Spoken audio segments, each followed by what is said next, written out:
play, I'll press record. Okay.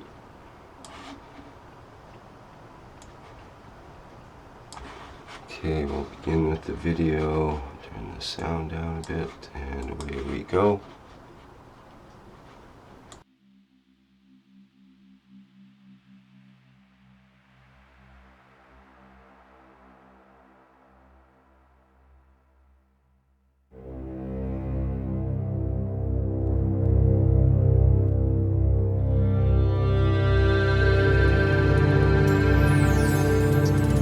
You are people listening from every corner of this planet. No knowledge has been dispersed so beautifully, so balanced across the planet, on this planet ever. Maybe in the universe.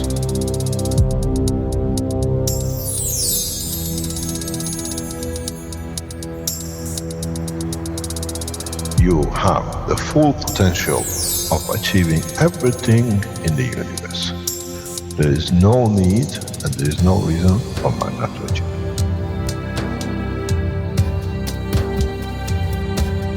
So, wherever you are, the way I taught you to make the coils double coil inside, you have continuous eco-gravitational magnetic field, and if you put CO2 on it, and you put zinc on it, you have connected the emotion of the man to it on a stable condition, and you'll find out you become a very peaceful man.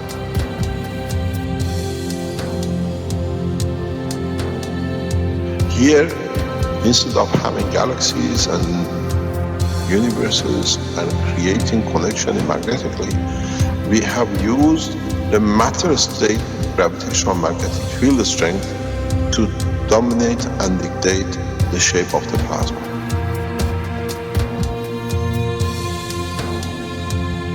The nanotechnology, the nanomaterial which you have collectively developed in different ways, by caustic, by electric currents, by whatever, fire or whatever, has that advantage that the matter, the nano and the plasma is all the same. So connection is very solid, it's very strong.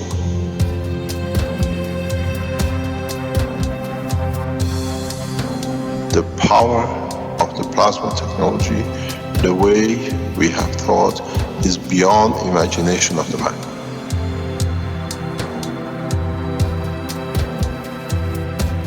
Now you can create and control the plasma, which is the mother of the creation of the universe.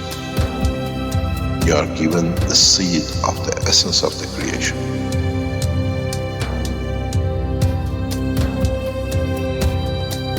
The foundation does not belong to no one and is not made of one anymore. You are developing it, you are structuring it, and from today we will be still the same. We'll still develop the technology in different names, in different colors, in different nationalities which they do not exist. It is beautiful when we see the Christian, the Muslims, the Jews, and every other belief are working together to build up systems. We have already become one faith. We already have become one nation, and we already become one planet. You got to remember one thing. Dates is irrelevant. Today is the last day of the Christian calendar, or tomorrow is the beginning of another. One day is connected to another. We don't stop. We are working around the clock. The Keshe Foundation team is working irrespective of time, position, religion, country. And now we achieve what we set out for.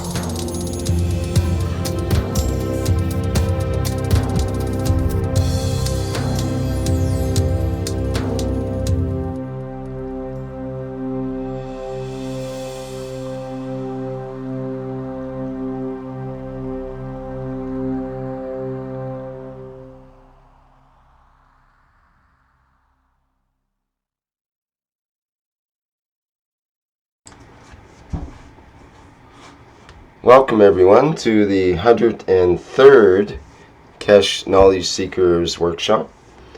Once again, ladies and gentlemen, we're here with Mr. Keshe of the Keshe Foundation Spaceship Institute. And my name's Rick Crammond, and we're about to begin today's workshop. We'll feature, I understand, Klaus has his health unit that he'll want to demonstrate or have a look at, and who knows what Mr. Keshe will be interested in speaking about today. He always has something new up his sleeve for us to contemplate. So, Mr. Keshe, are you ready to go ahead there? Yes, good morning. Good day to you, as usual, wherever and whenever you listen to these Knowledge Seekers programs. As we said, it's 103. Next week is exactly 2 years. 2 years non-stop we've been teaching, spreading the knowledge, and in so many ways bringing a lot of things in the new ways for our living across this planet. We have shared technology, we have shared emotions, we have shared grief, we have shared joys of happiness, and more or less today is the day before 2 years. We celebrate 2 years of broadcasting, teaching. Next week, hopefully. Most of us have learned a lot. Most of us have made a lot of friends, and in so many ways, most of us have progressed to bring humanity closer together. 2 years ago, when we started, about 4 weeks before this, the first teachings with Rick, just as something to share knowledge, now it's become a permanent feature of the teachings. In these 2 years, the knowledge we have spread amongst the men is beyond belief. We have changed the whole science of knowledge of technology in so many ways that in 2 years no one has managed to change the course, but they have added, speeded up, and in so many ways collectively increased knowledge. As a lot of you are aware, Keshe Foundation is growing in such a way that those of us who are on the what I call receiving end or operational end, for all of you, we see changes which is going to be worse than what we thought in the stages that we cannot catch up with the speed of growth. We see it, I feel it, as sitting in where I sit in the foundation, that is growing so rapidly that it needs a new dimensions to be added to it. What we thought in the stages that we cannot in the background. Thank you. So what we're trying to do in this operation, we are bringing national governments in. We have to, because the resources of the Keshe Foundation, the way we are, is not cannot meet the demand. And so as we became individuals, now we start bringing a structure of organized, what I call governments, apparatus in the background of the Keshe Foundation. You will understand in the next few weeks and months what this means and how it will help us to do it. There are resources in the position of the governments that we can never have. And we see governments approaching us and seeing what we are doing and delivering what we said. And this is bringing us a lot of support. As you know, we have received confirmation of certain systems which is going to be released in the coming weeks and months by the foundation. And on the other hand, we are looking to create a condition that the momentum with what we are doing increases internationally. There are a number of things which are at this moment the forefront of the Keshe Foundation work. This is what we are trying to achieve, the first lift conformation of the first spaceship. Those of us in the background who are aware, even just before 20 minutes before these teachings, a team of people who are involved with these things. And last night, 2, 3 o'clock my time in the morning, the same group, but in different package or different number of other people, were trying to ascertain and complete a process that we can keep to the condition of a lot of things which at the moment we said is possible, now is getting tested, evaluated, played with, created, and every other shape or form that we can show you the first spaceship. The beauty with this work is it's getting done by public. It's getting done by member of public with just guide. What we've done is that we are preparing the Keshe Foundation team, students, or what we call the knowledge seekers, very rapidly for this development. I see it coming, and it's paramount that we do it. So, but the problem is that there is, especially on a very advanced stages of the Keshe Foundation, in the what I call, as we just finished with the first two knowledge seekers with Marco and Arman finishing the first 2 years, the group which started last May in Trani now is coming to its final term. And what we are doing, we're trying to get this group, a few of them, into level of understanding of the system control and everything else in every aspect. So what we've done, we touched on some teachings on Tuesday and last Thursday. As I was teaching yesterday, I only teach Wednesdays in the morning and afternoon in the institutes in 2 different courses. We open a door because this group of the knowledge seekers, which are in the what we call like a third year, we brought it into, they are highly advancedly understanding the whole process. But on the other hand, there are others who have the knowledge or can understand the knowledge or they can use the knowledge. We passed the blueprint of the energy system, we passed the blueprint of the health and agriculture, and we did last week the spaceship. One of the things which we take man into is not so much the spaceship. When you're in a space, how you recognize, how you communicate.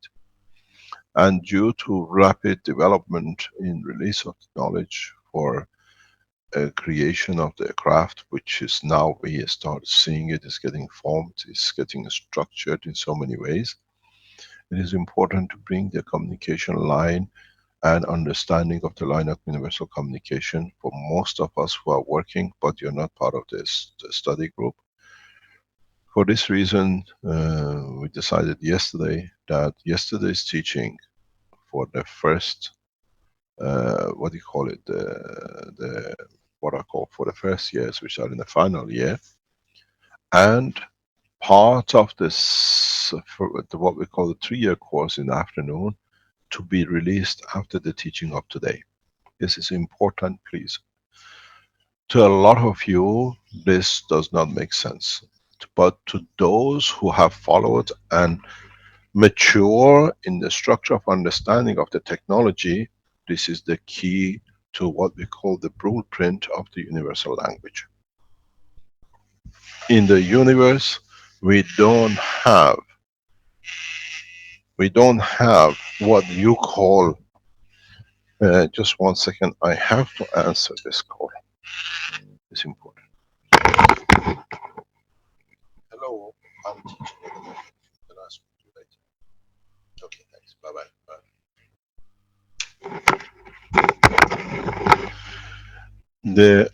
The people who are at this level, and you come to understand, in a space, you cannot ask, can I have a glass of water? What is a tree?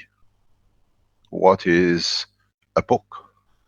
Can I read a book? These are all physicalities of the man. These are physicality of the dimension of life of the man on this planet.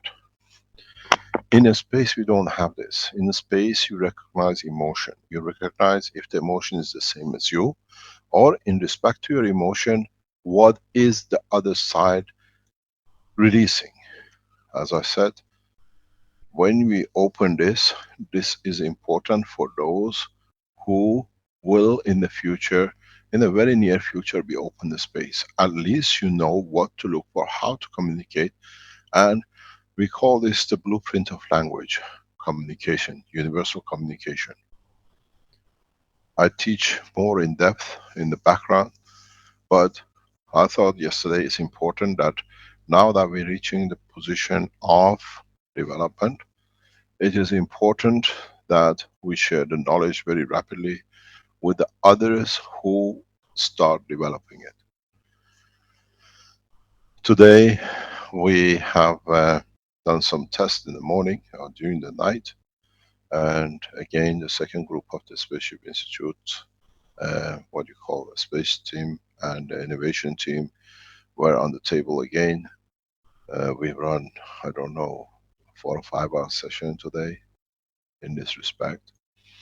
And I won't tell you what happened, but I think it'll be good for Rick, who's been present in both of them, explain to us what we've seen in the process today without releasing anything else, because as Rick is head of the Keshe Foundation group, being present in both, he can explain to us that it doesn't come from me, but we don't release any more name of who's been present in these meetings, because it shows how far we are developed and how far we are developing. Rick, would you like to enlighten us in what we've seen overnight? Well, what can I say about that? It seems we're entering into a different realm of experience, you might say, compared to our ordinary experience with it's not the same as plugging in a maggrav unit and just looking for savings in electricity. This is a whole different realm of experience that is being encountered with these maggrav starship type configurations. There are apparently, and it can be felt, that fields are generated by these devices or by the interaction with these devices, and those fields can extend out, perhaps even beyond the reactor configuration, and into perhaps a room that's above where the configuration is, or even extending out into the atmosphere around a building, for example. There's several reports of glows and that sort of thing from these configurations. And but the interesting thing is the interaction with the emotional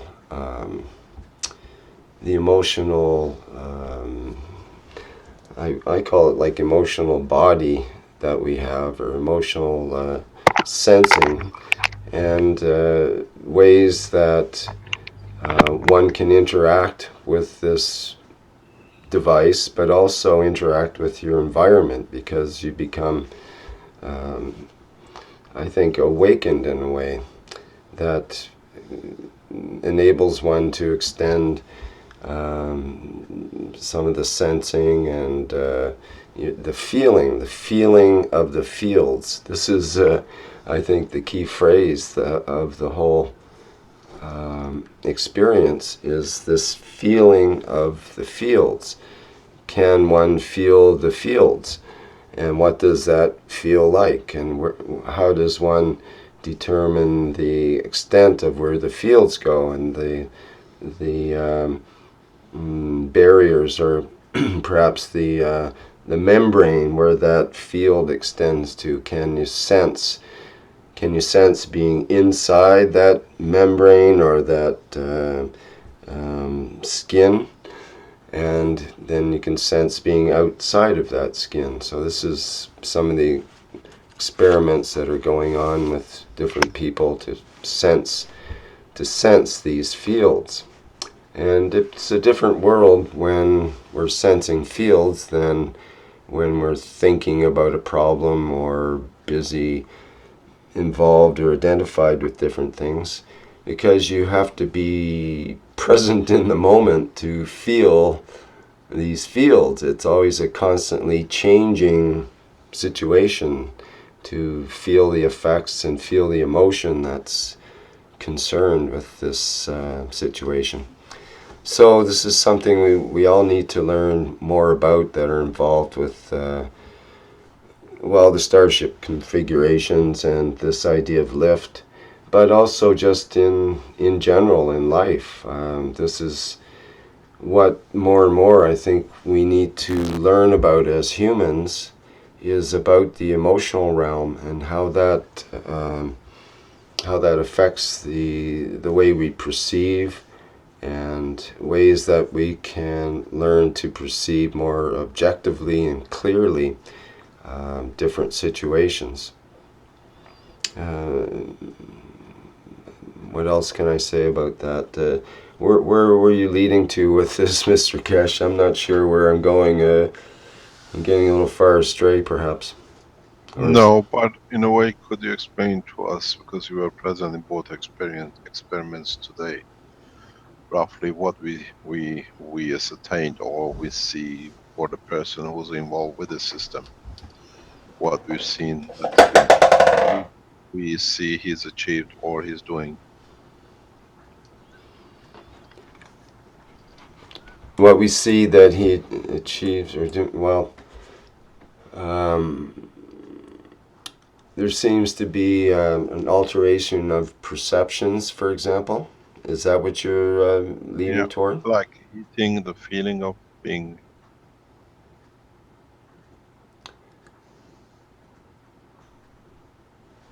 For example, if someone might feel the fields of other people more clearly, or in their encounters with others,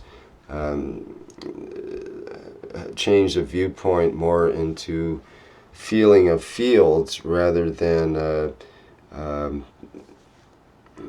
seeing them as a physicality, perhaps. Is there anything, Vince, you want to add?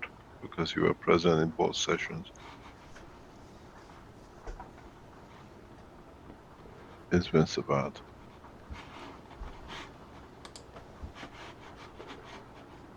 Trying to find my unmute button.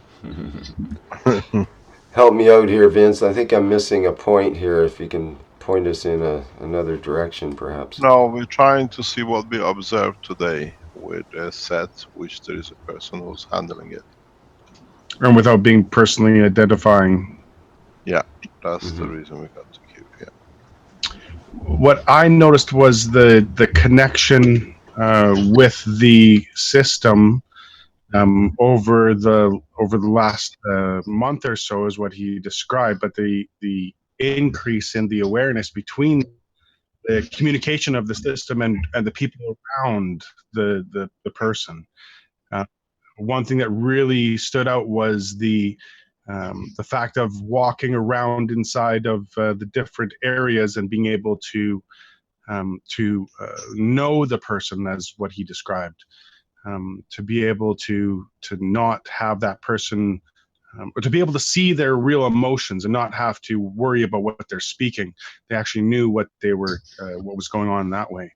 So the interaction, the emotional interaction with the fields is what I'm trying to get at, is the increase in sensitivity in that area. That was the what I got out of majority of it, because if he's able to sense or do something with that sensitivity, it's another indication, it's another measurement device, it's another way to feel the fields and know what you're doing and go on the right path.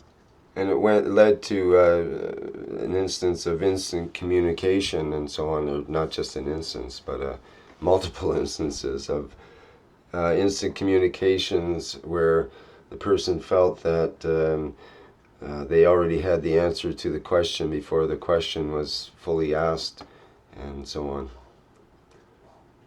Reading's intention, what we call it, without speaking.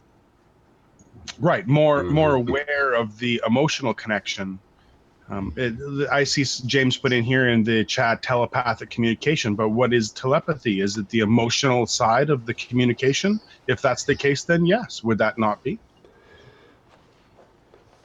It was also mentioned that this idea that the walls kind of turn transparent, not just to vision, but to your presence, your Feeling. Yeah, feeling the opens feeling up. that of the openness of the having to touch the skin, but not that you're actually touching the skin, that you can feel the whole way through. Like it's not there, but it's matter there. It was very interesting. So things become very much more of a field effects rather than the physicality, the way things look, and you know, our just our physical appearance. It's the way it feels rather than the way it appears. It's just the test with the banana, I think, was interesting.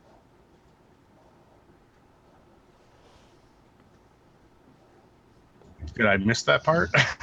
I said, I think the test with the banana, when we asked him to taste a banana or with the water. To generate a certain emotion, to get the feeling Yeah, behind it. yeah. But it was receiving the energy for the banana, or he wanted the desire to have a banana, but he was tasting the banana and feeling the banana. Right, the field interaction with himself, because he's more aware of it, he's able to receive that energy of that emotional connection with that, let's say, that food. Directly Yeah, rather than through the actually eating the transformational food. process. Yeah, it's really interesting. We try to structure. We tested the solid, which was a banana. We tested liquid, which was water. His word was, as the water is me, I'm in the water. And we tested the gas, which is the what is it? Sulfur. So in a way, we can feed. It's exactly, if you go back, it's on what we showed with a cup where you put the orange and you drank the on top of the cup, and you when you drank the water, you had the taste and smell of the water, orange. Now we're going to the steps of transferring this without the containment of the water, because 60-70% of the body of the man is water, so you don't need to bring a container to drink it. You can desire what you need, and the tangibility of receiving the energy for that is available. So in the space you can desire to have a banana, you taste the banana, you get the emotion of having the banana. These are important part of the development, that, as we said, you don't carry no food in space. It's interesting to listen to the teaching of yesterday, which we released this afternoon, after these teachings, if we don't forget. And we'll open an insight into the real space technology without all this, what I call nano material, GANs material, and the rest of it, because now the whole purpose was to bring, set a new standard, new knowledge, and now we are going in the real space direction. Well, it goes to the also the not needing the device as well, like a maggrav device. That was one of the big things that you were surprised with, is it not? Yes, in a way, because do we need it? This is the question. We establish slowly, we set a line, and a lot of people will follow. We are reaching more or less to the position of the first spaceship, where people can feel they are within the confinement, when they are a part of it. We listened to a testimonial last week with another person. Renan, are you there?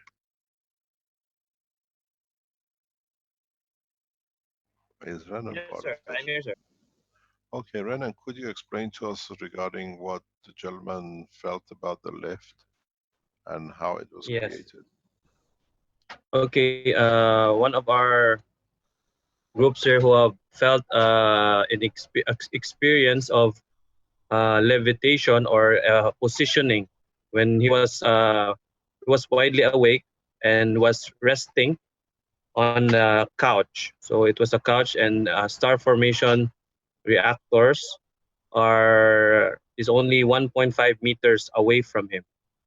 So he was there. It was already about 1 a.m. in the morning here, and he was resting because he was waiting for his friend, our one of our group mates, to come back home. So he felt in just about few minutes, he suddenly felt there's a stream of energy pushing him upward. Uh, he has a blanket at the back, so he still felt the blanket was still at his back, but he felt he was pushed up fast, quick and fast, going up, and he panicked. So what after the panic, he tried to remove the handkerchief, which is he placed it on his face when he was just lying down resting, because that time he was listening to the teachings uh, with Mr. Kesh. So from there, he tried to remove the handkerchief, and once he removed the handkerchief, tried to peek, he only saw in the area, in the surroundings, all are he was like in a dark place, and he got panic because he was afraid that how can he go back to the bed. So what he immediately did was he he removed the cloth in his face, and after pulling it many times, because he was not able to pull it, I don't know why. So when he pulled it many times, he suddenly saw the light, saw everything again, and he was already on the same couch he was positioning. So he didn't feel any fall or a sudden drop, but very awake when it happened. So he never dozed out when he was sleeping. He was alert, listening, and just that experience, we we were so amazed on what he have experienced, because he was really sure and he was so relaxed during that time. We were so relaxed, and I was not thinking of flying or anything. He was just so relaxed and listening to the talks, and the place was just filled with the Maghreb fields. I think because the setup was already been almost a month in the house. It was just been there for so long already hanging. So the fields have been building up already. So from that, that was we're now replicating the time right now. So we're testing it again, and making another formation or another setup that we can build up the fields. So that was a wonderful experience, and Mr. Kesh explained to us how to deal with it, and eventually we can do it again with the group already, instead of having one on the person. At least right now, we already know that the person can give us the certain emotion of what happened. So when he describes it, so we can feel it the way what the emotions he has been in that area, so we can do it as a group. So we're excited to do it, and we're just setting up the fields again.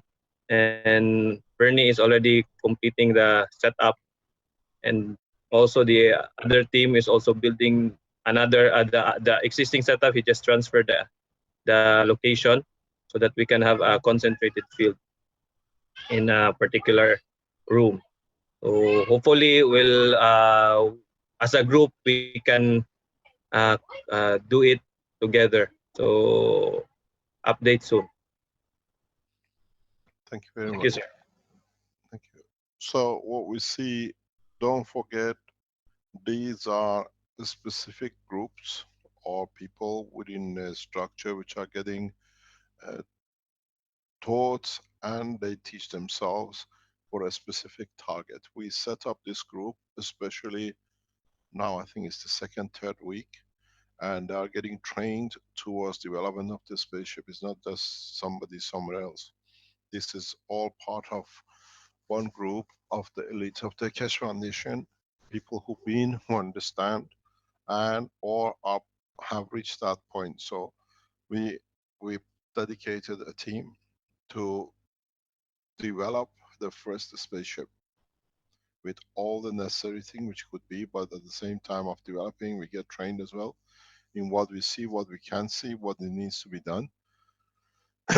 And these people sit amongst the Keshe Foundation team.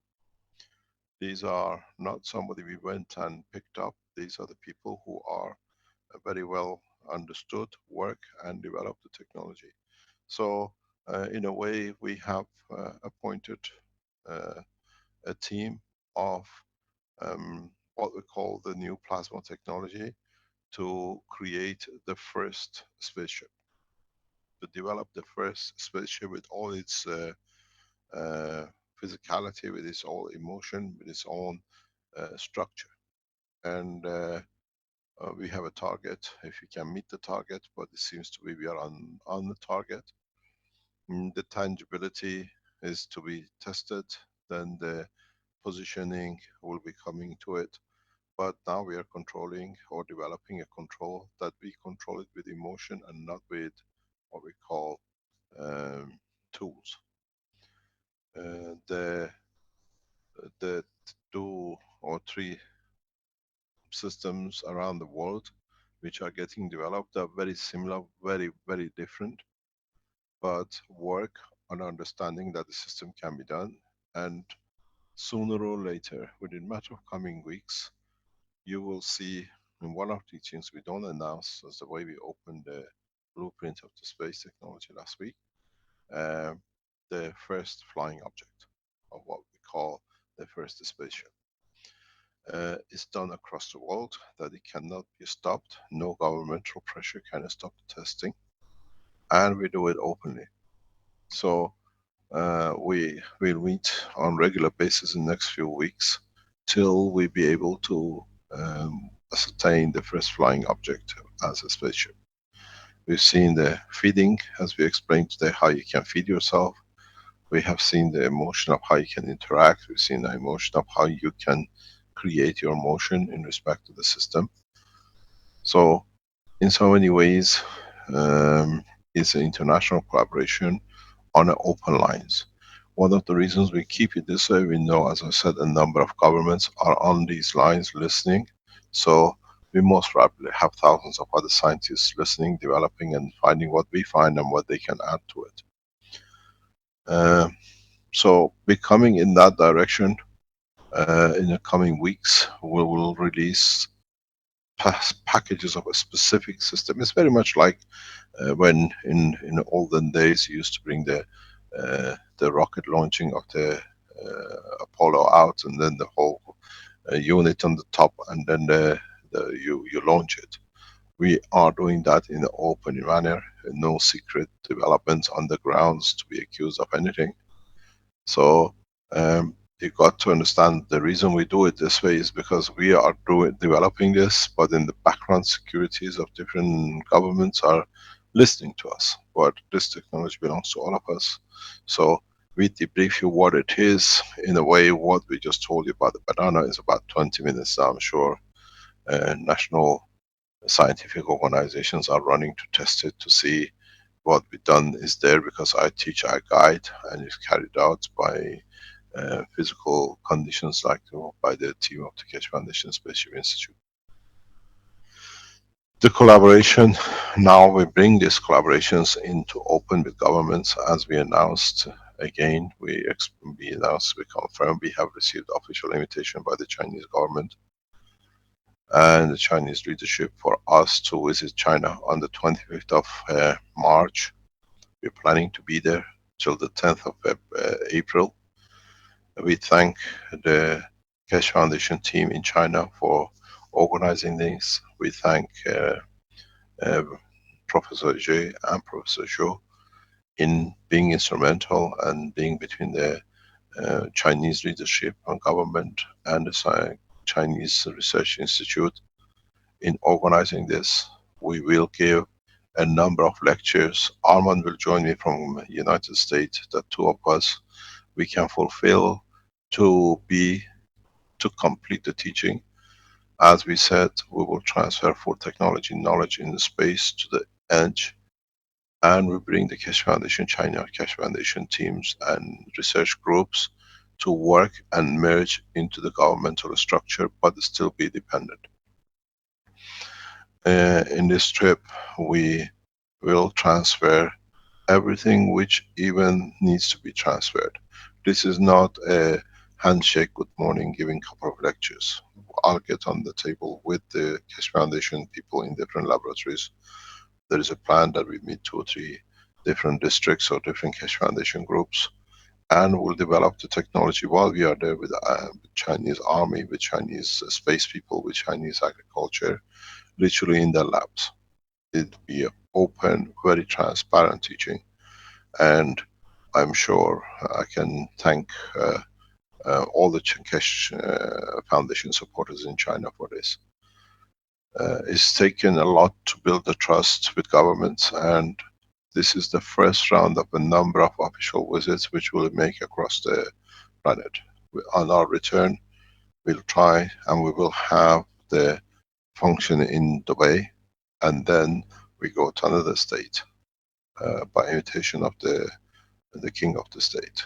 It's already, we met with the prince of the family, of the royal family last Friday and lunch, and the operation is undergone. This whole process has started, and we'll see where we go. As we met with the royal member of the royal family last Friday, and they're setting everything up. And then from there, we go to Ghana. Ghana and Nigeria is our next stop, official stop by the Keshe Foundation. All these will be bring collaborations with the scientists of across the planet. We will do as we were planning. I cannot do all the trips. From now on, what we call the heads of the states of the Keshe Foundation, the structure of the teachings, like Marco, Armin, Wins, and the others will organize and be the heading these organizations, these trips, and these what we call official visits to develop and solidify the Keshe Foundation. In the talk I had with Armin this week, we will take to bring the Keshe Foundations in order. This week we will assign the first 5 companies which will start manufacturing, and with it will bring new structure into the Keshe Foundation funding. There is a situation, as you know, you are aware, in respect to the case in the United States, which we pursued with the gentleman who brought especially these Thursday teachings down. When we did not accuse, we informed of the illegal activities of using children, abusing children, using internet websites which they were running, and they brought us down that we made accusation. Now that this gentleman is arrested, and he has confessed to raping over 50 children, and that, as we know, as we said in an interview, we will not, it cannot be done, we don't make an accusation, but it seems to be his own children the victim of his activities. So we are watching the case very closely. It's developing very rapidly. The people who brought this gentleman to the Keshe Foundation for him initially to give interviews, and then using our technology to lure children to their website as they come to understand about UFOs, about the new energy, and very interesting, they call it on their website the exotic energy. The exotic was children for the people who were coming there to abuse it. There are some 20,000 names on the computer which is confiscated from this gentleman. The first victim of their own act has been the judge in United States. We know now the securities, we've been informed, have rapidly are moving into Europe. the person, what we call the red circle, who brought this man in, and then we saw him supporting him to trying to frame the Keshe Foundation for everything else. What we saw deliberately releasing the books of the Keshe Foundation on the internet, accusing us of everything else because they knew they are about to be caught. So they tried to do as much damage as possible.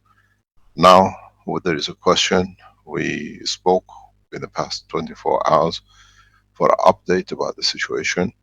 There is a huge move to arrest these people as fast as possible, because they they've been watching them, they've been monitoring them since last August. They know who they're in touch with, how they're operating, how now the gentleman Circle has moved, knowing that the the link, or the people who set up in the state cap to bring children for pedophiles in Europe is now lost, and the judge who was supporting them, we don't know whatever happened to him. According to publications, is a lot of, as being one of the leading judges in the United States, was committed to commit suicide, or he was killed because of, now everybody knows where he was, personal activities. Now these people in Europe have moved to the German side. They handed over their position, and now they moved in German, and they brought 2 women with them in United States. We are watching this very clearly, very closely, and we saw allegations of Interpol being trying to chase us in the paper which we released from the Belgian police, which was deliberately done 2 years ago, and we left on our website, and putting the paper of the police, which is working with the same red circle, trying to force us to go back to Belgium to execute us. And the minute we released the paper, they knew. We read their hands for 2 years now. It's dated April last 2014. We are approaching April of 2016, and nothing has been done, because this was the way Red Circle was trying to push us to go back, that the police wants us. They issued a warrant which had no backup by the chief prosecutor of the country. It was done by an officer. It's a fraudulent paper. And now they're showing this paper that this is an Interpol arrest. Interpol has created a specific protection for people like us. Let me explain to you, because these people, when they bring these things out, we explain to you how fraudulent it is, and how this woman, 2 of them now has joined. These are they are all connected to the pedophile group in America. Pedophilia doesn't come in regarding the man with a boy or a girl. There are women who are pedophiles too, and they see their position in danger. So now they start talking, and one of them we seen showing the paper of the police, which we put ourselves, as this is a release of the Interpol. Lady, I got a very message for you. Interpol is on you. We'll take you out very soon for what you've done. You are part of the child abuse organization, and we don't make allegations, because we have seen how you came through the same door as the red circle, and you sit with the red circle, the same pattern. We see the same pattern as the gentleman which has been arrested in the United States. So what we are telling you is very simple.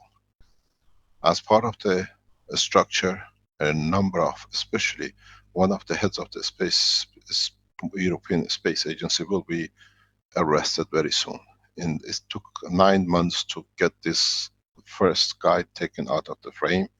Now the move is into the European Agency. In CERN, there are pedophiles sitting, and they make sure a specific knowledge is released that they can get as many children, because they study psychological pattern, and then they release what kind of children they want to do. They use science attached to pedophile links, like our technology has got nothing to do with it, to lure the children, and then they study pedophile, of which guy likes which kind of child. And this was a job of Red Circle for years around Keshe Foundation, which we realize now.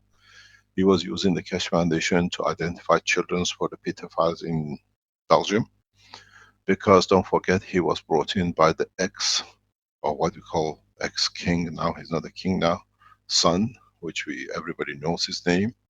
And then the son was within the structure of the scientific organization, where they were bringing scientists to see what is new, and then like us, trying to absorb them, made allegation with them, take their technology, and then use the new invention or discovery on the internet to bring children in. So now we're seeing the patent is open to Interpol and national international securities. So now we know the red circle was brought in by the ex-king of Belgium's son, which we always gave his name. And then the son is connected to a company in Belgium which is heavily involved in nanotechnology, which what we call the in-house lawyer of this organization sits with the European Space Agency, and the company majority owned by the King of the Belgium. But the interesting thing is, now we release an information which we can do now. The German who came to poison us in Italy, both me and my wife and my child, his son-in-law works for the same company of the nanotechnology. Now you see the link. They're all connected to each other. The son-in-law of, you know, who came to and poisoned us to kill over 2 years ago, works for the same company in nanotechnology in Europe. So they are killing scientists through the organization by luring people in to see what they are, and they take their technology. Now you see the circle is complete. The circle is fully complete, that how they're organized. For this reason, now we expect a number of accidental deaths of leading people in Belgium and across Europe, which been abusing the children. Red circle is the key into the whole thing. These two women been brought in from United States. These are part of the pedophile group. These are brought in as a decoy because now they're trying to take the attention of the German who's been arrested in United States, and he is talking. He's talking like a parrot. We got to realize we have to protect our children. We lost a lot, as I said on Tuesday, because of this action. Keshe Foundation, we only lost teachings on the internet, but we have all the recordings. Very soon, we see everyone who's been collaborating with these people, in one way or another, they are connected to child missing. Red circle, what we call, you have to realize, is the only person who knew where I was when I was writing the 4th book, and my wife, and nobody else.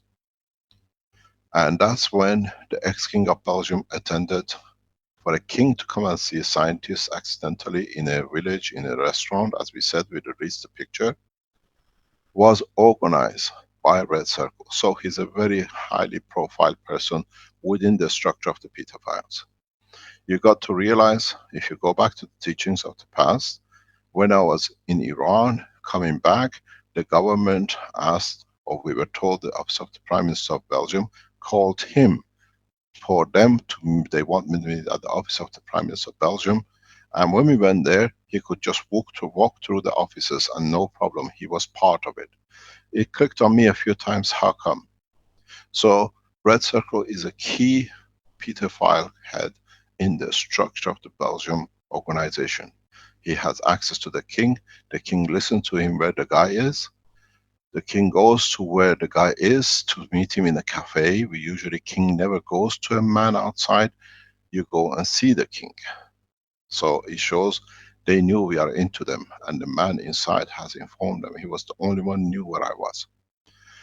And this brings us to a very important position. Red Circle knows, as you know, hundreds of thousands of children have gone missing in Belgium, in Germany, in Spain, and in south of France, connected to them. Red Circle knows where the graves are. If he can order a king to come and meet me in a remote cafe, he knows everything. We want at least the address of the graveyard of these people's Red Circle, that we can bury our children.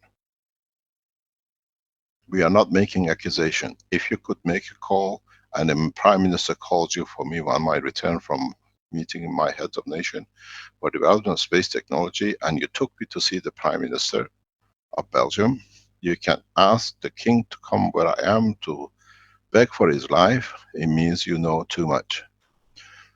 We don't make accusation. You know where the children are buried. You are part of it, the true organization.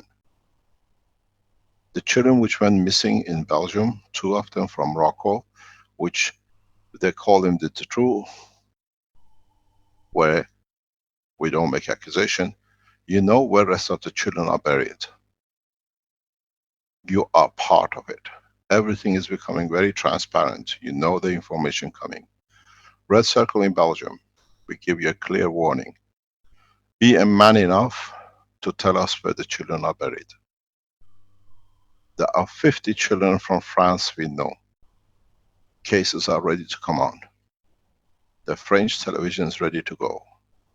You know where over 1,000 German children are buried which you abused with the ex-king of Belgium.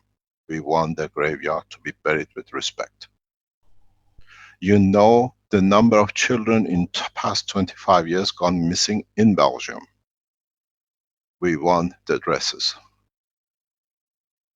There are 2 places there could be. There are a number of Dutch children which gone missing. You know where they are buried. Let me explain to you, Red Circle. You are born in Kinshasa. You're born in Congo. The gentleman who poisoned us, born in Congo too. You both came from the same place and worked through the same operation. We're not making accusation. We'll take you. Keshe Foundation, worldwide, the address we know is London Tower, Antwerp.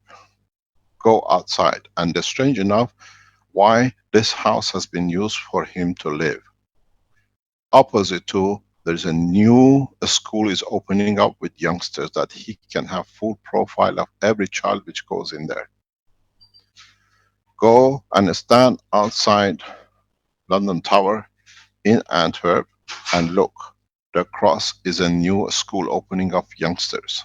They are now feeding on young people. It's not random.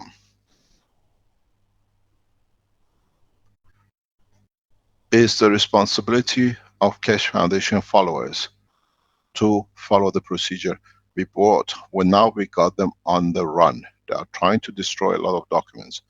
Interpol will not stand for this. Security forces will not stand for this. All we are asking, you know who you are, we know we are talking about, tell us where are the graves of our children. You've been involved in murdering, you've been involved in pedophile groups, you went immediately the minute we accused the guy in the United States to support him, to do everything else. Now we don't call you a murderer, we don't know how many you murdered, how many children you raped. There is a very question, one of the people that are making what I call profiling. There is a very similarity between you and the guy in the United States. Both of you have 2 daughters. Are your daughters your own victims? Is it why we could not see your daughters for years when we were with you? They abandoned you, and the only time when you received huge money for my return from Canada after 11 days of imprisonment, they came around you. You paid your children. Have you raped your own 2 daughters? Or your son? Or your grandchildren have been raped? You have mercy on no one. We don't make accusation. Now we have a solid proof and the man is talking. The only thing we ask you, in your team, in connection with the son of the king, with the king, we give you 7 days. We want the graveyard of the children. You lived in a big house in Antwerp. We're going to ask for every single inch of it to be dug out. Every palaces in Belgium, we ask people to dig it out. Don't destroy anything. We just want to find the graves of children which you have buried. If you manage to get the Prime Minister to invite you to the office when I was in Iran, if you manage to get the king to come and see me, it means you are very powerful. It means the power comes because you provided too many favors, like the gentleman in the United States. It was so powerful that the judge committed suicide for it. They killed him. We're not clear if we don't want to know. The only thing is, as a citizen of this world, who we care for our children, now we are standing up. In United States, they are not allowing anything to go out about the connection between the guy who they captured as a pedophile with all the documents and the judge which is killed, not to touch the elections. We don't have elections. You're king, you stay forever. We need to have, please go on the internet, pressurize everywhere. We need to have the address of the 50 children which are killed with cases sits in the French courts. Political immunity has been claimed by the ex-king. And we need the addresses, positions where you have buried our children.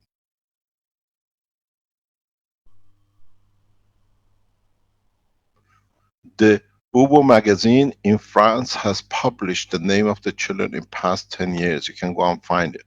These are not accusations, these are black and white.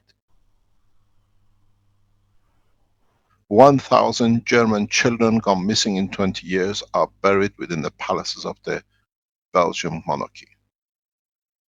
We don't make accusation. Now we got them on the run, we can ask for it. In my meeting with the head of state, we'll ask for every case to be opened up. Now we are in a position, we are correct, they understand we are correct. We will ask from the head of state to take a petition to United Nations to open every single graveyard, every single palace's ground, to find out where these children are buried.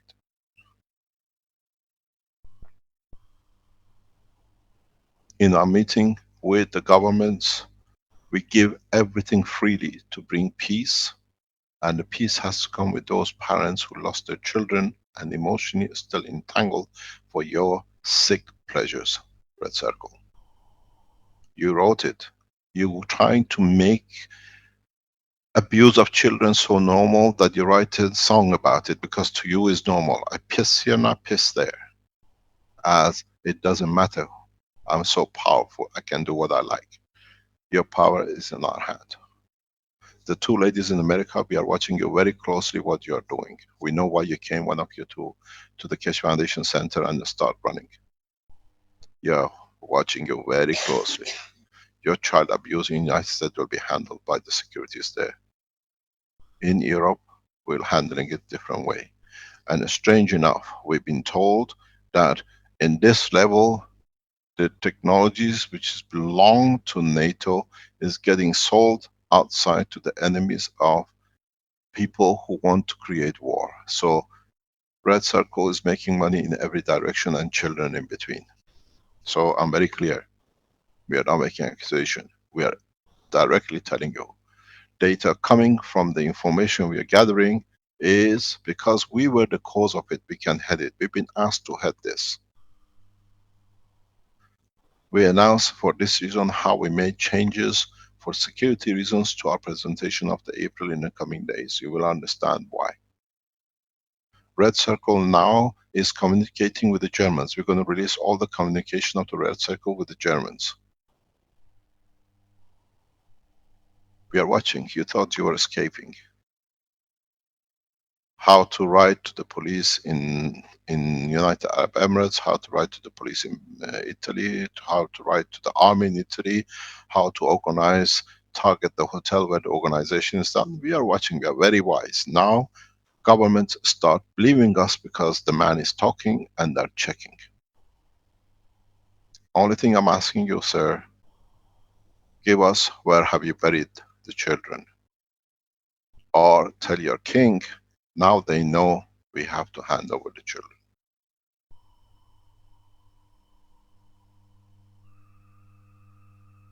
Now you see the whole picture is open. I paid with my life, I paid with my child's life and my family. For 10 years you threatened us, and every time we moved you tried to kill us or threaten, and you did. The 3 times we were attempted to be killed is all around your residence in Antwerp. The police of Belgium in the south and the prosecutor who write things, nothing of you is accepted anymore. Now I'm going to the next phase. Listen this very carefully and go public with this.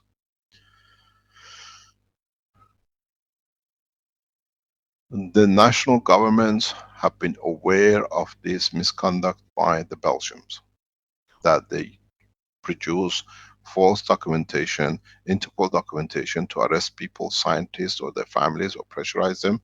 As we've seen, when people start teaching on the Keshe Foundation, they make a threat, they're going to kill them, they go for their children, as they did with Alex and the rest. If you are a scientist and you've been threatened, or you're seeing that they're going to arrest you when you go back, get in touch with Keshe Foundation immediately. There is a structure within the Interpol agreed internationally through United Nations that you go on a specific site, you fill a specific form, and you can travel freely. It's the responsibility of the government, the port you live and the port you arrive. At the destination point, your security is handed over. They cannot touch you anymore. It means any Interpol papers sitting in the office falsified by the Belgian police is void and not valid. Governments have started protecting their scientists, their businessmen, who accusation came through the monarchies of the Europe. I traveled through this for the first time to test it, and that's why we are in Dubai. For 3 years, they told us if we move, they're going to capture us, and then we go back to Belgium and be killed. Our team, and we were told by the securities in Italy, they cannot touch, test it. We assure you, we are protecting all the scientists now. We know the Belgians have started this. You don't know, get in touch with us. We tell you the procedure. Go at security.keshefoundation.org and send a message. Tell us who you are, how you've been threatened. We know the name of the people who have threatened, and they've taken most of your patent rights by threatening your wife, your children. We are attaining knowledge, who you are, what you are. We support you. You can move around freely to be free from the threats, and we'll take you to the safety of the Keshe Foundation. One planet, one nation, one race organization. We give you room to develop your technology freely, and we encourage you and we finance you. This is why we set up one planet, one nation, one race. We are there to support you. You support and the scientists from Arab countries who've been on the run for a long time. The same, the scientists who are Europeans. They force you to hand over your inventions against threats. Just write to us, don't worry. We tell you where to go, you fill in a form, and you go under protection of the United Nations and Interpol, and you move into safety, where they cannot touch you. Security.keshefoundation.org is set up partially for this purpose. The data will go directly to the security people, and it's for us to see how we can help you, and for us to move you that they cannot intimidate you or your family or your children. We gather together as world population to start sharing knowledge freely without being threatened at what they're going to do to us. We hear a lot of scientists being killed, intimidated. Now the Interpol is onto them. The international police is onto them. They have no more control. And you will see a number of people in Belgium will go disappearing. But at the end of it comes to one point. At least we have united to protect ourselves, to protect our scientists, to protect our children.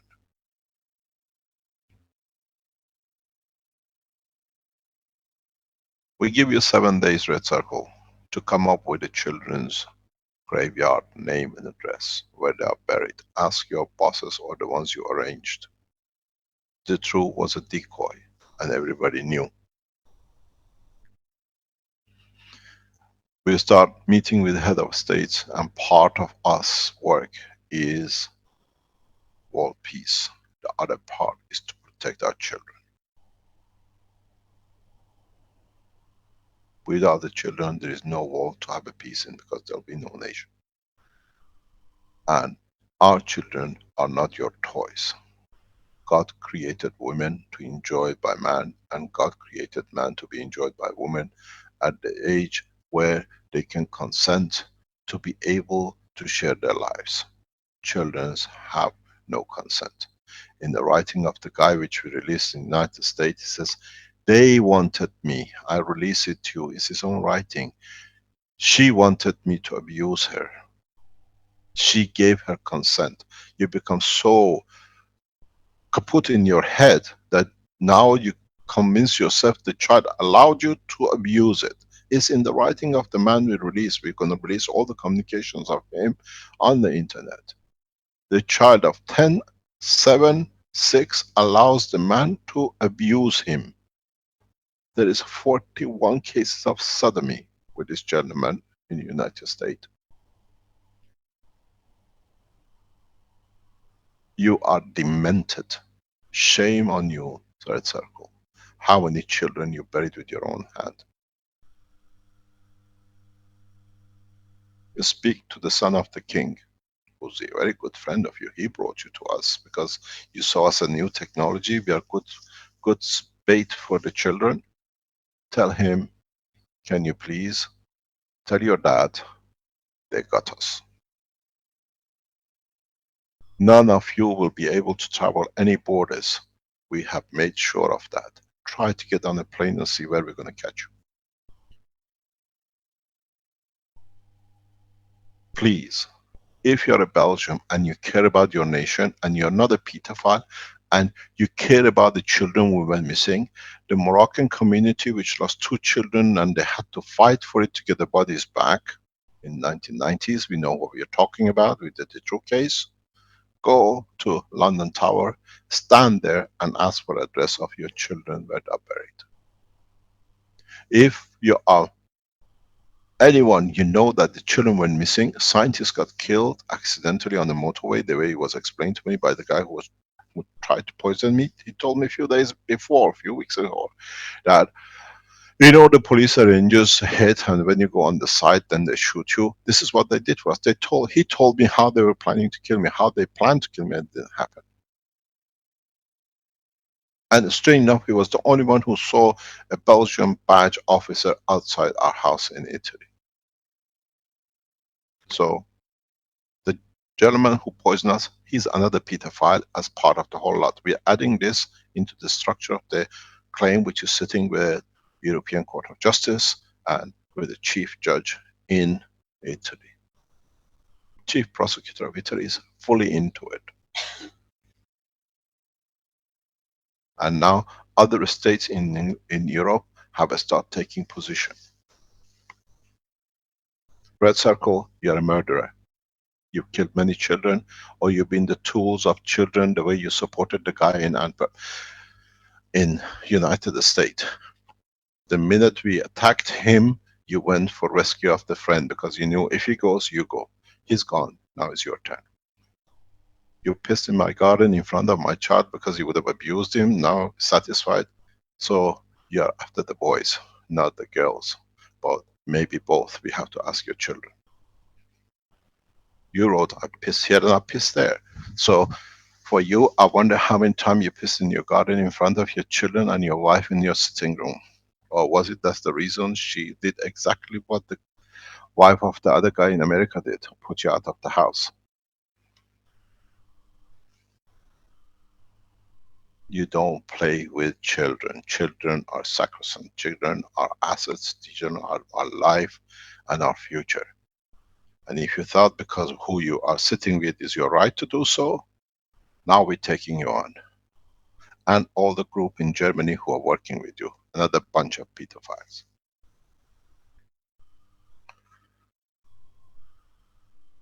So, I'll give you a chance.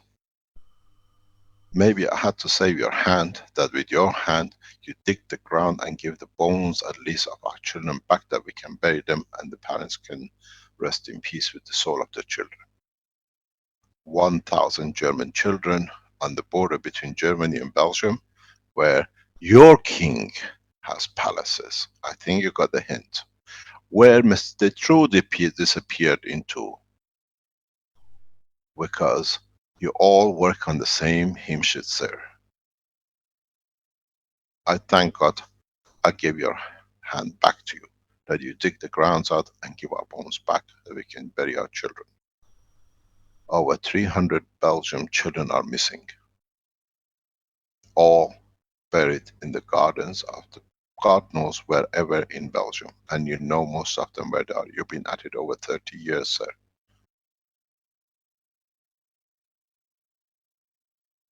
We don't make accusation. Now we got your chief. You brought your boss is arrested, is in prison talking. His computer confiscated it, and his supporter is already in grave, buried. They wouldn't even do autopsy. When a man dies, the first thing they do autopsy. Man at such a high ranking, no autopsy? Because there was a biopsy. The biopsy was your pedophiles. Give you a chance. People, go to Belgium, go to Antwerp and ask for our children back. Put these on all the presses across. We gave interview to a very well-known chat show, and they would not broadcast it because it would have damaged the elections in the United States. Election of a man to kill more is more important than the men who are killing our children with bare hand in raping them. I wonder if you had the stroke while you were raping a child, sir, red circle. The excitement at old age is not the same as when you're young when you do it. The heart can't take.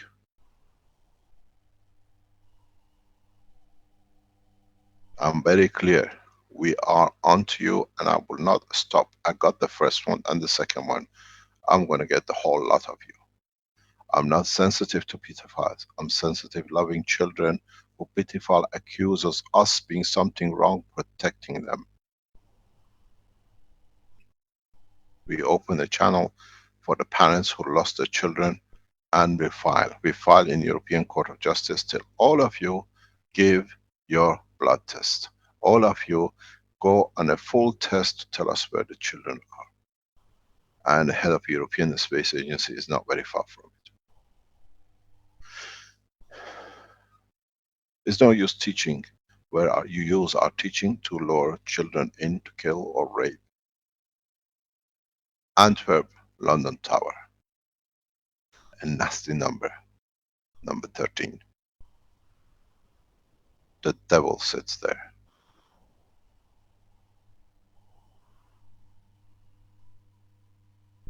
Protect your children in Europe. They are on the run, and people run on the run, they do any damage, not to be caught. As I said, we opened the Cuba for the terrorists who blow us up. I address you, Your Excellency, Your President Obama. Open it up. Maybe that's why you couldn't get it shut. To take all these people back there, these terrorists of children, and let them talk. At least we can find the grave of our children, and we can put in a stop that people know is wrong.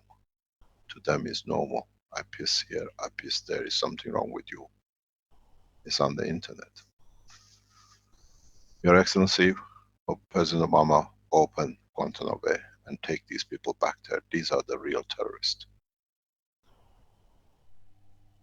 We know there is a discussion in White House. Carry it through, please, sir. These are the terrorists of our children and the future.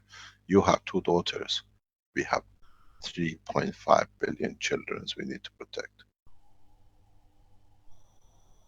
We'll discuss this deeply at every meeting with all the governments. And they know we are correct. Now we see other heads will support this move.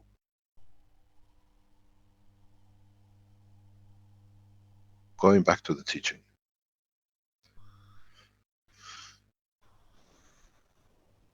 It's not easy to change, but it's very easy to understand.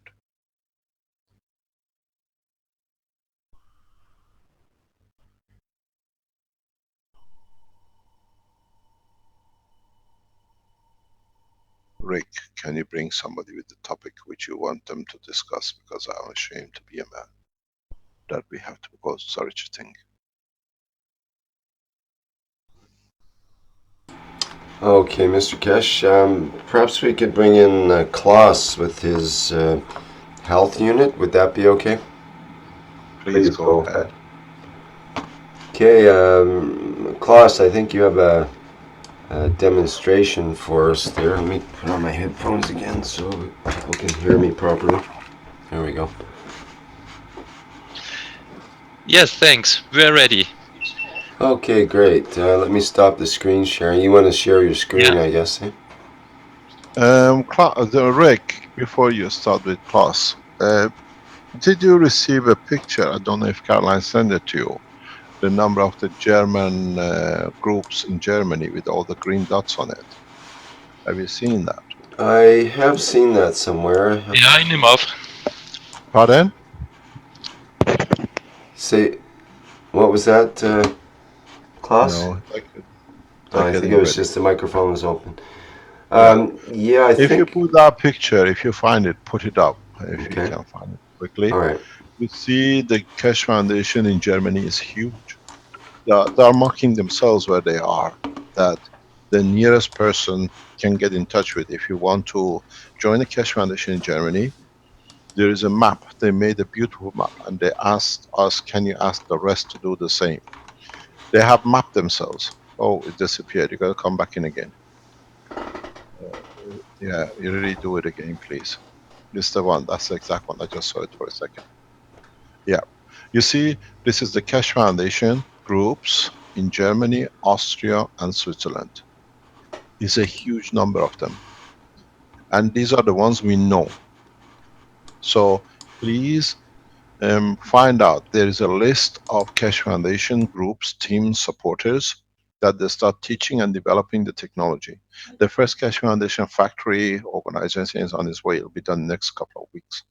So this, if you can map up and come into the Keshe in German at german.keshefoundation.org, that people around you can develop and deliver these technologies. As I told you, if enough of you does this, then the governments will move. And we've seen German government move in the past few weeks.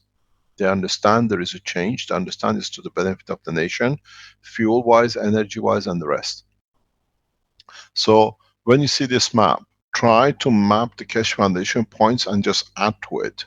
People tell you we are here, can you put us here? So this way we can map the world.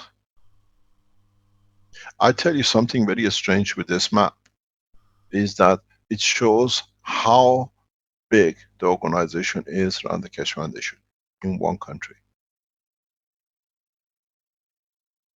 This map was done by Dominic, one of our future teachers for the German language. Thank you very much indeed. Thank you, Paul. This is the way, if we can do it, we do it for most of the nations. That you can get together, these people get together. I've seen somewhere in Germany, it says the Keshe Foundation Iranian Group Germany. So get together and map up and literally fill in that you can teach your neighbors, you can teach your friends. Let me explain to you what. When we set up, now it's not set up, it's done. I signed the papers again a couple of days ago for it. The Keshe Foundation Germany going into manufacturing in 2 or 3 different locations.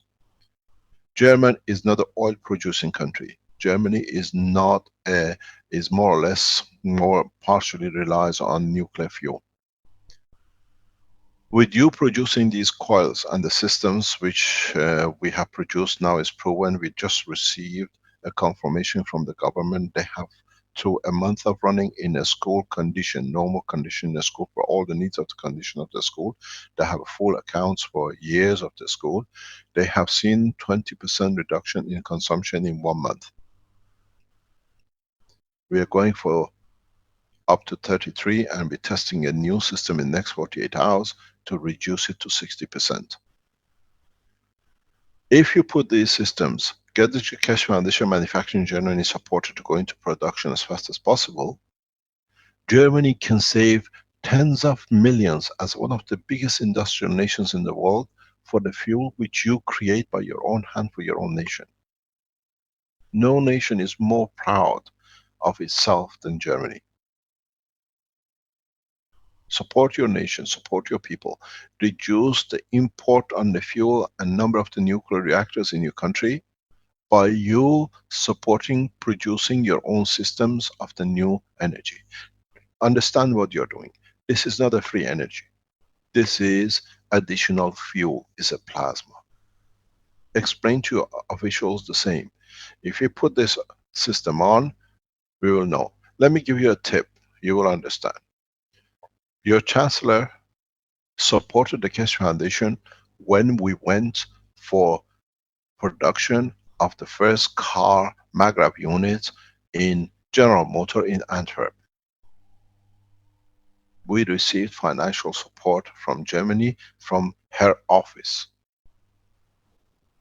The only thing went wrong, I made a very big mistake. I went to the hospital, picked the red circle and took it with me into the factory, not knowing underneath it was destroying everything. Your government is fully aware of the work of the Keshe Foundation 6 years ago, 7 years ago. They support you the way we receive support from Italian government.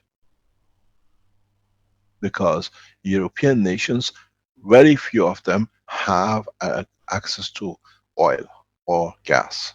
You are an importing nation, but highly industrialized. Make units and give it to yourself. There is nothing wrong with the Keshe Foundation units energy. All of them are working. Government has supported it. We are receiving one of the biggest orders from a governmental organization because they tested it. It's going to be mayhem for your manufacturers. Everybody wants it. We have a limitation of production. All those you saw is not working, is a crook, blah, blah, they're not delivering. These are all red circle supporters. That's why they had to destroy that they could stop the process. Now they're on the run, we know the truth. Destruction by discrediting is over. Now we know it's correct. We release the name of the country. We will show how many thousands a day, a week we're going to start shipping in the coming weeks. I received the order yesterday. The pens have received the certification of European medical application. It'll be released on the net within next week or two. Once we have to do some other things after 25th of March. We tell you the reason, you understand why. Please make sure you make within the specification of what we have done that you can get your certification very rapidly, the way we done. We are prepared to supply you to the factories the copy of the certification, that it makes it easy for you to push it through very fast, that your factories get certification, you can help your country. I thank you, the German Keshe Foundation supporters. You have done a beautiful job. And we see you, you cover the whole of the nation. And in so many ways, the spread of the knowledge of the Keshe Foundation in Germany goes to a man we know. He organizes conferences around Europe. Thank you very much, Mr. and Mrs. Schneider, for what you've done. And for what you have done in lectures and support of the Keshe Foundation. Sorry we could not be in the last session. And I know you invited me for September presentation. I wish I could be with you.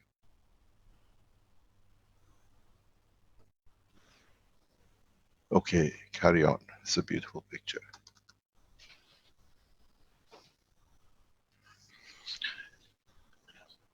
Rick, I'd like to share my video, please. Okay, just a second here.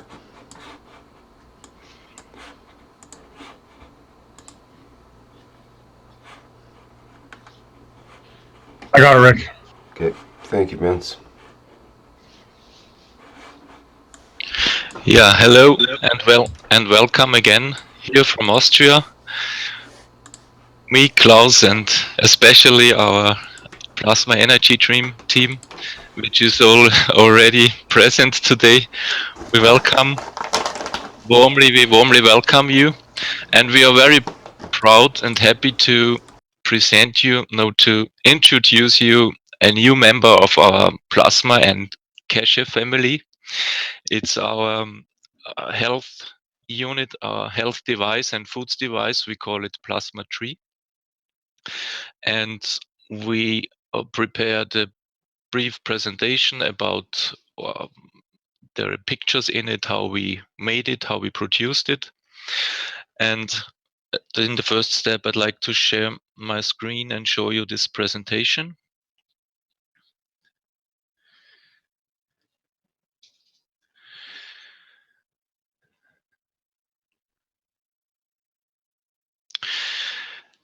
This health and food unit we see as a tree. We compared it with a tree because as soon as we stand between the body parts, we the idea came to us that not only the production of CO2 can be compared with the leaves, but also the whole device, the whole health device can be compared with a tree. And as we see it, we have the trunk of the tree. This is our housing, which we made of copper. We also have the bark of the tree. This are the nano layers which appear as soon as we heat our copper. And we also have the branch and the twigs, which are in this case the plexiglass holders, which holds the coils and the batteries. And these coils are our leaves. And when we produced it, it came to us that we do not produce a single tree. It came to us that we produce a whole wood. In this case, 2 trees, a bigger one, a more powerful one, and smaller one, a less powerful one. And when we stand between these body parts of the health unit, yes, we could say we felt standing in a very powerful wood where the plasma flows through our body. And I'd just like to show you briefly in some pictures how we produced our plasma tree. At first, like I said before, we used copper tubes for the housing, and we also used copper screws. We tried only to use copper for the whole housing in combination with plexiglass. And you see it's the picture that here we screwed together the framework, the housing. And in the middle of this picture, you see the coating process. We also measure the temperature just because there's a lot of literature in which there is the temperature mentioned, and we just wanted to know at what temperature the coating process, the really coating process, takes place, and we measured about 340 degrees. And we used a special way of coating. We began at the giving part on which the plasma batteries are mounted at the bottom and coated the whole housing up, and went then to the taking parts, to the other body part, and we coated it with the gas from the top to the bottom. So this was just a feeling because there is a plasma flow between between and the giving and the taking part, and why the reason why we coded this way is because we used copper, and we are already used to coat copper, and we just tried to coat copper tubes or coils, and it worked very well. We just had to clean them. The first try, the nano layers fell off a day after, but only because there was a dirt or a special layer on the tubes, and then we cleaned it, and the coating process was perfect for us.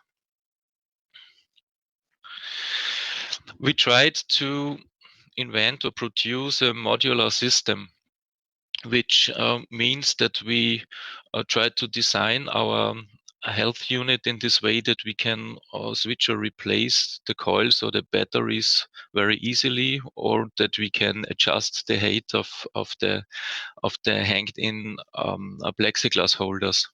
So on the left side, you see some stages of the giving part of the health unit. And you see these connectors. We use these connectors to connect the single modular parts. But we also, of course, we also nano-coated these connectors, including the isolation. And we let them nano-coat very long until we were sure that the nano-coating is also inside under the isolation. At the right side, you can see the taking part. Also, we used the connectors.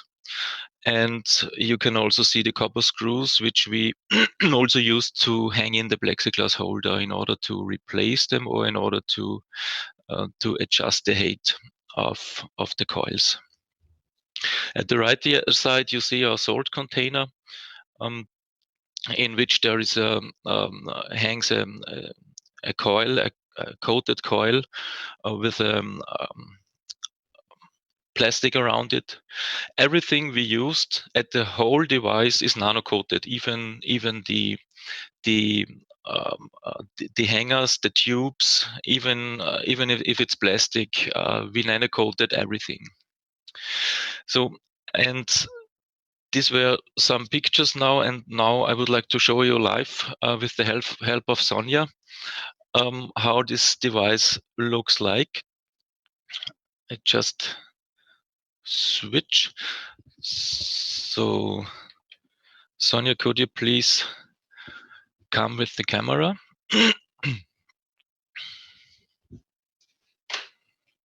Okay. Just a moment, please.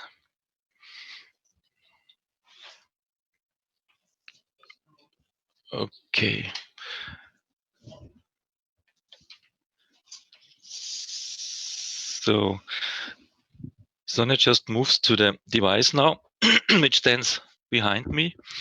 And at first you can see just the leather connectors between the modules. It's sharp, okay. Geh ein bisschen rauf. Yeah. Okay. You see the plasma batteries and the coils behind. You also see the dirt plexiglass. That was a bit adventure for us because we nano-coated the plexiglass, and every time we used our cameras and pictures, we wanted to clean it, but we was a bit afraid and didn't know how much we then also removed the nano layers. So that's why they look a bit dirty. You see connector now, and also the connection between the coils and plasma batteries. We used in this device not 6, but we used at one side 10 double coils, and just show the connection between the two sides, einfach von vorne rüber, and we connected then the giving and the taking part with a copper coil and a isolated nano-coated plastic tube. And you see here now the taking part. There are no plasma batteries mounted, but there is also this modular system which connects the single plexiglass holder with each other. And Sonia goes down here now from the top coils to the bottom and shows you then the salt container, which stands at the floor. It's the bottom of the taking part of our plasma tree, which is here.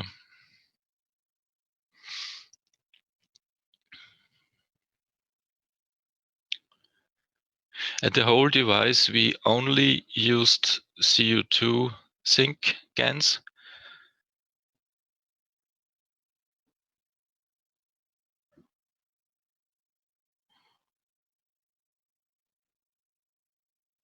Yeah, and if you just come to me, we'll show you now the helmet, which we produced. Then autofocus. Is it sharp? Oh no, it's sharp now.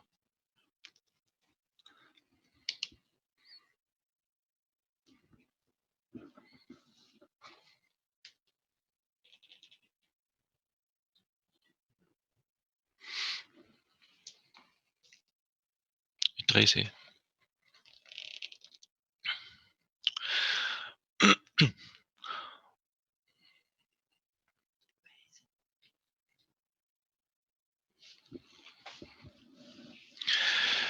I mean, the containers in which the coils are inside are a bit bigger than the ones were produced at the Keshe Foundation Philippines. The question is which is the right side, the right diameter of the coils. That's the helmet. Concerning the windings, we use the same amount of windings as in all the others, and we use the 0.75 square meter cable. And Sonia just tells me to switch the cameras. Okay. And you should see me now in front of the device. Yeah, I can put this helmet now on my head, and I just want to show you how our experience till now is, how you can go into the device. It looks a bit crazy. Before you go any further, Yeah. this is not crazy. I've made hundreds of these helmets over past 15 years, and I've seen it changing life. It's absolutely beautiful. Thanks a lot. Absolutely beautiful. I just wanted to add it. It looks a bit crazy, but it feels wonderful. Yeah. Thanks a lot. I've done the same thing as you do. I still have people can tell you. I still carry some of these helmets in the lab in Italy. They're lifesavers. Okay, and I didn't mention till now, we mounted here a nano-coated plexiglass just for people not to touch the coils. We didn't mount it, but only here for presentation, not on at the other side. There are two protection plexiglass plates at the giving and the taking part. And if you go in the device with the helmet on you, we also mounted some hangers to hold, because it's a special atmosphere you enter in here, and if you feel a bit into the plasma tree, you can feel the breathe of it, and you begin breathing like the plasma tree, which says, in other words, that it came to me. For instance, when I breathe in, I just say, give me everything I need, and if I breathe out, I just say, take away, or I take away, give away everything I don't need anymore. And even if you measure the devices, the multimeter, you can see how the device breathes in terms of going up with the voltage very slowly to 300-400 millivolts, and then it goes down again very slowly and up again very slowly. So you really feel that this entity is alive and breathes, and you feel like you stand really in a very powerful wood, surrounded by two plasma trees which communicate with each other. And as you can see above me, we mounted another copper coil in order to fix the whole system a bit. And we also made the distance variable, so we can plug this copper coil in different stages in 5 centimeter steps. And it's also possible to give a chair between these two trees for people who who just can sit, or who um, just want to sit. And yeah, I mean, this is live now, so I'd like to stay in there, but we'll go on now, maybe with the presentation, because the thing is, a member of our family, I could say, is our first volunteer, and she also has. Yeah. Can I tell you something? I congratulate you. It's beautiful what you've Thanks a done. lot. This is the system which are built in pieces. Now we see it done by number of people, and I congratulate you, team. And it's beautiful when you see this working, because I can teach you more how to use it. We can put people in there with cancer and walk away without cancer. You can put people in there with hunger and walk without any hunger. And it all takes a few seconds, not more. It's beautiful. Thank you very much. Thank you. You're welcome. It's a project of many people together here. I just wanted to tell you that we have a volunteer member of our family which likes to, I mean, we all tested it already, but which likes to test it. And I just want to describe you what the illness of the person is. She has a undefinable cerebral tumor, right side of head, since 10 years. And there is also, I can read this now here. There is also at her left side, arm and legs, a spastic hemiparese. And she didn't use chemotherapy till now, and the doctors never found the cancer cell, but there is this tumor in her head and this spastic hemiparese. And we asked her, and she said, please show a video of me. We really asked her. It's okay for her. It's just for 10 seconds.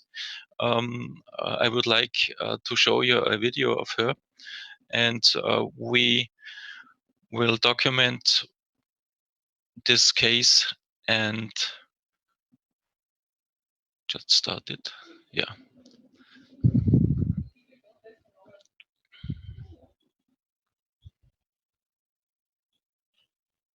Klaus, can you adjust your mic just a little bit down, please? Thank you.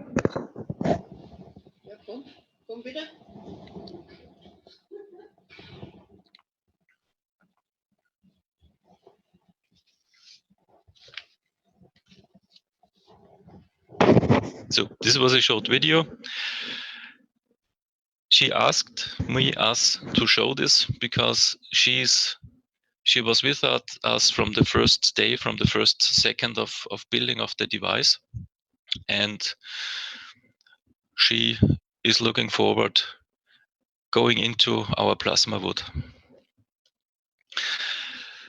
Well, everything we did, like we did at the Peace Candles and the other products, we document at plasmaenergy.org. There is nothing on the site today because we finished yesterday. Just in Can time. I ask you something, please? For not to creating division, can you link this, your site, to the German at keshefoundation.org, please? Trying to find you, remembering is very difficult. We're trying to bring everything under one roof. Use the Keshe Foundation, the German.keshefoundation.org to link these on the Keshe Foundation website. Then people can find you very easy. Yes, we are already in contact. Yes, and I make sure that it will be translated to Spanish also until this weekend. These kind of teachings you come has to be linked that the rest of humanity can benefit by it. To go and find a plasma energy.org somewhere and plasma something else, as is part of the work of the development of the Keshe Foundation worldwide as a family. Join it to the German.Keshe Foundation or Austrian.KesheFoundation.org and put it on that banner that we can give a full exposure to it. This unity is very similar to what is made in Philippines, and I know a number of other people are doing it. So it's a fantastic job. It's beautiful what you've done, but there is facilities behind the Keshe Foundation to allow you to do this. All the platforms are built. Instead of opening division and division, keep your site, no problem, but link to the Keshe Foundation, we can bring people straight away to your website. Okay. Mr. Keshe, we also want to use a lot of the information from the people around the world to keep the information on the Keshe Foundation site updated. So we a lot of the information that we find around the world to keep that updated on the new site. As I said this morning, I don't know if you heard or not. Now we've been told that 25,000 Keshe Foundation websites only in China. It's huge. Klaus, we have a lot of breathing in your mic. Can you change it, please? So please connect it to the Keshe Foundation, Austria at austria.keshefoundation.org, that we can put it as a blueprint. This has to be as part of the blueprint to go on, that people can make it. This is the first time we see it. You've done such a detailed work, and we follow the testimonial as you report with your person. And I can tell you in a way how to do it properly. I see her hand. You can't use the helmet as it is. You have to use it in a specific way to open those hands. The epileptic attacks, as you tell us she carries, this can be stopped within a matter of 2 to 3 months. But you have to do it the proper way, properly done, not just because you build a unit. And we should see, according to the research we're receiving from China, a large reduction in the tumor. So this is where plans should be, or this is what you got to watch. The fingers to open up, the body to go straight, the reduction in the seizures come very rapidly when you do the body work. When she looks at me, facing me, it's her left hand which is paralyzed. Yes. So you should not touch anything on the left hemisphere of the brain. None of your coils in that hemisphere should be switched on. You have to remove any activity of the core from that side if you want to see performance. Okay. Because it's the left side, so it's on the right side of the brain which is operating it. So when you do this, you have to make your helmet functionable, that you can remove coils, not just because it's not connected. These coils, once they're set up, they operate. When you make these systems that you've done, is absolutely gorgeous. I saw my own work over 15 years. But I put this helmet on the children who could not talk, could not walk, and I've seen them changing their lives. It's what you've done. But please understand to remove the coils on the same side as there is paralysis from your reactor, from your helmet. And make sure there is only, you see, the arm and the hand is involved. You only need the reactors which are near the ear and they go to the center of the head. The front and the back has to be removed. You don't Okay. need cores in that area, because when you Mr. do Keshe, would it this, help if he brings up a picture of the helmet and you can use the annotate? yes, please. If you can bring the helmet up, we teach, we can go. It's beautiful what you've done. So let's just not show it. Let's show how it's used and what is the benefit of it. If you have this picture as it is there, I'll go and I'll show you what it is. You see, if I stand, the paralysis is, I'm looking at the paralysis to be on this side. So the only unit you need to work with is these units. You see, is the hand which is twisted. I'll draw here. In the brain hemisphere, half hemisphere, your hand comes on the top and it goes down here to your fingers. You see a lot of deformity with the finger. So this coil, I'm going to change color that you can see it. Oh, it's beautiful what you've done. It brings so much pleasure. You need this core to be filled up. You need this core to be filled up. You don't need any others. This has to be at half power, and this you don't need at all. You take, you discharge these. There should be no cores in this to start with. What you do, you allow the neurosystem in the part of the brain which is to do with hand and arm, which is this section of the brain, to come into operation. Very, very little. The only thing you can do is to put this one here. I've done this and it works very nicely. Let me get a number. This number 4 here, you see the green? Yes. You put a coil in this one, which you create a flow and you start repairing the brain. You need the opposite phase that the flow can go through. Empty the other cores. Do not use cores in any of them, because the brain in this part at this moment is to change the hand. Should, You understand? Mr. Cash, should we empty it, or is it also possible just not to connect them? No. Your cores are active now. Yeah, okay. Just Once you we have to once you empty it. nano-coated, yeah, once you nano-coated the system, you're active.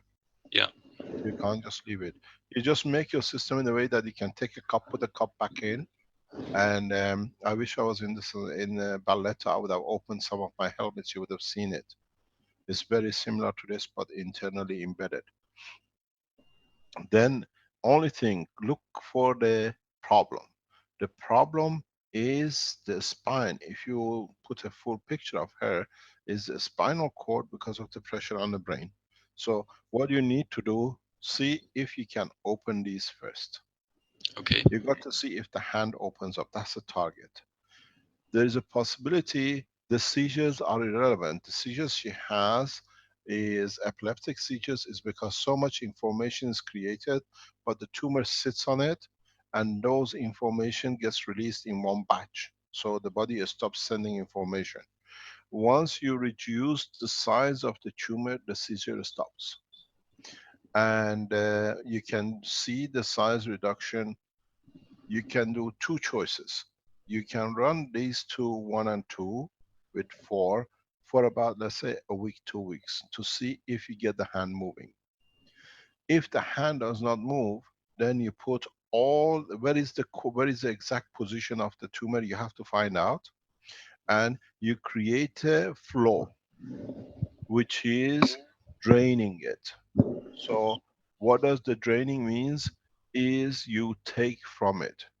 You only connect your gravitational rings, not your magnetical rings. Okay. On either side, you only connect. So what it means, you take energy away from the cell which you don't want. The brain decides everything else is okay. Where there is a slight difference, which is a tumor, it literally you empty it out. The only way you can empty a tumor is when you put two facing gravitational rings in operation. Gravitation means taking. So when you take energy from the cells of the tumor, and then you end up with a tumor which is very, it gets dissolved in the brain, in the liquid of the structure of where it is, and then you're going to be left with the center. Then the center, we change the composition of the GANs on the coils. Did you want to Because, use a whiteboard, Mr. Kesh, to illustrate? no, it's okay. We just leave it as it is. So just because you made the unit does not mean you need to use the body unit. The deformity on the brain, on the body, is all to do with the structure of the pressure of the tumor on the brain. With this case, you do not need a body unit Okay. at all. Do not touch the body unit, because this is not what you're looking for. Carry on. Mr. Keshe, I have a question. Vivek here from Singapore. The coil that you marked with the small X next to Hello? number one, you said put half. Yes. You said put a half the strength on that. How do you put the half the strength on that? Yes. Hold on. Swimming. Sorry about that. I had to answer the phone. Can you repeat again, please, Vivek? Okay, sir. There's a coil next to number one, where you have marked with a small X. You said use half strength on that. How do you put half strength on that? You control. You should build a system with your plasma systems, with your batteries. In my systems, I use different size magnets of different strength. You can't do this. Here with the plasma, you create batteries. When you make your plasma batteries, the number of turns decides the power in most of the cases. How you change, test your batteries, see how is double, how is single, or use 4 batteries for the left and 2 batteries for the right. You Okay, understand? so it actually comes in terms of how the battery itself is connected, number of turns, and how many batteries are connected in Yeah, there are parallel different to ways each of other. controlling. Yes, there are different ways of controlling the power of it. Okay. Okay, thank you, So sir. you're welcome. So you use, let's say, 2 for the 1 and 2, and on the 4 you just use 1 battery. So, but it has to be the same kind of batteries you made in the same batch, which the 4 being stronger on a plasmatic condition is trying to feed the weaker one, which is 4. You create a transfer flow of the plasma. So you can do it 2 ways. You can go for leaving all the helmets all open, but you have to see where the tumor is, target the tumor.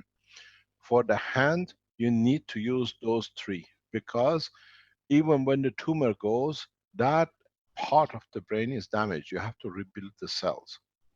This is very important. You got to see this, the versatility you have is bring the MRI up. Let's have a look at the MRI of the tumor. Then you decide which one affects it. You make a decision. You're going to reduce the tumor, or you're going to do the building of the arm after tumor, or you do it before. Once you start activating the arm, the tumor gets activated itself to answer. It's different ways of literally setting this thing up. But where the arm is like a stroke, this is what you need to create. The twist in the body and the brain, what do you call it, the posture, this automatically the body will go back up. Do not use at this moment your body unit. You don't need it. This is what I always explain. Find the source of the problem, not clean up the side effects or the what do you call it, the what you see, the end product. Here, all that is to do with the tumor in the brain, but at the same time, there are 2 ways. You can activate the arm, and that activation will force the reduction in the tumor, or you do it the other way. You look at the tumor itself, where it is, and you decide which one of the 12 cores you want to activate, or 10 you have. You have to target. It's not just how you build the helmet, I'm going to run everything. You understand? There is a Yes. way you can use this helmet in a specific way. You have to reposition, add 1 core in a specific place, and within minutes you can bring anybody out of coma.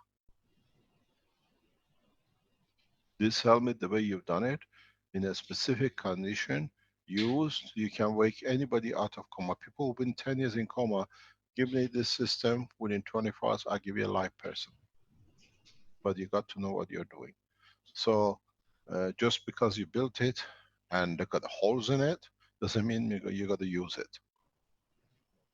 You understand? So Yes. because you are there, you're doing it. You see, when you put it on your head now, is no problem because there is no problem in your head. All the energies transfer. If it's needed, they take. You understand? Yeah. But when you're dealing with tumors, when you're dealing with cancer, when you're dealing with epilepsy, understand the reason. Spend an hour or two, study the case in reality what it is, not what you want it to be because you made the system, you got to use it.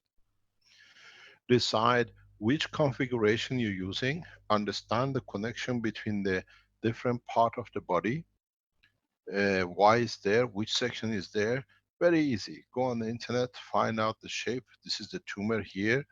Where, which elements of the physicality is connected to this part? What does it touch? You understand? Yeah. And Understand. then take a next step because this is a very big bad habit is that I built it, I have to use it. Mhm. Now you built it, it's absolutely beautiful what you've done. No shadow. It's the same as the one we've seen with Renan.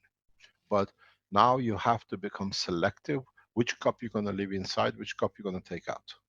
Yeah. Yeah. Mhm. Mhm. And if you're going to use the gravitational ring or you're going to use magnetical ring. If you're Yeah. going to bring stability, pardon? Magnetical is always the giving and the gravitational the taking part. Yes, yes, Yeah. yes. But for the brain, majority of the time, you need the gravitational. If Okay. it's a tumor, you have to take away. If it's epilepsy, epilepsy is, as I explained before, when you see your body shaking and the convulsion and the rest, this is nothing to do with what goes on. This is the problem in the world of medicine. We look at what is the end products and we produce medicine for it. But in fact, epilepsy is nothing but a switching and switching off, as I explained many times. The brain, there is a pressure on it. Arm, legs wants to move. The information doesn't go to the arm and leg, which is supposed to move. As you see, it's twisted. So that information is released in mass. What it is, let me explain to you how exactly this case is. The tumor is sitting on the brain. We'll find out where it is. Most probably it's putting pressure on the hand and arm. The arm and the fingers are trying to get rid of this pressure, this what is there, the pain. So it's producing a lot of information to send to the different organs of the body to create sedatives or send it to the right place that the pain is not there. But because of the way a child sitting, a man sitting on a child, the tumor sitting on the brain, the information is produced. It finds a shortcut, it goes to a specific point of the brain, and as the brain wants to release the information, whatever it was to do in the arm is not going anywhere. The brain has a capacity of, as I always say, like so 1 megabyte of information per second to go through it, but 3 megabytes comes. So when it comes to 1 megabyte point one, the switch comes on. So the information is gone, but information from the brain is taxi destinated. It means it goes to the specific point. When you get a needle in your foot, you don't shake your hand because the information goes that is the foot where it is. But when the information released in this condition at 1 megabyte, it has no characteristics, so it goes anywhere it can go. So what it is, information comes up moving your foot from the nail and not moving your hand. Information has no base, everything moves. Then you see the what do you call it, the stupid shaking of the body. Yeah. And then it opens for the second time, it releases another 1 megabyte. So now you see another shake of the body. It opens for the third time to release the last 3 megabytes. And then when there is no more information, the shake is called, we call it epilepsy. So the cause of the shake is the tumor which is sitting on the hand, on the arms. So the source of the information, producing information that leads to epilepsy sits in that seat of the tumor and is for the arm. Arm is in a lot of pain, but body is creating sedative for it. You don't feel it. It has nowhere to go. It releases it. You see that the epilepsy. It takes sometimes 2 days to build up to 3 megabytes to release. Then you see it. And you say the woman has epileptic attack every 3 days, every few days. Whenever it reaches a point, it releases it, so it goes. So go to the essence of the problem, not just to make a machine to put them in. Can we see the MRI of this, please? You must have an MRI if there is a tumor. Yes, you can see, but I didn't prepare it. So you can't start nothing with the lady. You have no authority to do. You have no rights. What did you mean? You I got. cannot touch. You cannot touch the lady if Yeah. you do not know how the tumor has to be handled. If you get the Okay. MRI, bring it up. Don't use it till we see it. That is correctly done. Yes. Okay. And Yeah. then together we all learn. Okay. Okay. Sonia just told me we got this MRI. Put it So on we the can see. screen. Let's have a look. Yes, that's we all No, learning. we don't have it scanned in. Hast du es elektronisch? Kannst du mal senden? If it's on a disk, we should be able to see it. Yeah. It takes just a minute. No problem. We have all the time. You've done such a beautiful Okay. job. We wait. Take a picture. Warte mal. Okay. Mr. Keshe, I have to inform you, here's Rainer, I have to inform you that Klaus is part of our team now. He was fetted and he is part of our team now, of our teachers team. Thank you very much. We need brilliant man of science. This is a new science. The one who understands it, they can teach it. But we have to teach correctly. It has to be done. I've seen a couple are making pens in Holland, and they are not selling it on the name of Keshe Foundation, but they're using our concept, our technology. They use every banners of the Keshe Foundation. They give a lot of talk about me, but couple, whoever you are, I thank you for teaching, but the pens you are making are not correct. And you cannot sell products on the internet if you have not certified yourself. You can cause yourself problem. A lot of you have started making these pens and you put it on the net that other people can buy it. We sell it, we have certified it. It took us, I think it's cost us about 12,000 euro to do the trial certification, and then we had paid thousands more to get it done correctly. So it costs money just because you're making a pen and you go and sell it. Anything you sell, please try to get it certified, because I've seen fake, what do you call it, powders put in a bag and sold as a Gans powder. Is good for your brain and the others. You're causing a lot of problem for yourself, not us. What we call cowboys. Have you managed to get the picture? Just a moment. We make a picture with our mobile phone and try Okay, to put it in. yeah, no problem. Go back on your stand. You showed us a beautiful stand. Can we look at your stand till you get the video ready? Yeah. The stand you made behind you is done perfectly. When you stand inside it, you have to decide which organ it is, if it's again cancer, if it's energy to give, if you are giving from magnetical or you're taking from gravitational. You understand? So, Yeah. because you made the coils, I said that to Renan as well. Make a connection for coil, each coil, magnetical separate, gravitational separate. Okay. Even though inside your coil there is a double coil, it's gravitational magnetical.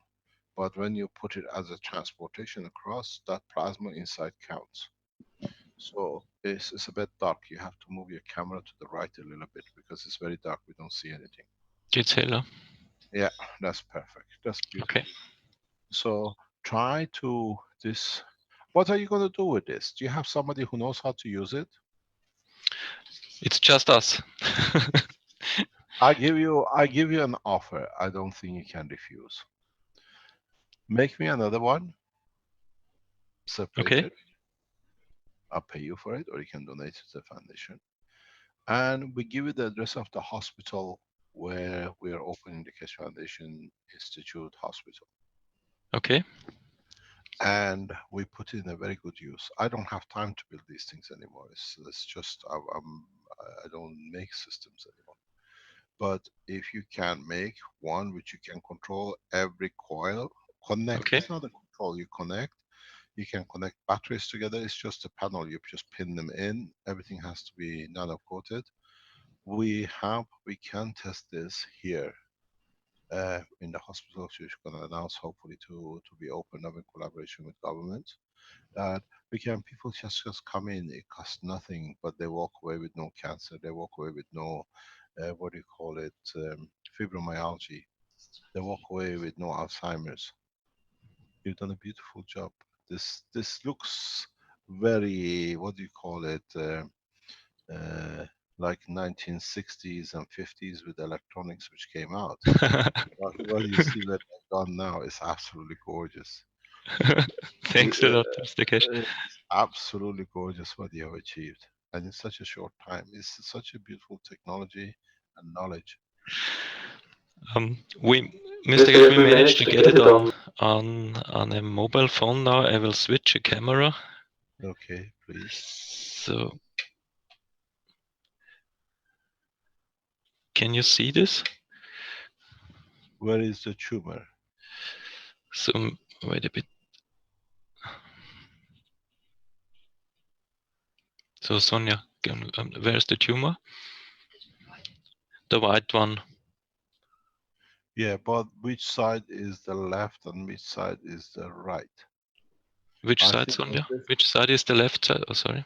Which side fits into the brain? This is the right side, and this is the left side. So if you put her is the side where we see, you see exactly what I told you on the machine? Yeah. Where that white patch is where the connection of the arm and the fingers are. So we are precisely right. If you bring the picture of the helmet and you see what I told you, is in that point. So what you need to do, you can do two things. You can, you don't need the right side system. You have not to put anything in it because the tumor has nothing to do with the right side. Okay. You have to create a gravitational on the same two system you have. You know the number 1 and 2, and you need. Let's see what we can do with this. Shall I just bring the picture of the helmet? Bring the picture of the helmet, because this can be done totally different way. Bring the helmet next to it, or bring the helmet up.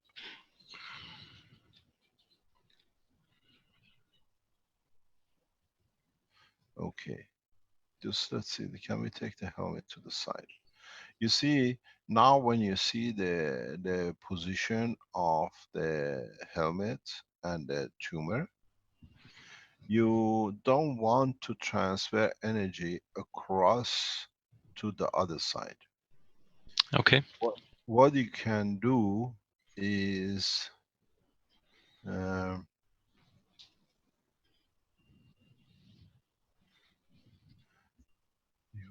got to. I can bring in the picture. You can bring the picture on top of it if you can. Yeah. Okay. Just a moment, please. If it's transparent, we can do it. So, what is need to be done is not to cross the energy of the tumor across the brain. With the arm, you can do it when it's there because it takes a fingerprint across of the energy. Yeah, is I got it. So just a moment. Print. Share screen.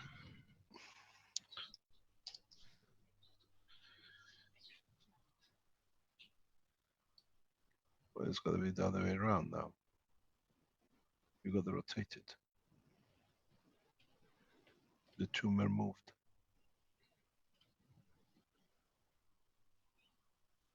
Okay, I will rotate it soon. Just a moment. Can you ask the lady is with you? Yes. No, she's not with us now. When did this started? Wann hat das begonnen? 2005. Was she heavy user of mobile phone? Hat sie fehltelefoniert? Not much, says her mother. Sonja, kommen wir mal kurz. Did she get hit on the head? Was she had a fall? Hat sie mal am Kopf einen Unfall gehabt, oder? No, she did not. Is this the right side? Das ist rechts und das ist auch rechts. Yeah, I can see it. Yeah, but Mr. Keshe, the helmet, as you can see, is the back end at the bottom. So the right, it's like if you would have it on your head, and your nose and your eyes are in front of you. No, which way is she facing? Me, or if the No. way the skull is there, she's looking away to the top. Yeah. So ist es, wie es wirklich ist. So these two pictures are right positioned now. They fit together. Okay, no problem. So now we see. You see the helmet is the other way. This okay. Yes. Now we Before see it this was one. the other way around. The other way around. Okay.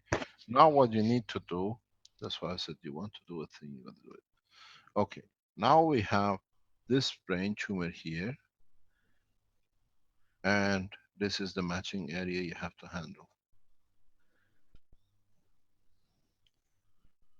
Yes. But there is a lot of indication in this tumor where the problem is, how it is. This looks very much like a mobile phone tumor. We see a lot of this. Could you ask what was she using? Is it the same telephone number? It's don't mention the name, but is it a Korean-made telephone? Weißt du noch das Telefon, das sie Or is it benutzt made a hat? phone made in Sweden? Or is it made in... Well, You know? we don't know, but we can find out. Yeah, find out, because we're running a case like this already with Okay. another condition. It's not malignant, it's not cancer, they don't see it. This could be possibly due to the... When was the first sign of this condition? Wann war das erste Anzeichen? Ja, 2005.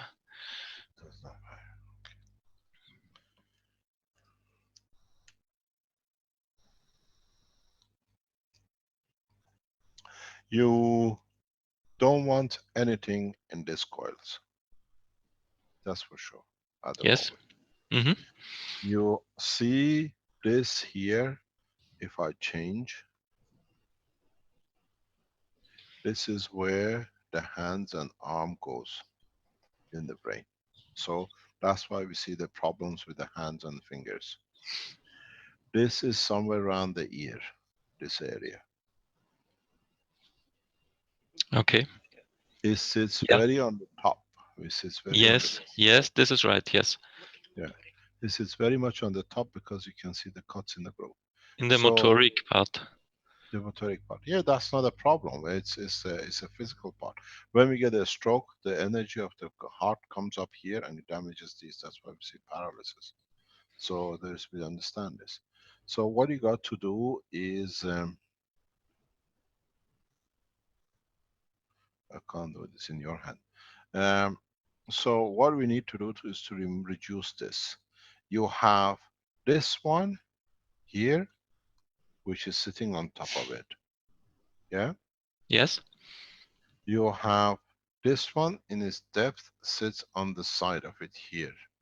Yes. You have this one, which is on this angle here. And this you don't need. You have to empty this one. This has to be emptied totally.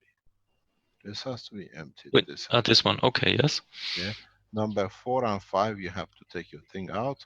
Empty. All this you have to take empty. Yeah. So now we got to play with this. The play with this is we can do it two ways. The tumor is on the surface on the top. Okay. We have two choices. Yeah. We can create gravitational here to suck into it, and we can do a gravitational here to suck it up. And this seems to be the best. Then we don't allow the tumor to spread anywhere. We literally deplete it. Okay. Okay.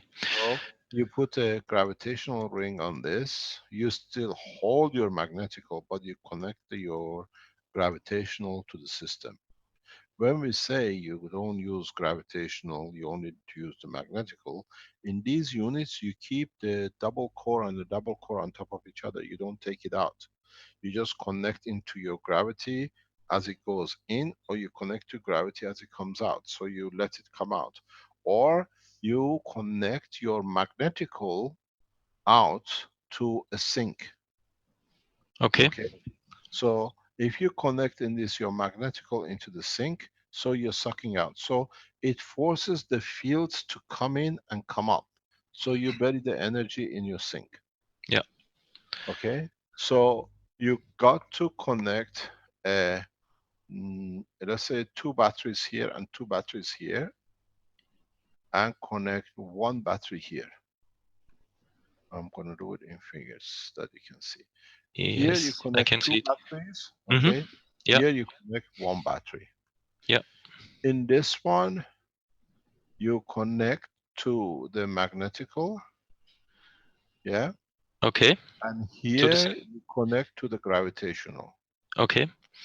If you connect to the gravitational, it has to go through the thing. It goes through the magnetical, comes through the gravitation of this, and it goes in the sink. You get rid of the energy in the sink.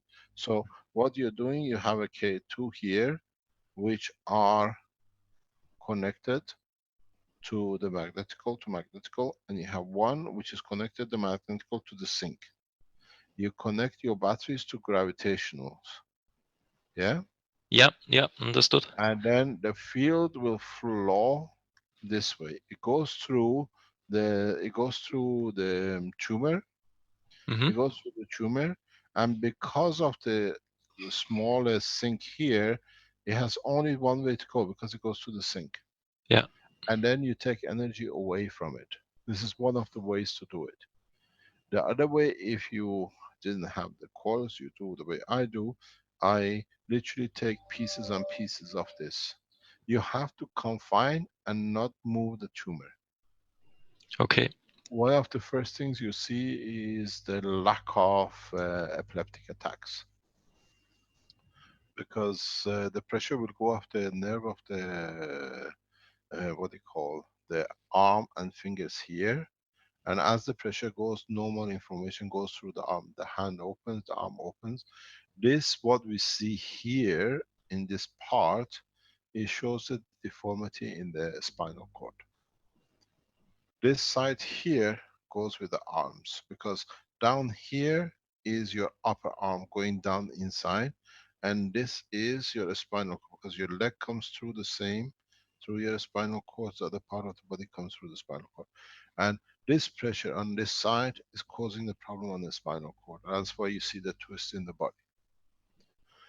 The problem with this is if she gets it, because the brain, as it reduces the weight from it, the brain is growing up, is blowing it back up to its normal shape, you're going to have some headaches, or you could have a muscle ache.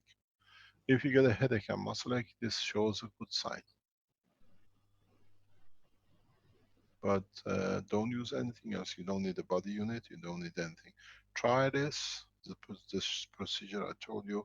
We have looked at it in 2 weeks time. You see, if she changes in position, in posture, or in the epileptic attack, Okay. and then get it sorted out. But take everything out, and she doesn't need your upright unit. Okay. Just the helmet. Just the helmet, those Yeah. 3 for the time being. You have Mm-hmm. to play with it till you get it right. These cannot do any damage because it's just a flow of plasma. If you don't need it, you don't take it. Mm-hmm. Okay. Plasma just brings it out. There is another way you can do it, is deciding yourself. You have to decide. Please ask a doctor to supervise with you. Don't do Yeah. these things on your own. You Mm-hmm. need a medical doctor who is part of the Keshe Foundation.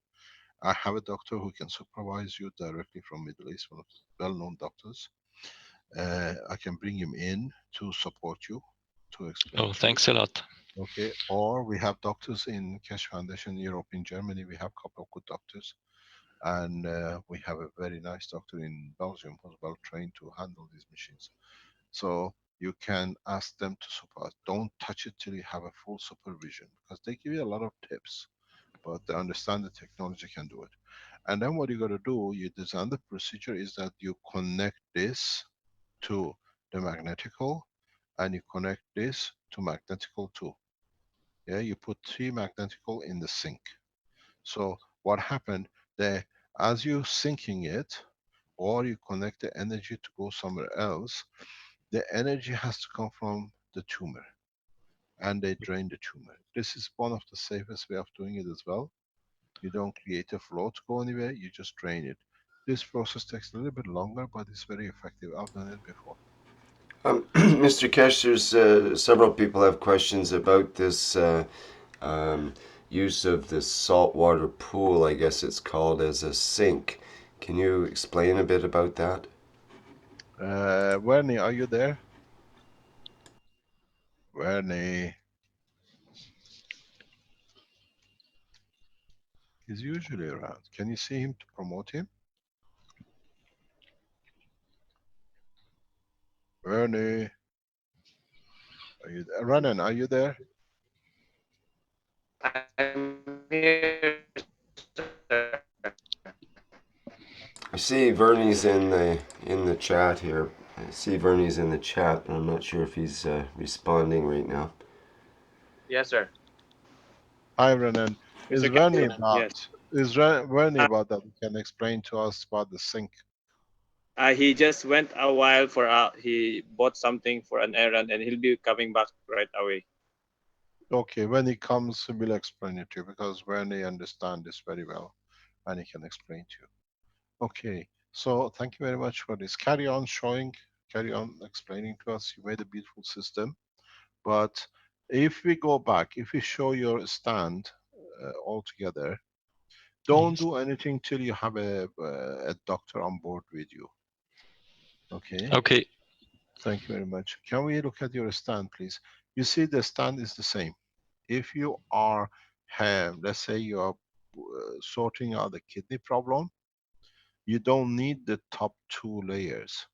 You position the middle of the 5 on the left hand side in a position that what you want to do. You don't connect everything. You have to get out of this habit of I made it, I have to use it. Wieder rüber. Das wieder rüber. Ist zu Yeah, dunkel. a bit more to the right. There we see it. Yeah. Perfect. Okay. So you have to start educating yourself how to use these systems. You target it. If it's the lung, you use the top 4 to the line of the diaphragm. And then you have to decide if it's a cancer or you're just giving it the energy. If it's an energy, it has to be balanced between all 4. If you're connecting, let's say, the top 2 cores here, let's use my, I don't have Android here, I cannot touch it. Do you see it? No. You don't. I can Yeah. It's I can take a picture for no, annotation. Right. it's okay. If you look at the top 2, the top 2 trays, which is 4 cores on the left and the 4 cores on the right, have to be connected exactly to the same power supply according to the ratio. So if you're connecting each coil on the left to 2, you connect the one on the right to 1, which you create a gradient of the flow of the energy. That it goes through the body, is information carrier, it goes. Then you have to decide if you're connecting both to the magnetical or gravitational. Are you emptying or are you adding?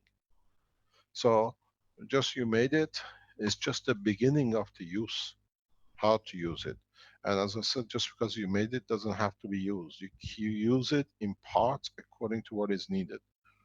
If you are doing an arm and a leg, you don't need any of the top. Yes. Yes, sorry about that. Rick, Benjamin is in the background from Ghana. When we finish with this, they have corrected all their data. They want to come back in. And I've been told the vice of the Atomic Energy Authority of the Ghana could be online with us after this. Okay, great. Thank you. Okay, thank you. Go ahead. So yeah, our presentation just finished. Yes, we would like to build a unit for you and to improve it. Yes, And that's fantastic. You bring it to one of the most advanced hospitals in the space technology. We're setting it up. I'm sure we will see different versions of this when we go to China with the Chinese group. And we bring it in. We try to have a live sessions in China whenever we are in public sessions. And I'm sure we'll see these used there because they are reporting different kind of things in respect to tumors. This is a marvelous team you made. Thank you to your team. This is absolutely, Thanks a lot. this is beautiful. Try to get yourself a doctor, medical doctor in Germany, one or two of them. We know we can ask them, but depends where you are in Austria. I don't know any doctors in Austria who are there. If you're a doctor in Austria, you want to join us to test, we can help you. Ask Kevin Davina. Maybe he has somebody in that area because he's in Austria with you. And we'll see what we can do.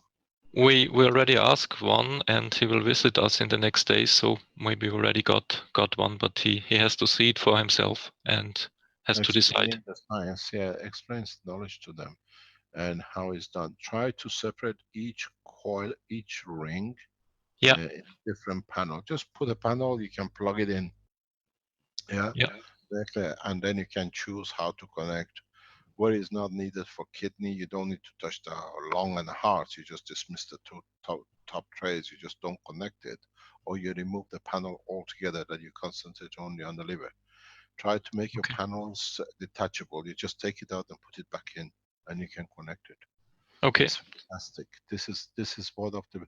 I have a lot of chairs and things like this, but it's nice to see it in this way. It's fantastic. Congratulations. Yeah, thanks a lot again. Your Um, is fantastic.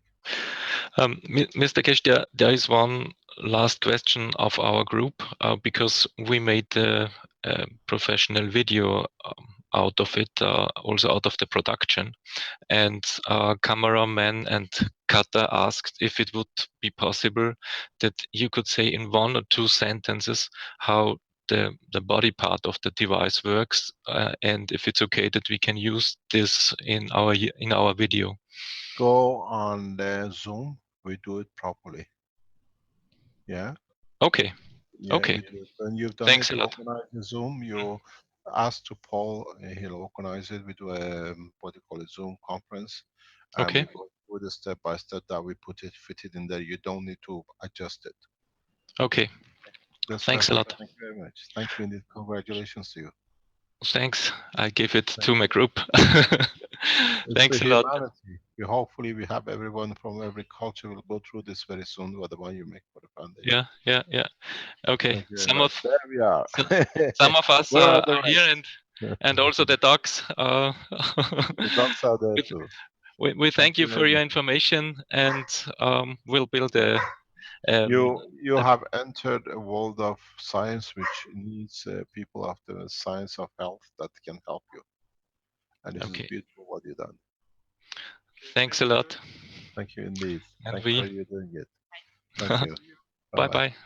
bye. Bye bye. Rick, can we go to Ghana, please? Yeah, Translation. there was one question about the coils on the helmet. I don't know if it's too late there, but regarding the wires in it, were they copper or zinc wires? There's some confusion in the No, live these are stream. all copper wires. Okay.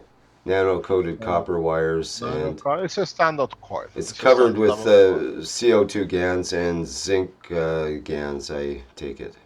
Then we come, yeah, that's what they've done. But when we come to it, and you understand, even the coating matters how you do it. But in we're coming to the point, as we was explained by you, but you couldn't express it, that when you stand in these machines, your desire to release yourself of the pain of the kidney will trigger only the core which is going for the kidney.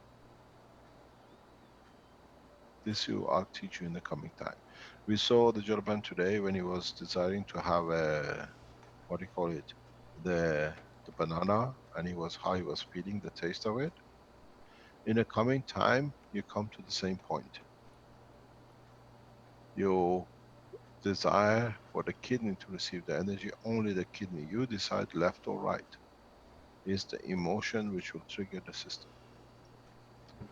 But at the moment, we have to gradually graduate to this level of understanding. You don't need quoting. You just need to create the emotion that this is where the pain is. The body knows, the system knows, and in float will change itself. But we will come to it later. Right. Thank you. Okay, Okay. we can move on then to. Rana, please. So Benjamin, are you? I'll unmute you there. Do you want to go ahead? Yes, Okay, please. we are. Good morning, everyone, and Good morning, Benjamin. From thank you, sir. humanity to you in Africa. We thank you all. Apparently, Dr. Nana and Professor Shilo have an emergency meeting, so they have all left immediately when we came around. But Dr. Nana was around, so she had to Sorry leave about for this. this emergency meeting. Please, can you hear me? Yes. Would you like to Okay, share with us your screen? okay. So we are willing to share with you our corrected results. So where is this? Okay, PowerPoint. Okay, this, please, can you see?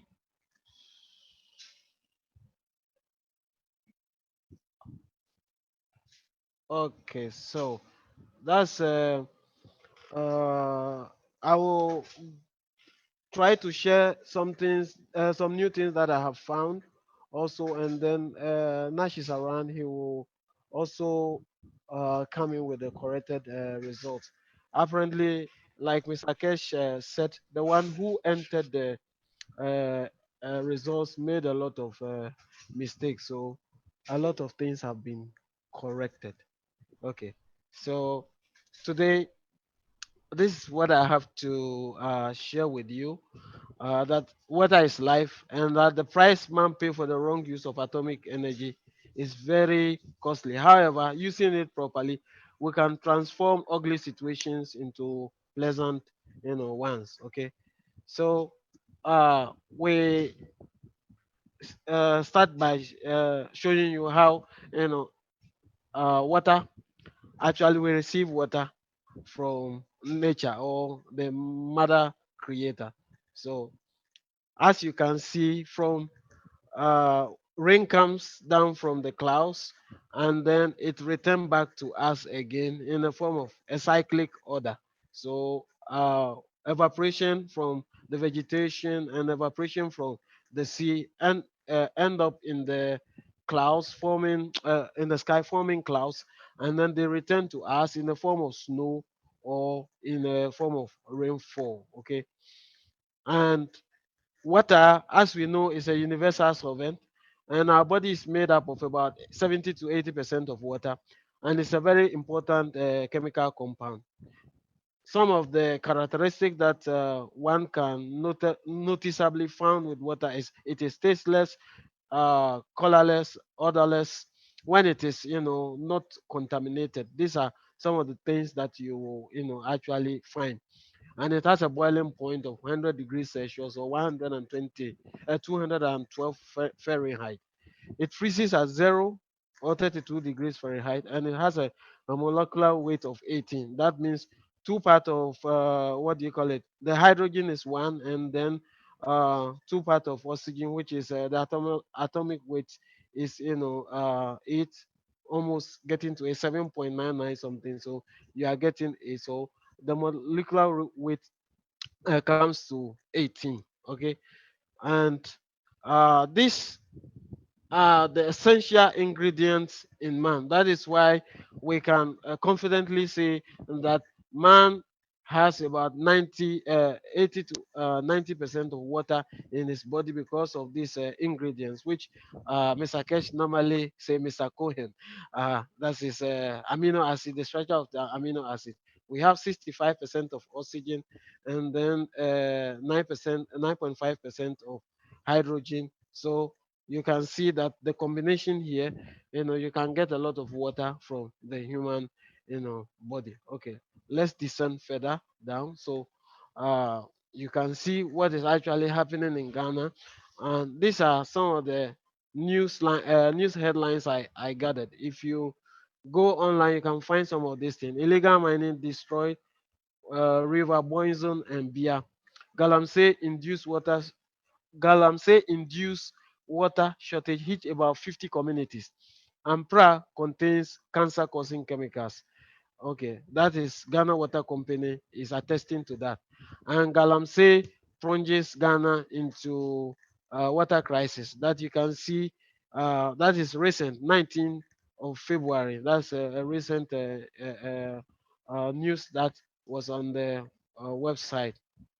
Okay, this is one of the key members or key people in the Ghana Water and Sewage Corporation, and he's telling us that fluoride content in water has, which was supposed to be 1.5 for human consumption, which I even find it too high because fluoride is not good for us. If you read a book by Dr. Jerry Tennant, you can find out the health implication about fluoride in water, and it's a good book. I actually have read this whole book. Voltage is Healing. If you can get to Amazon, you pick a copy for yourself, and then you see what Jerry Tennant, has discovered about fluoride.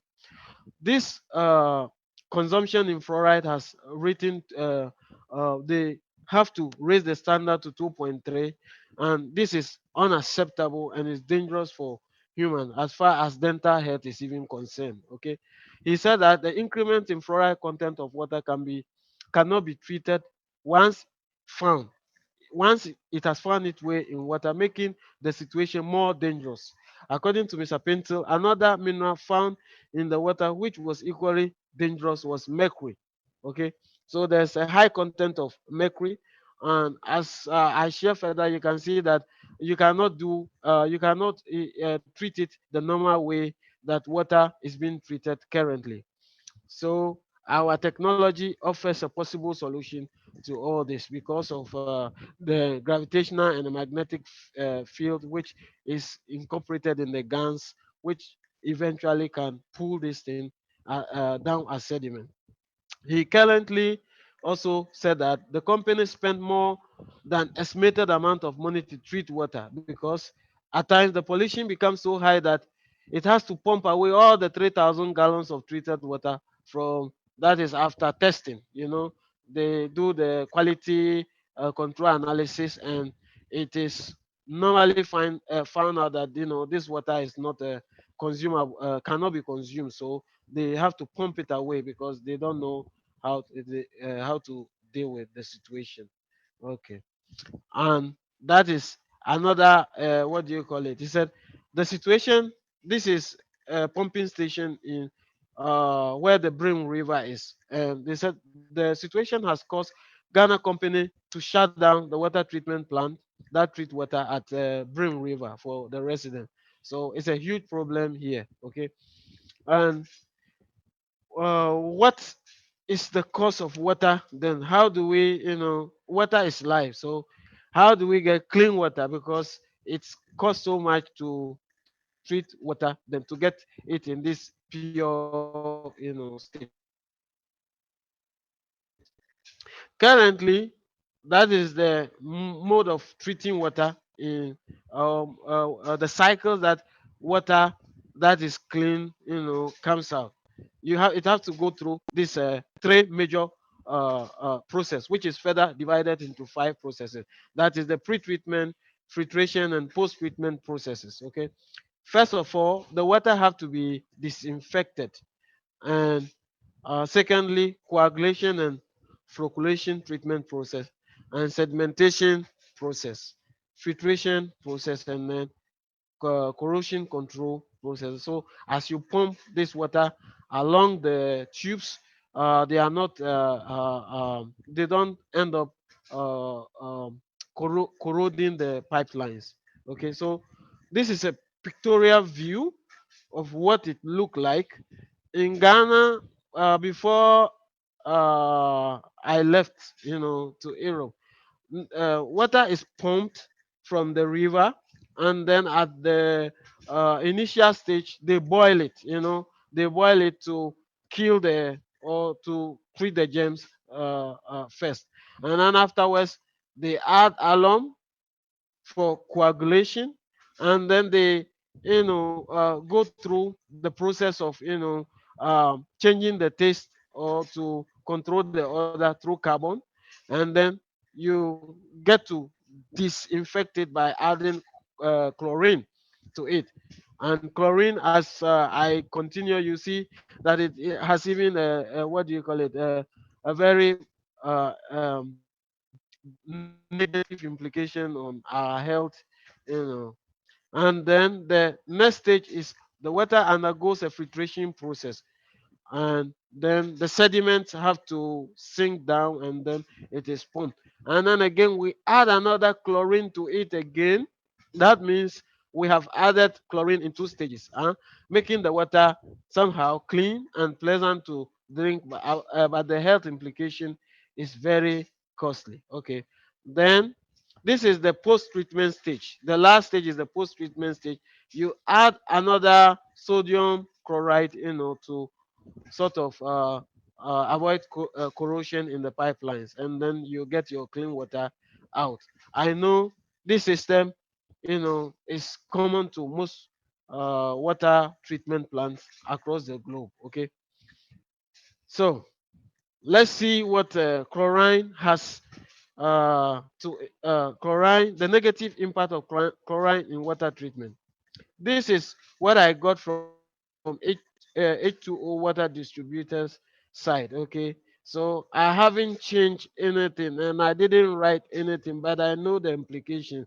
They are just echoing what we have found out. Okay, chlorine has an extreme drying effect, not only on the hair but on the skin.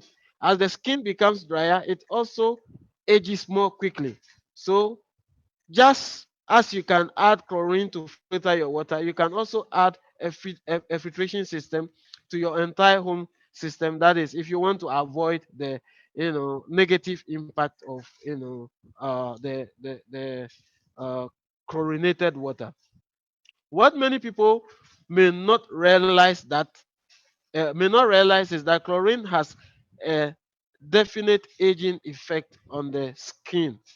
So when you use so much chlorine, your skin tend to age, faster. What those same people may not also know is that chlorine was chosen as a primary disinfectant for our water supply for its safety, but it costs. Okay, but that cost has not factored in health risk which comes from drinking chlorinated water. The risk of developing cancer, for example, is more than 90% higher than those regularly drink chlorinated water than those who do not. Okay, this is by Michael Ryan. You can get this article also from Enzyme. Okay, and these are some of a lot of from different people. This is a medical doctor, J.M. Pride. Chlorine is the greatest crippler and killer of all modern time. While it prevents epidemics of one disease, it is creating another. 2 decades ago, after the start of chlorinating our drinking water in 1904, the epidemic of heart trouble, cancer, and salinity began. Okay, that's a medical doctor speaking. And this is another from air and toxic risk assessment, that is 1991. Other studies have indicated that exposure to chlorine via inhalation may alter disease resistance in animal with higher incidence in emphysema, pneumonia, and tuberculosis. So that is the disease that you can also get. Let's listen to another doctor, Dr. Lance Wallace. Showering is suspected as a primary cause of elevated levels of chlorophyll in nearly every home, because the chlorine in water, that is chlorophyll, also known as carcinogen, levels increase to about 100% during 10 minutes in your residential shower. So that is how you gradually actually poison yourself, because the skin area is actually the large part of your the greater part of your intestine, or you can take in more fluid via your pores than drinking. So when you enter into water, the water gets into your pores faster, and you can easily poison yourself, or get another side effect.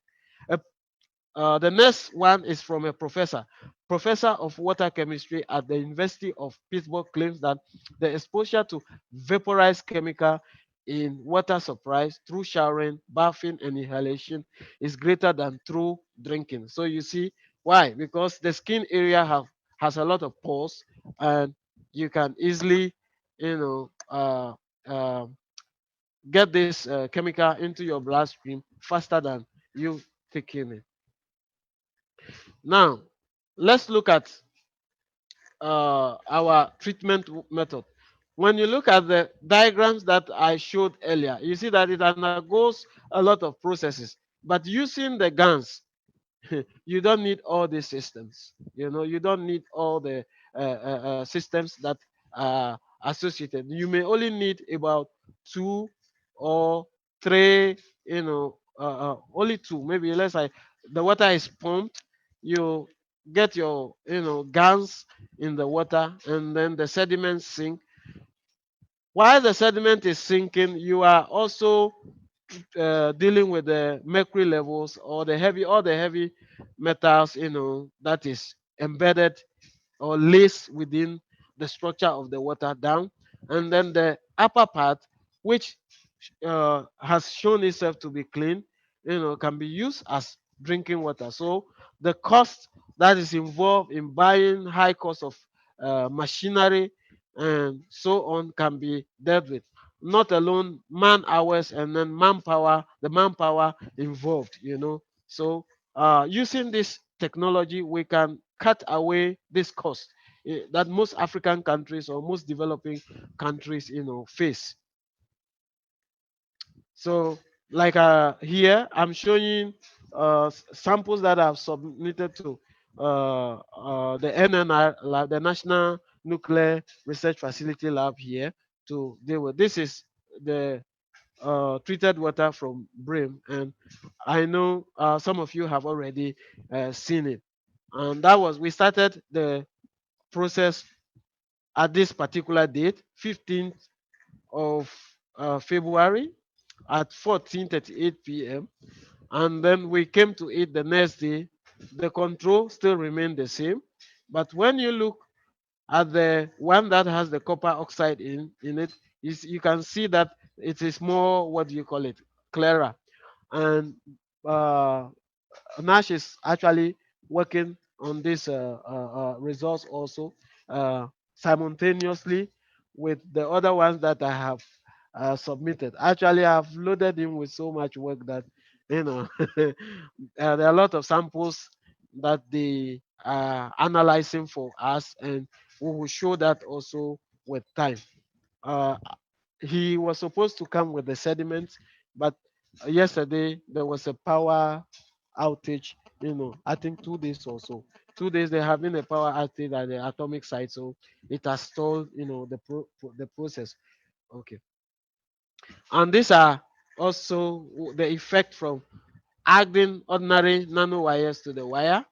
That was when we started. That is how it looked, and after 24 hours, the next day, the water is a little bit clearer, and it is more clearer now as it sits on their laboratories now. So we can, in effect, uh, further research, or further, tuning of this method. We can cut costs and then save money for third world countries. Okay, so he's here. I have. Um, I have the corrected results. Nash is here. He will, go through with us again what he has, corrected. So I have handed over to Nash. Yeah. Good morning, Mr. Keshe and group.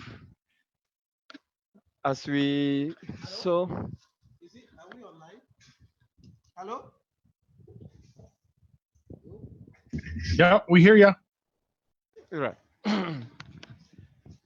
As we went through the other time that we met, we found out that there were interchanges in some of the results of the parameters, especially with turbidity.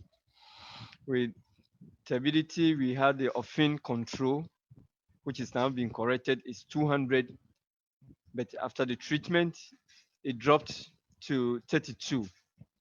Then with the Revapra, the control was 226. After the treatment, it dropped to 4, which is even below the the guideline values for drinking water according to WHO and Ghana Standard Authority levels. Then we came to the color.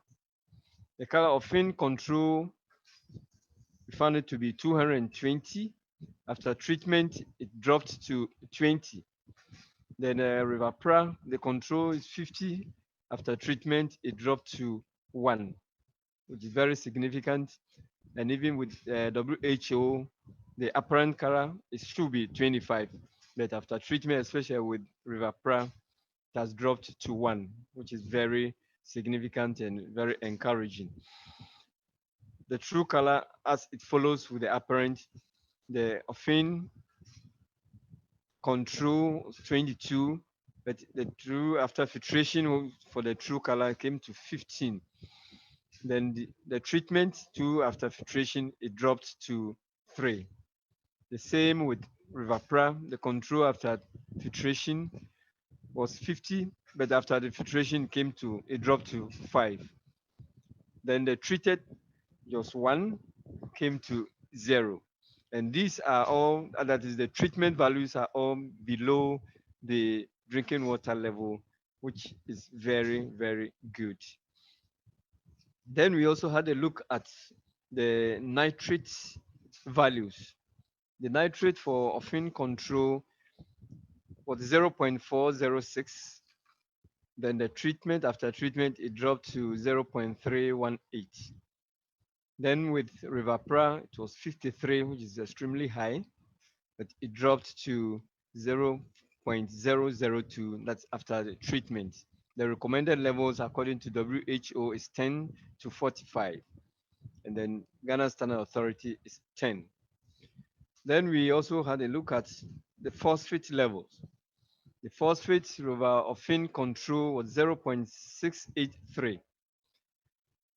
After treatment, it dropped to 0.034. Then with Revapra, the control was 2.066. After treatment, it dropped to 0.012. Sulfate was 2.51014 for the offin control. Then after treatment, it came to 2.0089. Revapra was 0.218. After treatment, it came to 0.14. So basically, these are the corrected results that we have. As Ben already said, we've also analyzed the sediment from the samples, and by next week we will come out with all the metals that we are possibly being analyzed for the sediment. So thank you very much. Hello? Hello? Yeah, we can hear you. Okay, so that is the, what do you call it, the final result, and it's very encouraging, you know. And as you see on the screen, this is something that we are, it is in the process now. We are, you know, we have started the process, and with time we will give you all the, Benjamin, yes, before sir, you go any further, go back to the report, please. the report, okay? Can you expand? Can you open it that we can see the results? Because last time we found discrepancies in typing, person was typing it. Can you go up, please? Can you open it? Open it. Open the figures. We want to see the figures. We'll go back. We need to see the chart. Go down. Where is it? There is the report here. Open this report. Oh, can you open it, Rick? We can't see the figures. It's a picture, and you need to show the actual report so that we can see the figures more correctly, or else try to, if you can make this picture bigger in your program there. I think it's only at 65%. If you could make it 200%, maybe we can see the numbers better.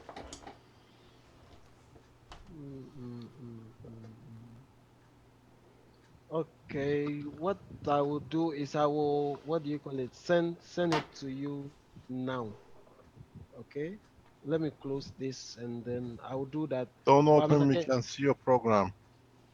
okay, I'm closing. You work so hard because to analyze with Dr. being there with you in what. You could actually just use the percentage slide on the bottom right corner. Okay. You can increase the size. It says something about 60%. You can make it bigger there. Go back to that might work. Go back to the screen again in what you had.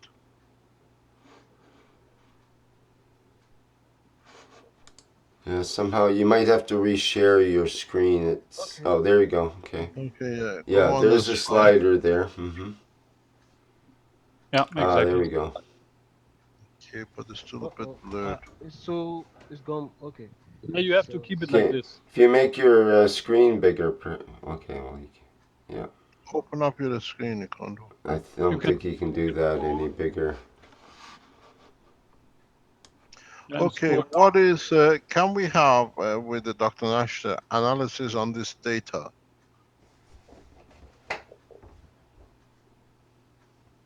Dr. Nash, Hello, Benjamin. Yeah. Hello.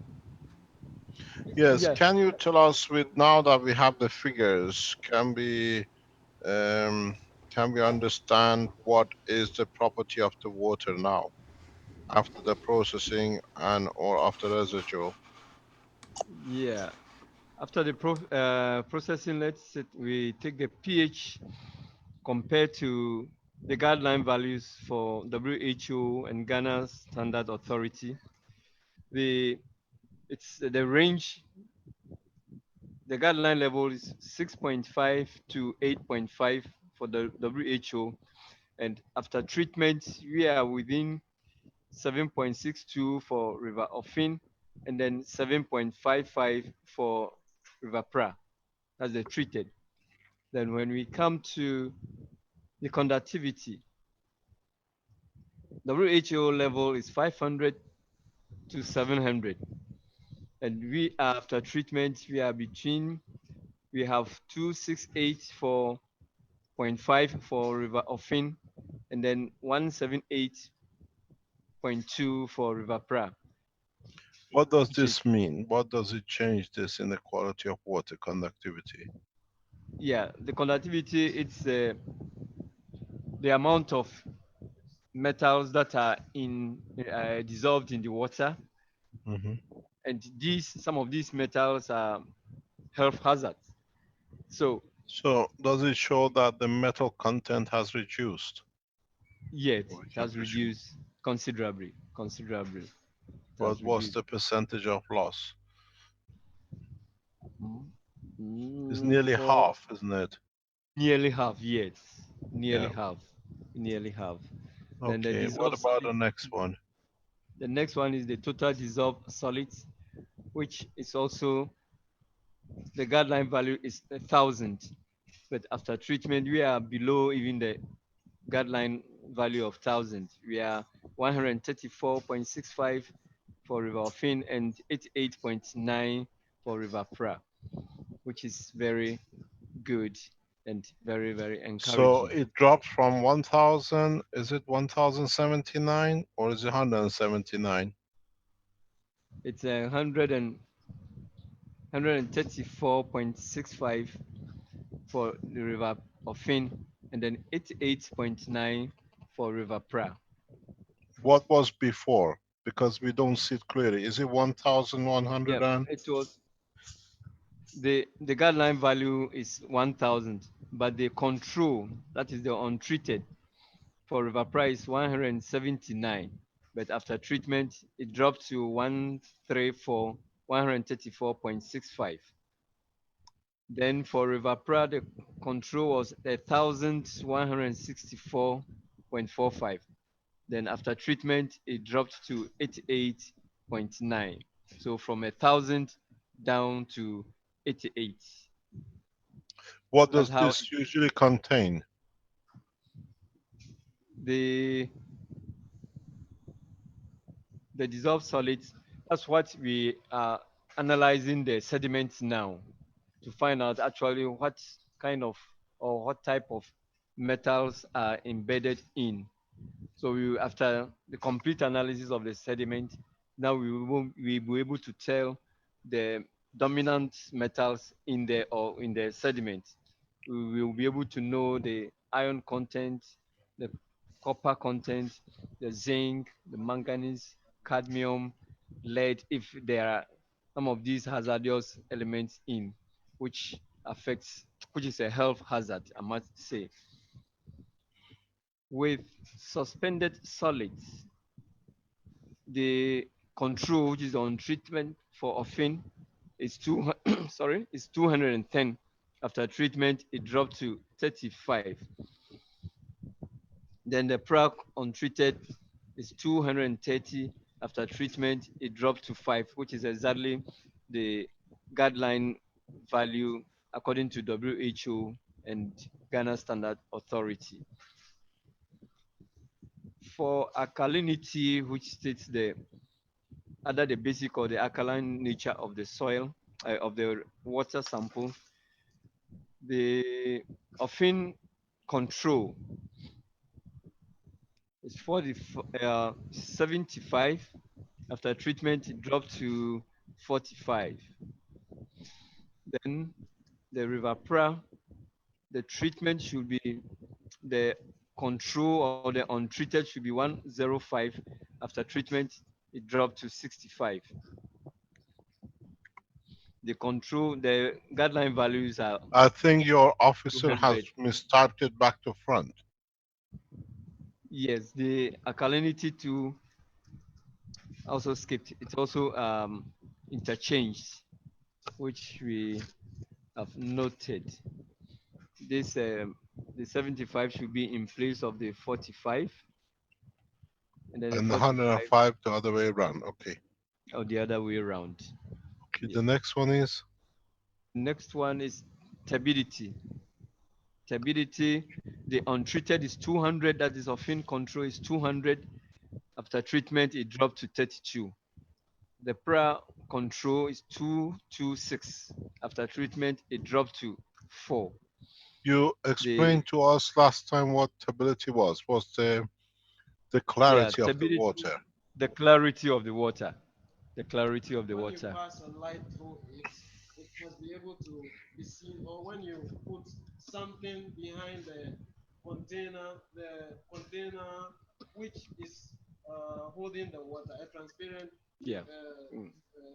a transparent container. Benjamin, we can't hear you. Okay.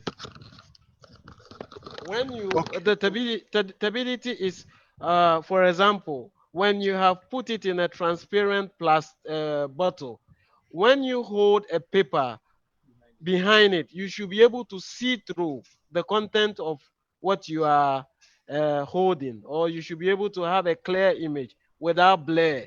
So that is the dispersion rate of light is able to go through without becoming opaque. That is simply what turbidity actually means. Okay. Thank you very much. What's the salinity? Salinity for Ofin control, it was 0.2 parts per trillion, that is PPT. But after treatment, it dropped to 0.1. That's about 50% down. Then the prior control came to, it's the untreated is 1.1. After treatment, it came to 0.1. That is, it tells the how salty the water is when it is Did you consumed. manage to get the unsalted cans this time? You found the distilled water for it? Yeah, I wash it this time. No, don't shout. Come to the microphone. Okay.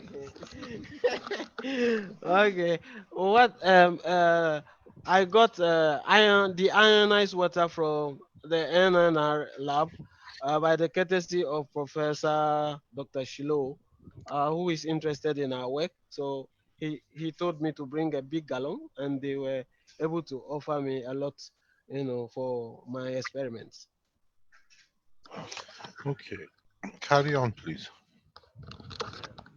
So with we now come to apparent color. That is the color of the water as it was submitted to the lab. Its obfin control was 220, but after treatment it dropped to 20. The accepted level is 25, so this is quite good. Then for prior control, it's 50. After treatment, it dropped to 1, making it very almost colorless, just like distilled water. Then the true color is after it has been filtered. The offin control was 220, but after filtration, it came to 15. Then the treated offin water, which was 20 for the apparent, after filtration to get a true color, it dropped to 3. For pra, the control was 50 untreated. After filtration, it dropped to 5. Then the treated river pra came to 0 for the true color. The WHO level is even 5. So compared to the treatment was more effective than the control, than the guideline value for the true color. Then we came to nutrients and other chemical tests. And we start with fluoride. The fluoride for the offin control was 0.015, but after treatment, it dropped to 0.011. That's about 0.004 difference. Then the pra That's about control, 35% reduction. about 35% exactly. Pra control that was 0.033. After treatment, it dropped to 0.001.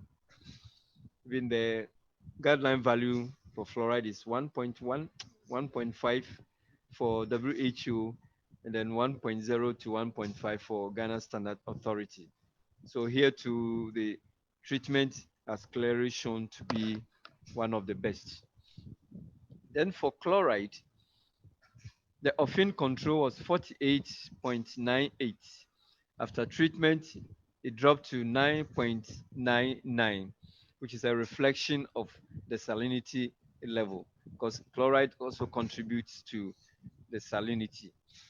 Then for pra control, we have 596.81. After treatment, it dropped to 28.99. The guideline value is 250 to 1,000 according to WHO, and then 250 for Ghana Standard Authority. So we realized that the treatment was even below the guideline values. Then we come to sodium. Sodium for offin control was 17.9. After treatment, it dropped to 13.2. That's about 4.5 difference. Then prior control was 85.7. After treatment, it dropped to 16.8. And the guideline values is 200 for WHO and 200 also for Ghana Standard Authority. So here the treatment has also clearly shown how effective the treatment is. Then sodium for offend control was 2.5. After treatment, it dropped to 1.5. Then prac control was 6.5. After treatment, it also dropped to 1.0, which is far below the guideline value, which is 30 for WHO. Then for total hardness, we have 65 for offend control. After treatment, it dropped to 52. Prior control was 48, and after treatment, it's also this should be it dropped to this should be 18, but they have made it 48. The same 48 should be 18 for total hardness. The guideline values are 500 for both WHO and Ghana Standard Authority. Then for nitrate, the offend control was 0.406. After treatment, it dropped to 0.318. Then for prior control, it was 53. And after treatment, it dropped to this it should be 0.53. 0.53 for prior control. After treatment, it dropped to 0.002. The guideline values for WHO is 10 to 45, and then Ghana Standard Authority is 10. Phosphate for offend control was 0.683. After treatment, it dropped to 0.034. Then for prior control, it was 2.066. After treatment, it dropped to 0.012. We don't have the guideline value for phosphate yet. WHO and Ghana Standard Board, the guideline values are not in yet. Then for sulfate, the offend control was 2.5101. After treatment, it dropped to 2.0089. Then for prior control, it was 0.218, but after treatment, it dropped to 0.014. The treatment levels, according to WHO and Ghana Standard Authority, were to be 250 to 500. So far, is what we Okay, have. as a scientist Yeah. who is qualified to give us a verdict, what does this result give us? There is a very strange characteristics that the often Yep. shows totally ratio than pra. Because Yes. the But offering, okay, because the offering was treated with CO2 GANs, and then the PRA was treated with copper oxide GANs. So they so are two copper separate. oxide shows a better performance than CO2. So yeah, sure. But the CO2 costs nothing to produce, where copper oxide does. Yeah.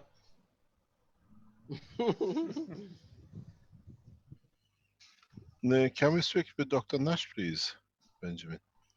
Um, Doc- Dr. Nash, um, Yes, Mr. Cash. yeah. Um, what is, we see a lot of reduction. Okay. Yeah. We see a lot of improvement in reduction of the all sorts of things. But Yeah. are these all beneficial to be withdrawn? Or can be selective and keep some? Water without Yeah. nourishment is no good, but part of these things are nourishments for animals or whatever. Can we become selective? I mean, is this water okay for consumption? Most probably, but void of everything, Yes. more or less. Yeah. We realized that with the copper oxide treatment, it's more effective than the carbon dioxide. And Mhm. it's even when you look at the guideline values for drinking water, you realize that some of the parameters it's even lower than the guideline values, telling us that the treatment using copper oxide has been very effective. These guideline values came about when we haven't come across the treatment with copper oxide and carbon dioxide. I believe the guideline values are from what Ben earlier shown, the traditional way of water company here going through the processes of treating water. So based on that filtration or the treatment system, that's why they came out with these drinking values. And now that we have advanced forward with copper oxide treatment coming in, we realize that we can even go lower than the guideline values, which has been set for some years now. So Would it if this be, is would your government consider to implement this? yes, and I'm sure they would, but they will call for further tests on a wider scale, and that will go through the processes, and the government will surely, because this is even cheaper compared to what we are spending treating our water for public consumption at the moment. So it's a big breakthrough if all hands on deck, relevant people are brought on board, and we sure the government will give an ear to it. Is it possible to get a couple of error on the page to be corrected? Yeah, And sure. if we could have a written report, a scientific report of the evaluation of this result that Yeah. we can share with number of governments, Okay. because this allows a huge difference in, because especially when I look at the salinity, Yeah. the salinity with copper oxide, this allows the sea waters for Yeah. countries Can like be here used. in Dubai to be literally cleaned out. You can drink it, you can put it through and drink it. How long did it take? How long did you leave the two to stay? A day? 3 days. 3 days. Was Three it days. effective immediately, or after 3 days you got to this point? Would it be any different if it would have been just one day? Mm. After putting it down, we started seeing changes after 1 hour. The water was clear. So Dr. Nana was even asking me, why is the other one, that's the copper oxide, going, clearer than, but I have already tested it in my room and then have found out that the copper oxide, gets clearer faster than the CO2.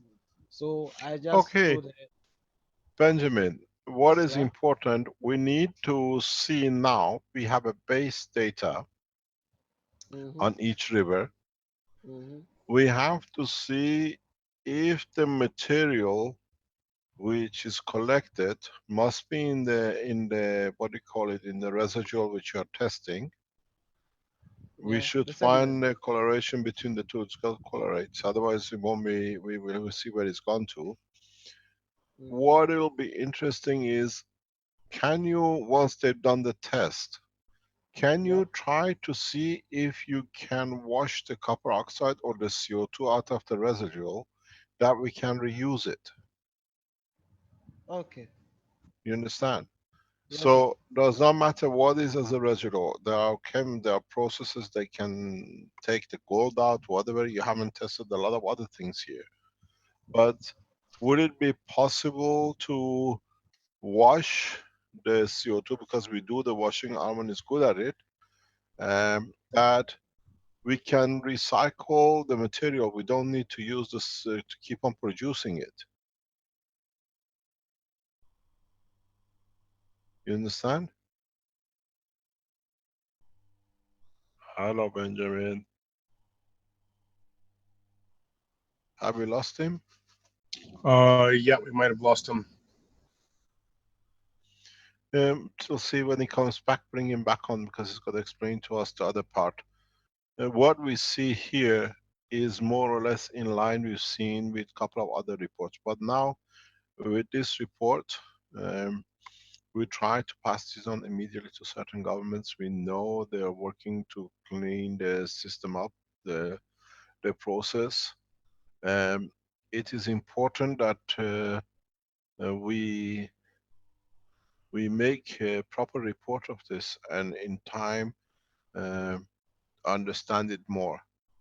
I've seen these kind of work past 10 or 15 years. We were fully aware.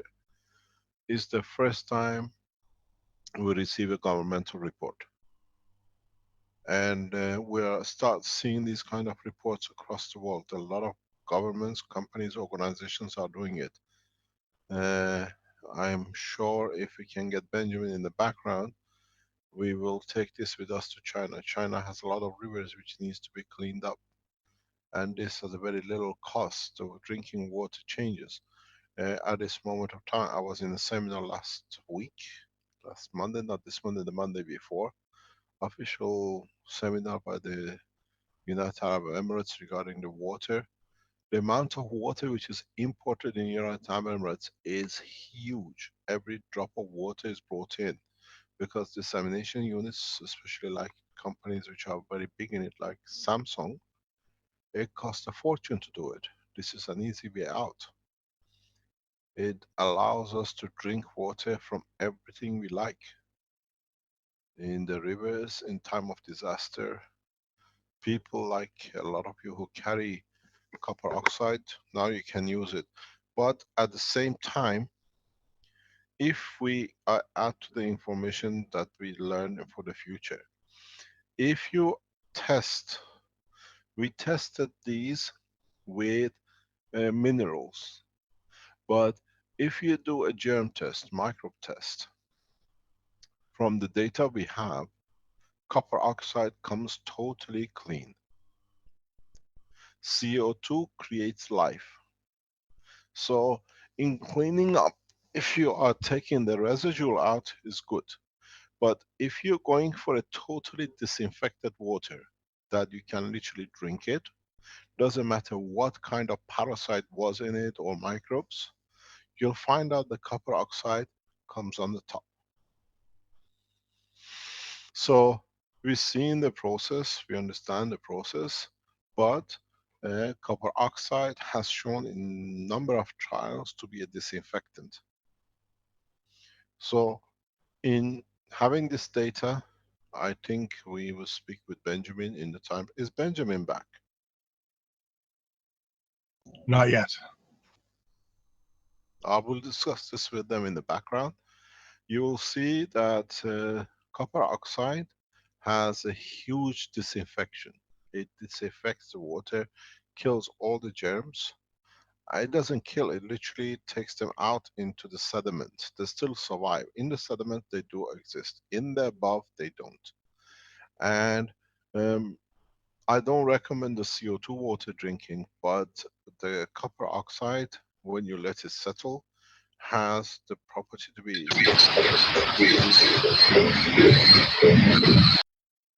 Okay, got that.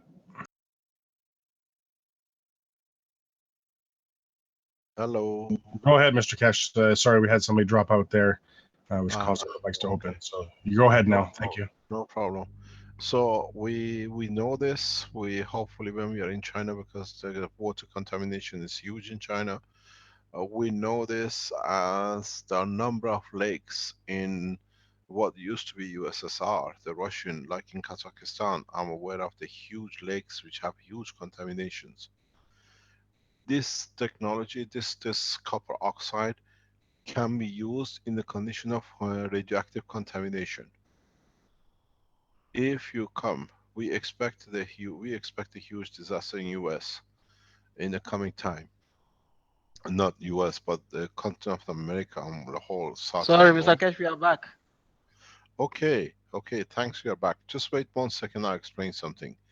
If we expect with these disasters like what happened in Fukushima, a huge amount of radioactive contamination of the water, copper oxide is literally your only guarantee to decontaminate from radioactive material.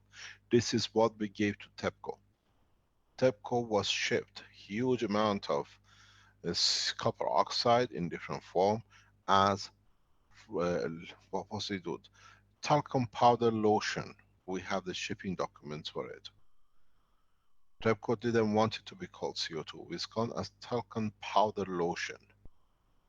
We have all the shipping documents. And now that the gentleman who was part of the TEPCO to decontaminate is the director of the Keshe Foundation Japan.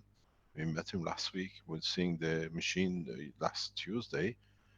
Now we are in that process.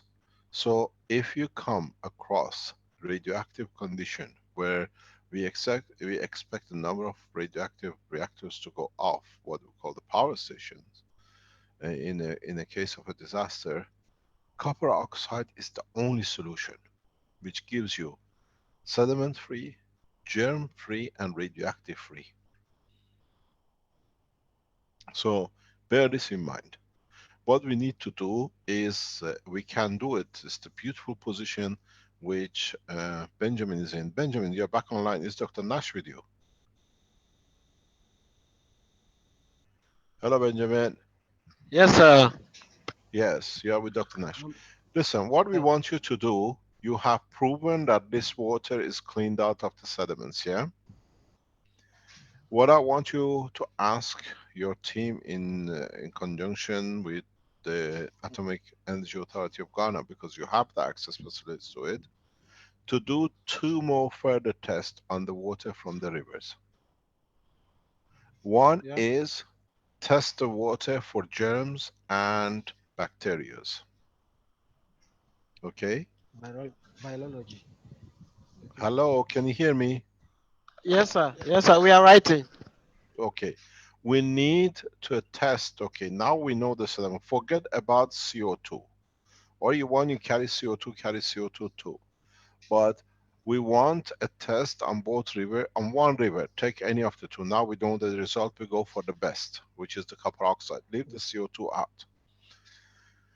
When do another test and give us the result in respect to bacteria and germs or whatever is in the water before and after. Okay? In the Control. video you showed us last week, Yeah. the week before, you showed us people washing the animals, the blood of animals in the rivers and everything. So these Yeah. rivers are fully contaminated. Yeah? E. coli. E. coli. So I want you to ask the authorities within the institute to, what do you call it, do a bacteria test, a full test, like this report for sediments, if we can have a bacteria test.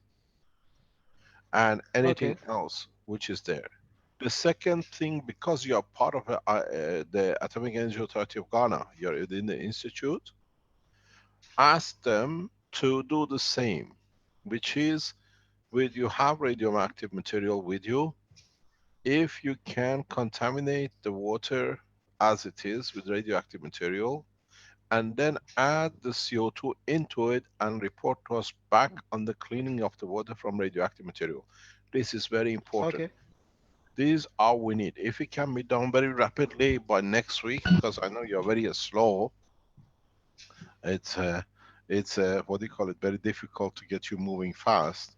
But even the waters you have now, you still have the 2 waters after cleanup Yeah. and the normal.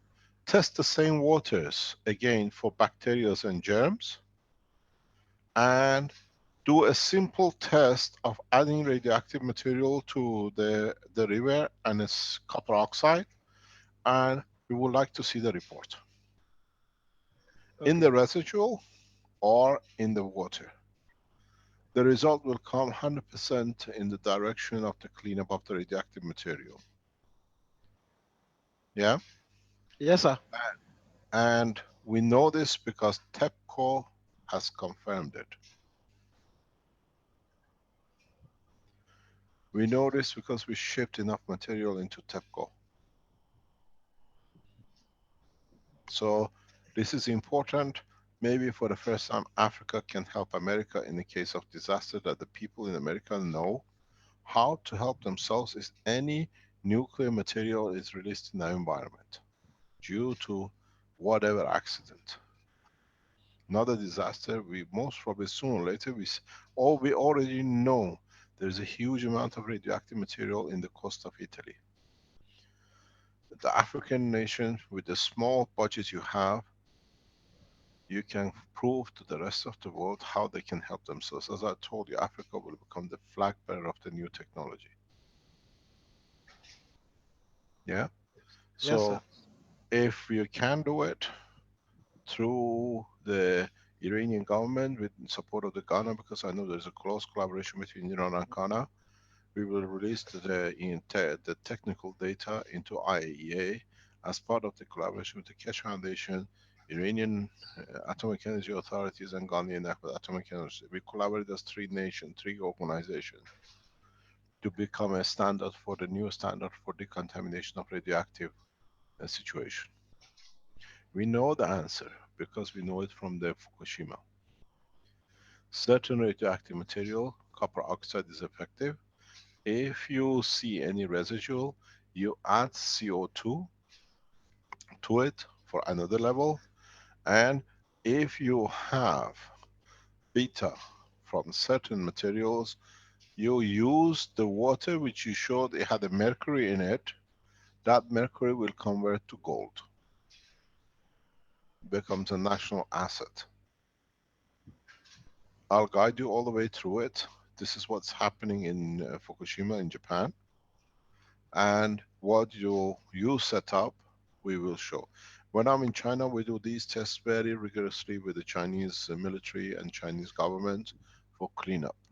But I know from 25, 30 years, 25 years ago when I used to work in Russia, in Kazakhstan, we had this problem with a lot of lakes which are heavily radioactive or mercury contaminated. This allows a new cycle. With a little amount of expenses, we can clean up most of the problems. So please ask your collaborators in IEA, in what called Ghana Agency, Nuclear Agency, Atomic Energy Authorities, to first of all test these waters for microbes. I'm sure CO2 will give you clearance because we've done this with the South Sierra Leone University. We already have a data from South Sierra Leone University, which they did the data on Ebola when we had the crisis. And from the nuclear atomic side, you can ask your colleagues, because you're in the Atomic Energy Authority, to do a quick test. It takes you 5 minutes literally. You add CO2, you let it settle in 1 hour, and take the waters, the one which is not treated with the CO2 and the one, and you just measure. You got the Gaga meters and everything there. You can do the Gaga counters very quickly. Could we have this report within next week? Nash, sir, uh, I happen to give him a lot of stuff, but they cannot maybe cope with my rate of what do you call it, sample. So he We here need to answer for himself. Dr. Nash. Yeah, Mr. Kesh, Yeah, with the Dr. Nash. microbiological, the Pardon? microbiology, with the microbiological analysis that assignment you've given us, yeah, that will be done at another lab, but within the same Ghana Atomic Energy. So we're now going to make arrangements with them and then get the samples for them. So hopefully, I think a week will be too short for us. No problem. 2 weeks. 2 weeks, Humanity has been correct? contaminating for hundreds of years. Yeah, 2 weeks is in nothing. 2 weeks. Yeah, Yeah. that'll be But fine at with least us. if you have any preference, but I know as a nuclear physicist, it should not take you more than 10 minutes to give us a result on the nuclear contaminated. Hmm. Yeah. You have Okay. So two plenty weeks. of 2 weeks will cobalt. be okay. You have plenty of cobalt residual from your disinfected units, which I know you have for radiation system use. I know a lot about your organization. Don't worry. So Great. Thanks so if you much. could ask, listen, we are nuclear physicists, and governments have access to these kind of technologies. We collabor with Mhm. with different governments. We know what you carry. We're trying to support you with the cobalt for what they call it, decontamination radiation of the hospital units. I know what you carry in that place. I've seen a full, what do you call it, inside report. That's why we are there to support. So Okay. you have some old materials, cobalt and the others which are there. If you can contaminate it or the water, contaminated water, just add it as a contaminated water. Use a CO2 and use the copper oxide. CO2 will not show. CO2 will show maybe partially for alpha. Beta, you need to use mercury which comes from the water. If you have cleared the water with sediment, I think you won't see such a good result. But if you, in your test in sediments, you find mercury in your sediments, then don't touch. Take them to put the sediments back in the water, add your radioactive material, and add the CO2, and then measure the sediments. Now you should see a lot of gold. You recuperate all the gold, plus you convert the mercury to gold. So this becomes national asset. You understand? Yes, please. Yes, So sir. this is a huge, any mercury, if any of this residual in the two rivers you see mercury, mercury is your national asset that converts to gold. If you take the residue of the nuclear materials which you have and add copper oxide or CO2 into it as a mixture, you will see gold will rain down. You will see it. This is how we supported, what do you call it, TEPCO. The cool. Yeah, TEPCO with the Fukushima disaster, they are collecting gold from their tanks. 50 Right. kilos per tank is on average. I see. You understand? That's great. So Yes, I do. because these rivers are getting exploited for gold and they're using the mercury in it, it's very easy. If you have the radioactive material in conjunction with the gold, CO2 or copper oxide, you might need CH3 to create a chain reaction, which what we send to TEPCO as part of the conversion of tritium. You should be able to see gold dripping at the bottom. This is the only solid because you will see the shiny bit. Yeah? Yeah. So it becomes a Wonderful. national asset. You can literally sell the gold for your government and subsidize all your researchers.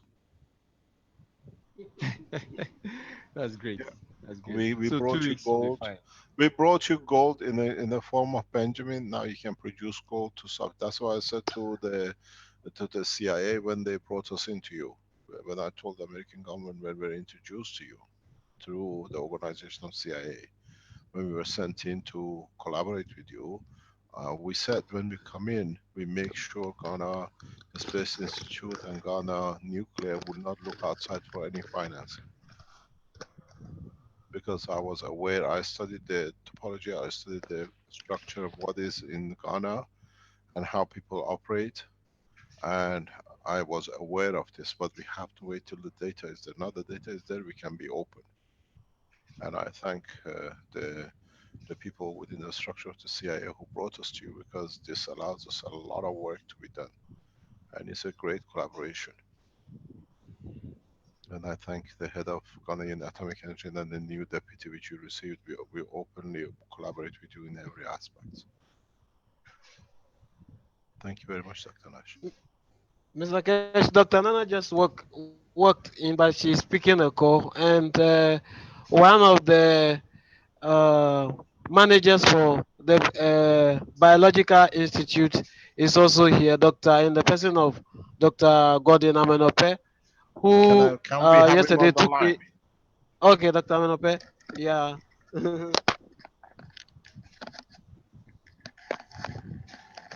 Hello, Kesh. Hello, yes. Good afternoon, doctor. We just received a report, beautiful report from your institute, from your organization, Atomic Energy. What it'll be interested, we see Yes. in the sediments. What we requested now, is it possible to have a biological report? The decontamination and pre-contamination of the water, microbes and everything else.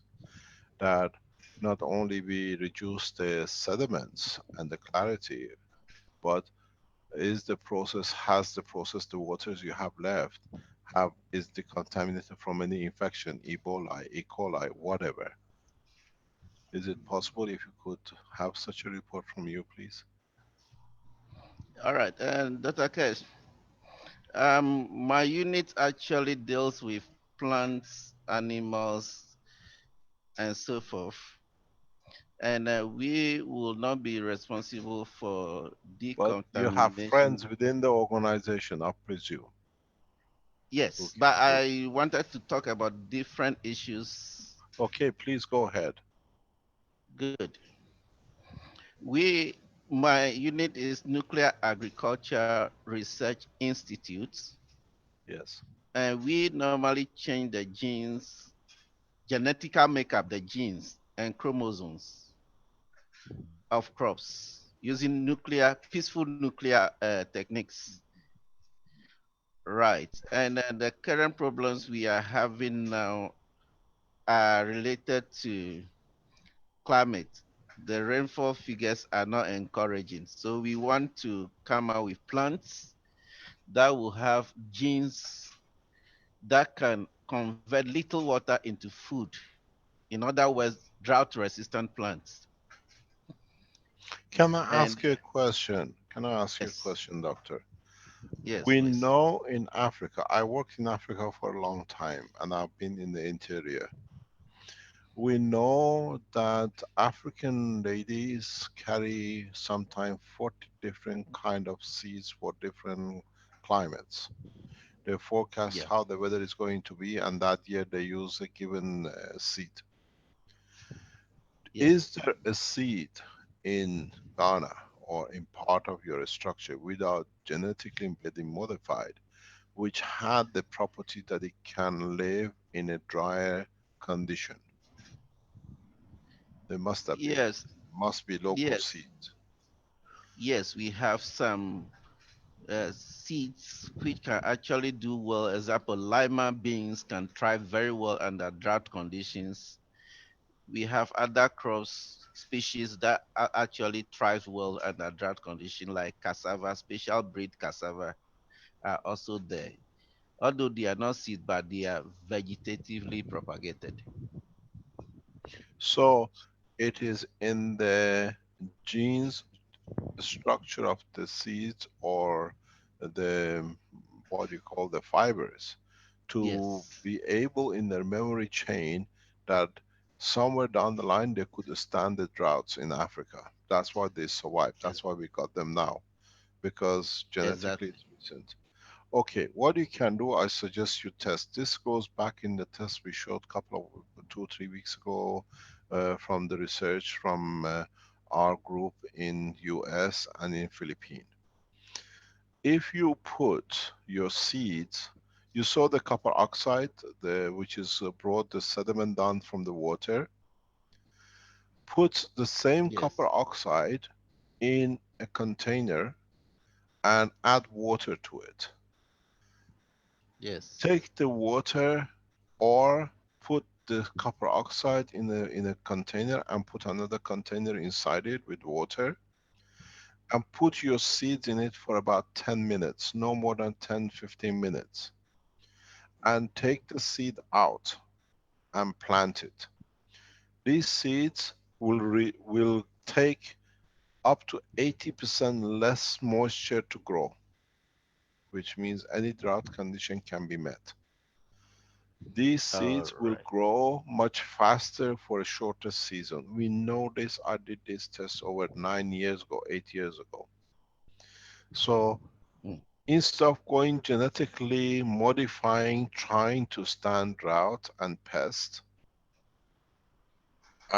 if you go on the Keshe Foundation, the work 2 weeks ago, 3 weeks ago is on the net. Is on the agricultural green, what do you call it, blueprint.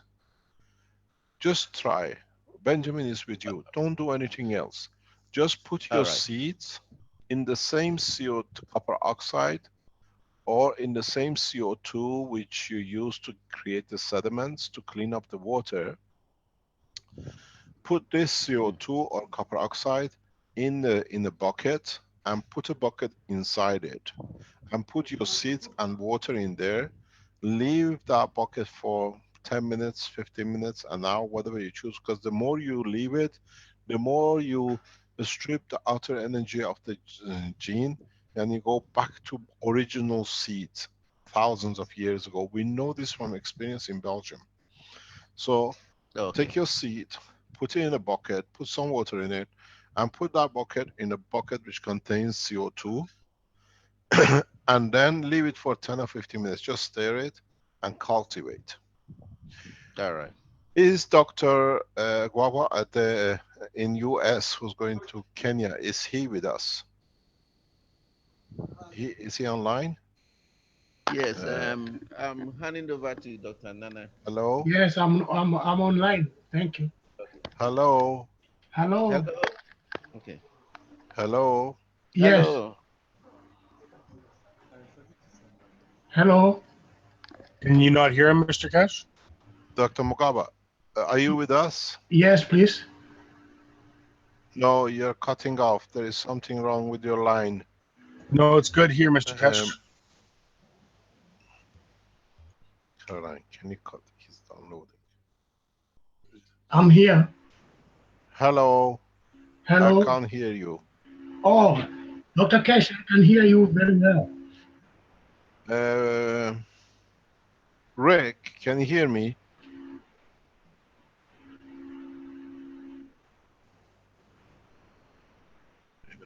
Hello? I can hear all of you. Rick?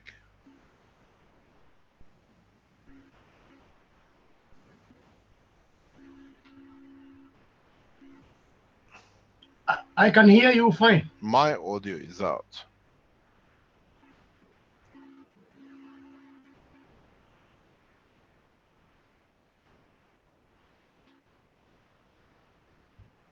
Hello, can you hear us? Yes, I can hear you very well.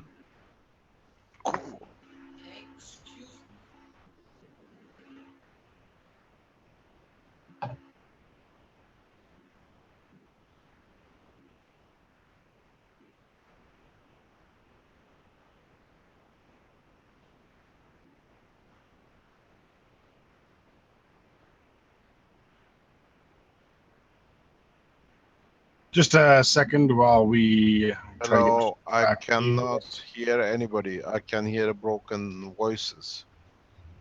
Okay, so maybe we'll just get him to come drop back out and come in.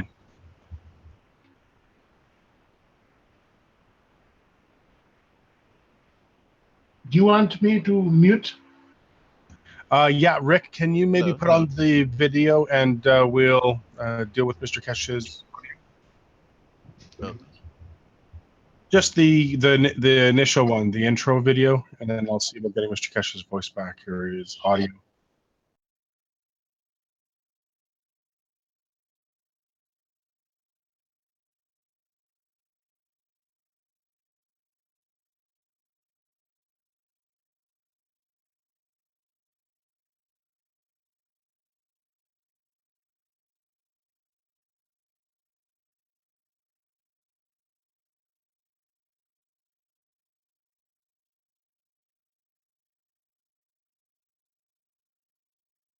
Okay, just for the live stream, we'll just have an intro video while we get Mr. Keshe's audio hooked up properly again.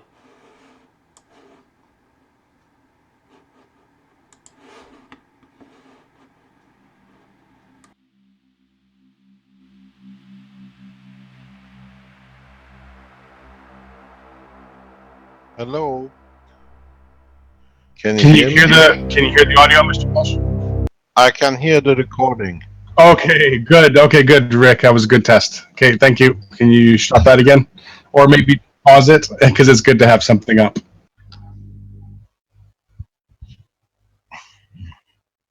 Okay, can we go to Ghana, please, or can we go to US? Hello. Okay. Ghana is online.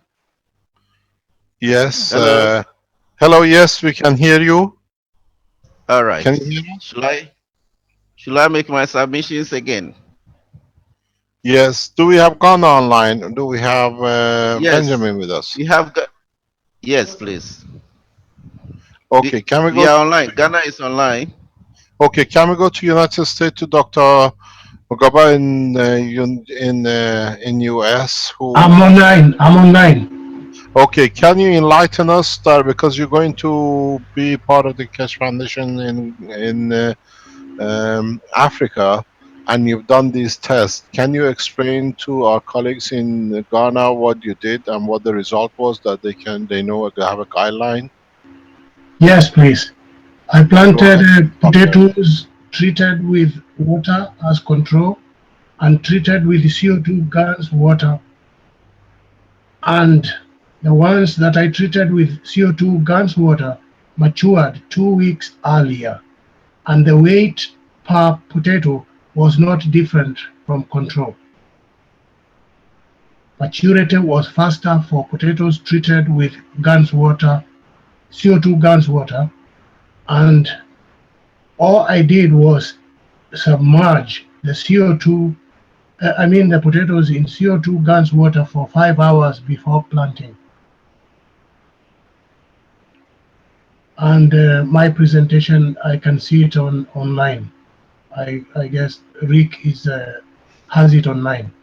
Yes. What we've seen with Dr. Mkopa is that it supports the research in the past that if you can even nano coat copper pipes before you outside of the pipe that pass the water through, you will find out that the harvest is much better. You'll get a better harvest too. So and you need less water. Our research in US from the Keshe Foundation Innovation shows you don't need to water 7 days a week. You can water twice a week, for example.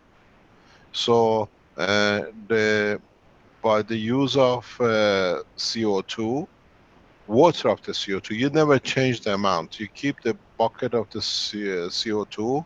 You just put a bucket of water, and you just whatever you need to put. You want to put potatoes, you put it in there and leave it for a while. You want to do seeds, you do it. You do it for 1 hour. Potato is different because it's more dense.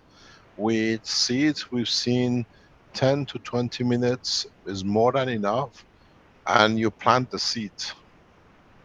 And then you can even water it with the water of the CO2, the same water which you put the seed in. You can keep it in the bucket and keep on watering the plant with it. You'll find out you need less, much less water, which instead of let's say 100 liter, you use something like 20 liter of water.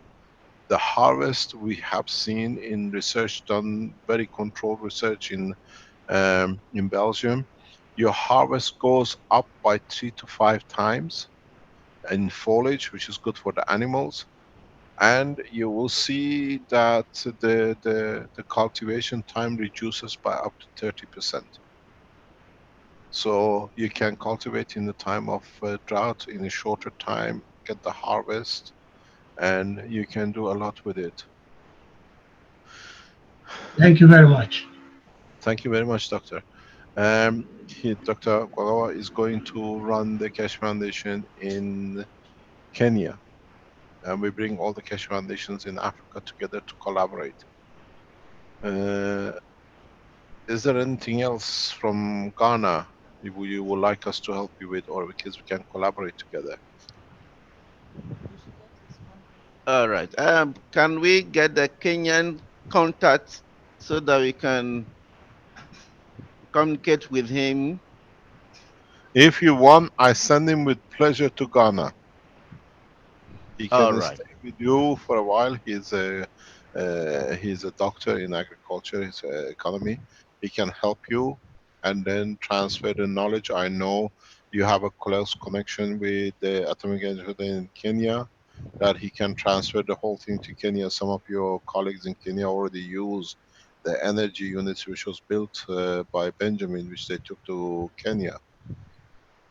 I All right. organize that. He will come to you, and then from there to Ghana. Is that good with you, Dr. Oba? That's perfect. I would also very much like to go there and talk to Benjamin and the rest of his group. Thank you. Thank you very much. And we organize this within the next 2 weeks before we go to China. Thank you very All right. much. Thank you And indeed. I want to make another submission from Ghana. Go, go ahead, please. All right. Are you please in favor of GM modifying crops? No. All right. In my job line, I don't do gene transfer or genetic engineering, but what I am trained to do is to use nuclear energy to modify the genetical composition of crops for drought tolerance, disease resistance, high yield, high beta carotene levels to prevent blindness of children. Is it also acceptable to you using nuclear energy, pure nuclear energy, not gene slicing? Okay. As you know, I'm a nuclear physicist. Right. And so I have got a fairly good experience in this respect. In the nuclear industry, we use radiation, which is a one-way track. We only give the magnetical.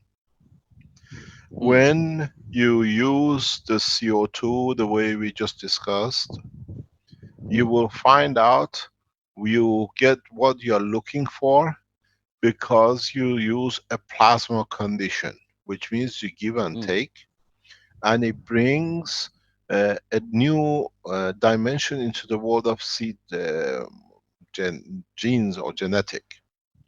At the moment you bombard the seed to change it. In fact, if you use the CO2 or if you don't get the result with the water of the CO2, use the water of copper oxide for a more effective pressure. In a way, is not a radiation pressure, is a magnetic gravitational pressure. So in a way, the seed will modify to what it needs to do. You understand? So, all right. and it's the way the universe works. In nuclear industry, we force energy in. With the new plasma technology, we allow the seed to find its own balance. And it works more effective. You have no radiation hazard. You don't need to decontaminate anything.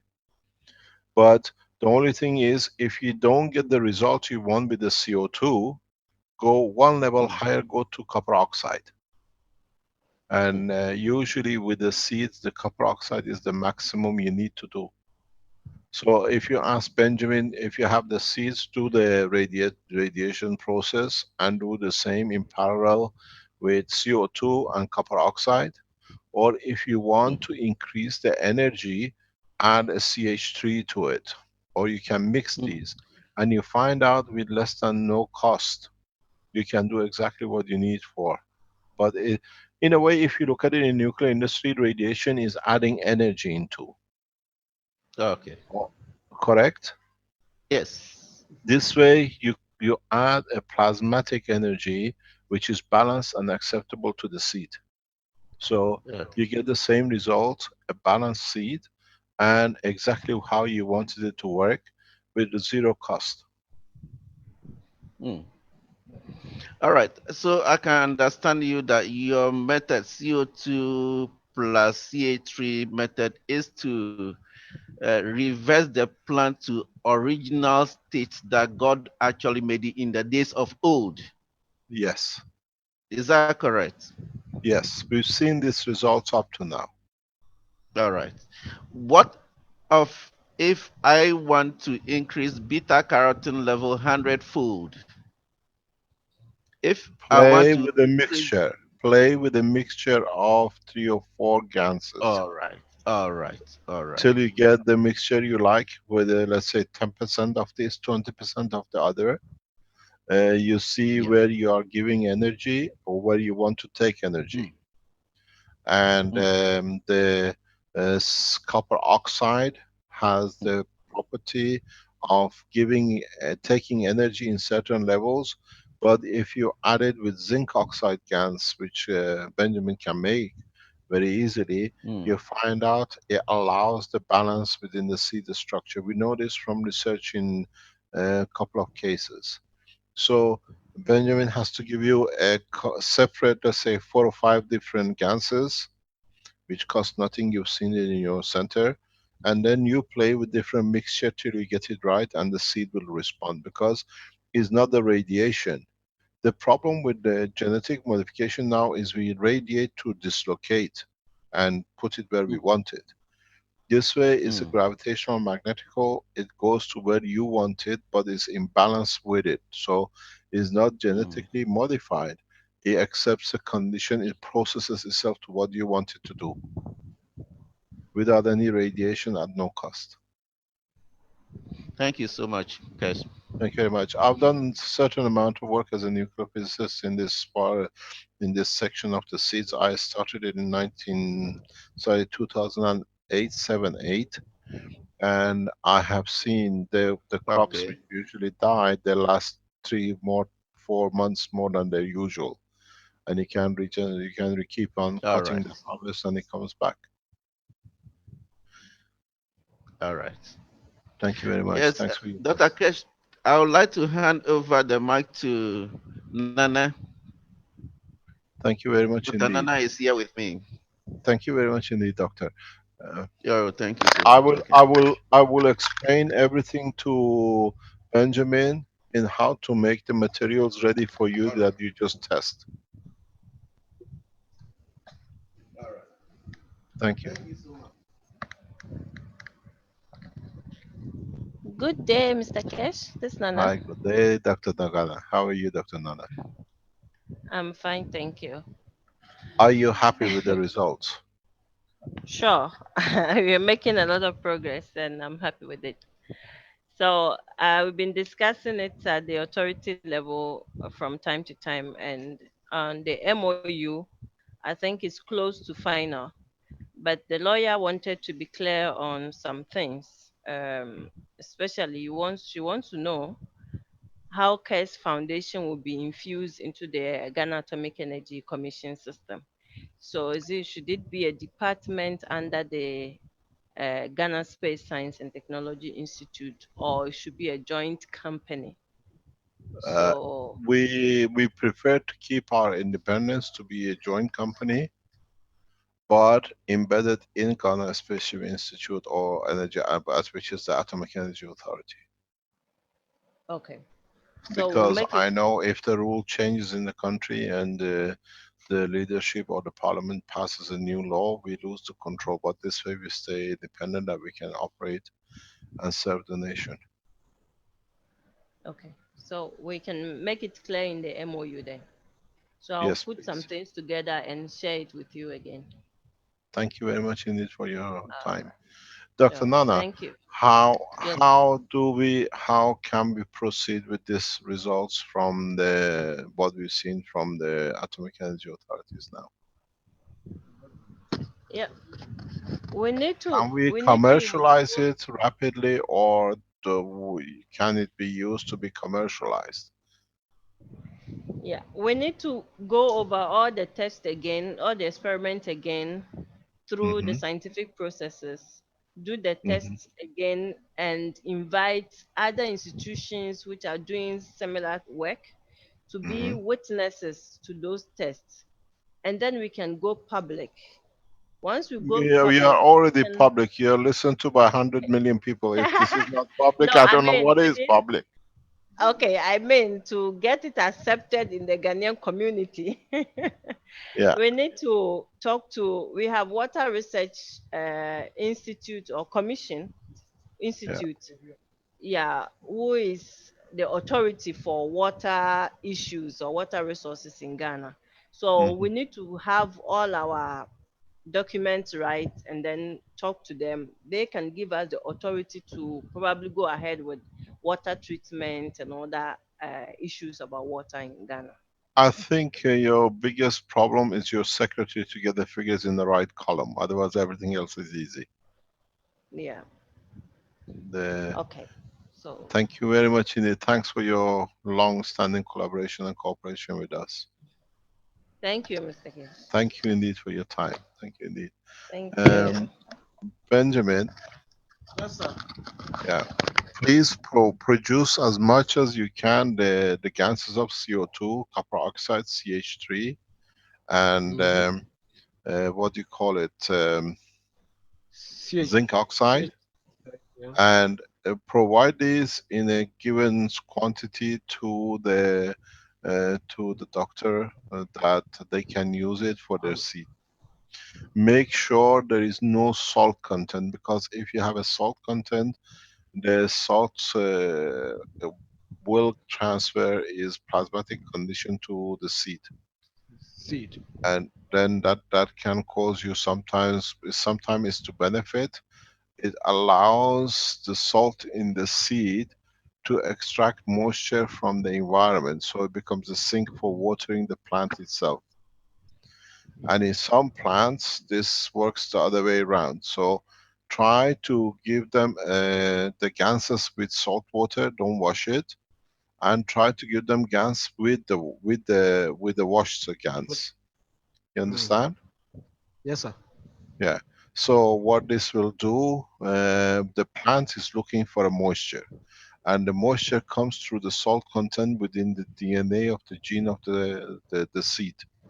So if you add in some seeds the salt water to be there, because now salt behaves as a gas state of the salt, not as a salt as matter state, will bring the gene into a state of being like a thirsty, and instead of drought killing it from outside, it calls for the water, the moisture to come to it, and it creates its own water moisture. In some countries we've seen that effect. In some countries, due to the climate, it doesn't seem to be responding. So allow them to test both with the salt and without the salt in all four of them, please. Yes, sir. Thank you very much. Mr. Kesh, I'm already collaborating with him in other, what do you call it, crop matters. Yes, yes, I think last 3 days, huh? Last 3 days, he took me around Ikrabo lands where I can do a lot of experiments concerning agriculture. So it's in line. So I'm working with him already, and Yeah, he what you has. got to learn, Benjamin, get yourself a meter, 2 meter of copper pipe, Mm-hmm. nano coat it from outside, cover it with a plastic tube, and let the water go through it very slowly. And Okay. feed your plants all the time with this pipe. You understand? Yes, sir. So what you do, as you water, you feed. You add energy to your water, plasmatic, and the plants will grow totally different. And when you do it, try to spread the watering, not to every day. If you plant one side every day, plant these waters, measure the amount of water, that you know how much you're watering, and that's what it is. You got to understand, at the moment, water shortage, water distribution, agriculture has become a big game. For example, China is short of water. What they have done, they have leased properties in Africa and in Argentina. What they're buying is a water rain, they're called. Water rain purchase for agriculture. The water rain in those districts are used to make soya to be shipped back to China. So you got to take a measurement of how much water you're feeding to the plants, not just feeding it and looking at the plant, how it's growing or if it's growing faster. Measure if you give 100 liters there, if you're giving 20 liters. This is the real test of the technology. You understand?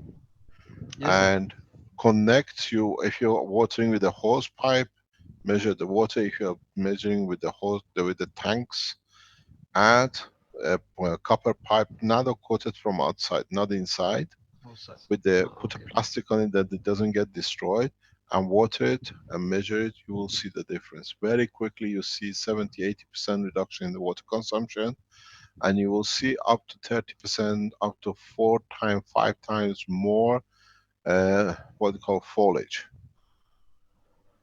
So when you work with them, work correctly, and then you do the seeds with the salt, without the salt, and then you see how they want. Okay. There is no need The to la- use of radiation anymore in any food and agriculture. Now we have this technology.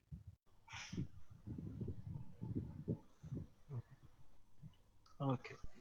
I was about to before I completed with the water thing. I showed a picture of what we have actually done, and it Carry shows on. Would you the. like to share with us the screen? Okay. Yes. So where are you?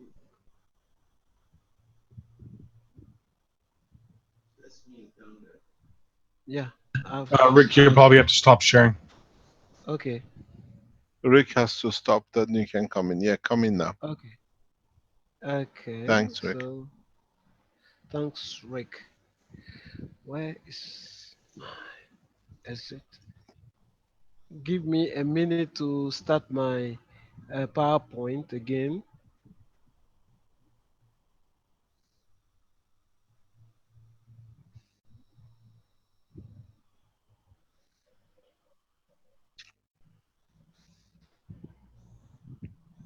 So the last part is what I'm about to share with you. Uh,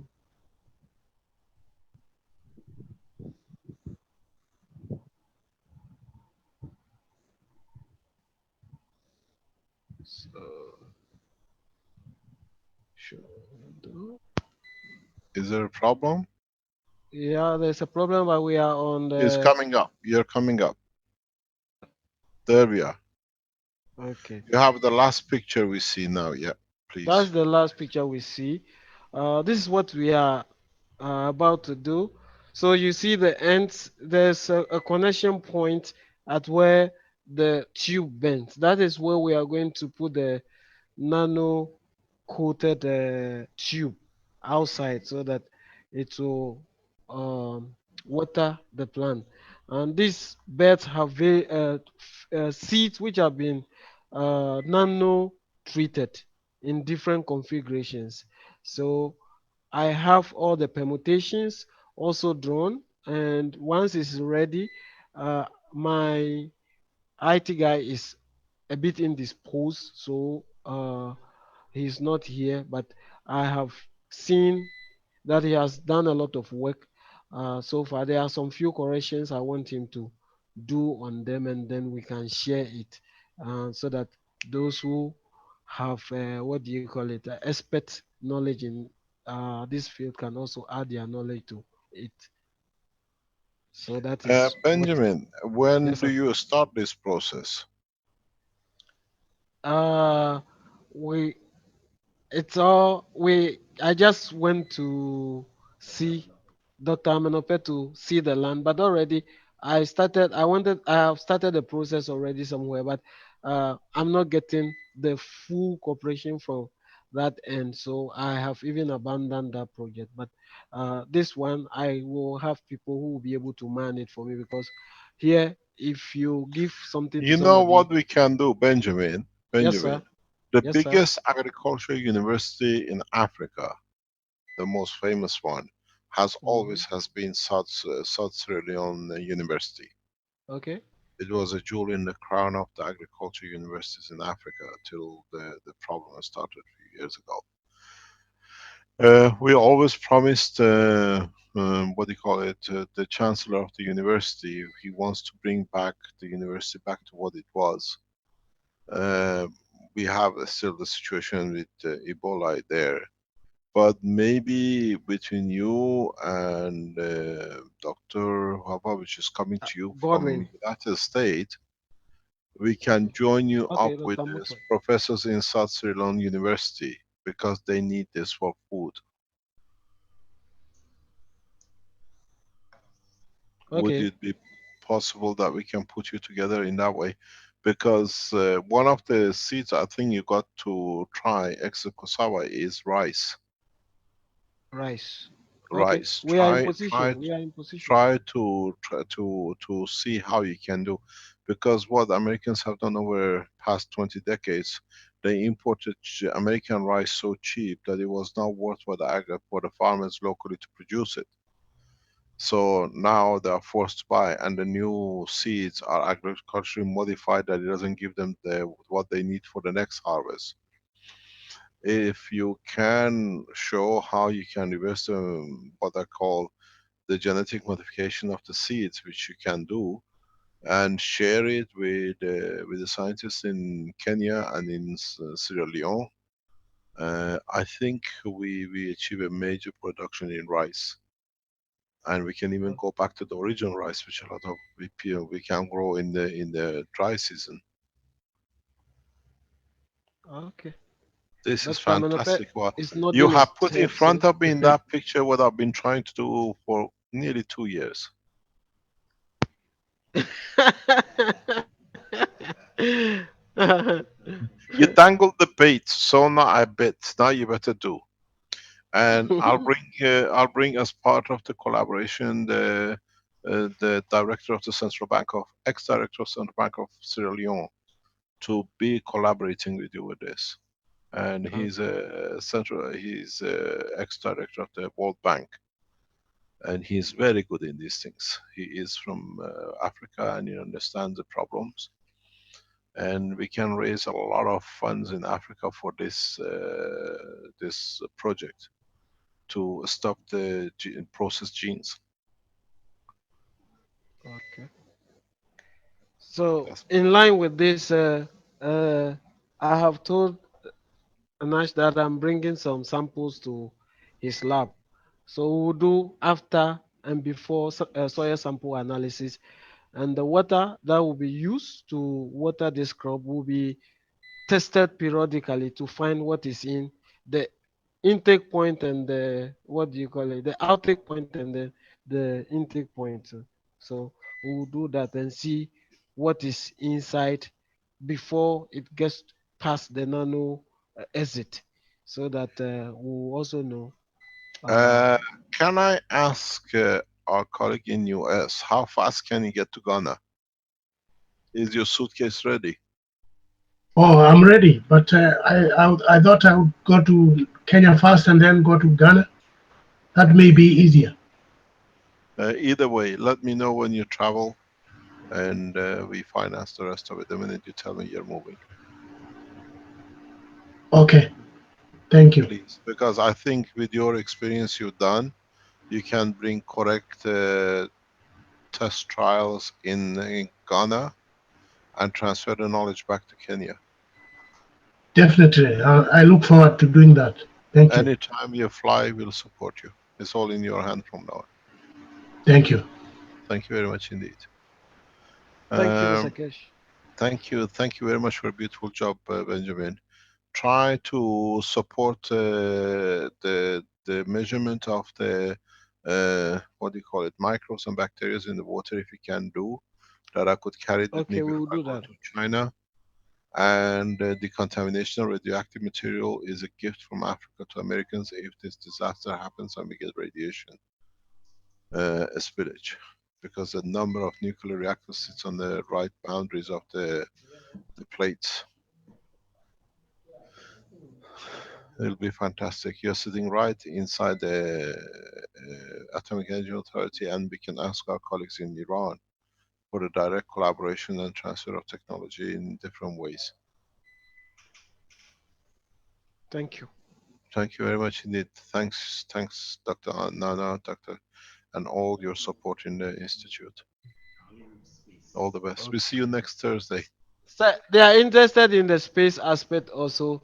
So I told them we are in position to build our first spacecraft here, and it has gone around. Actually, Professor Dr. Shlo should have been here, but because of a lot of meetings that he's having now, he couldn't be here. But We will Dr. collaborate very quickly. We need Okay. for them to appoint people who are as part of the space technology, who you have thought and understand the technology.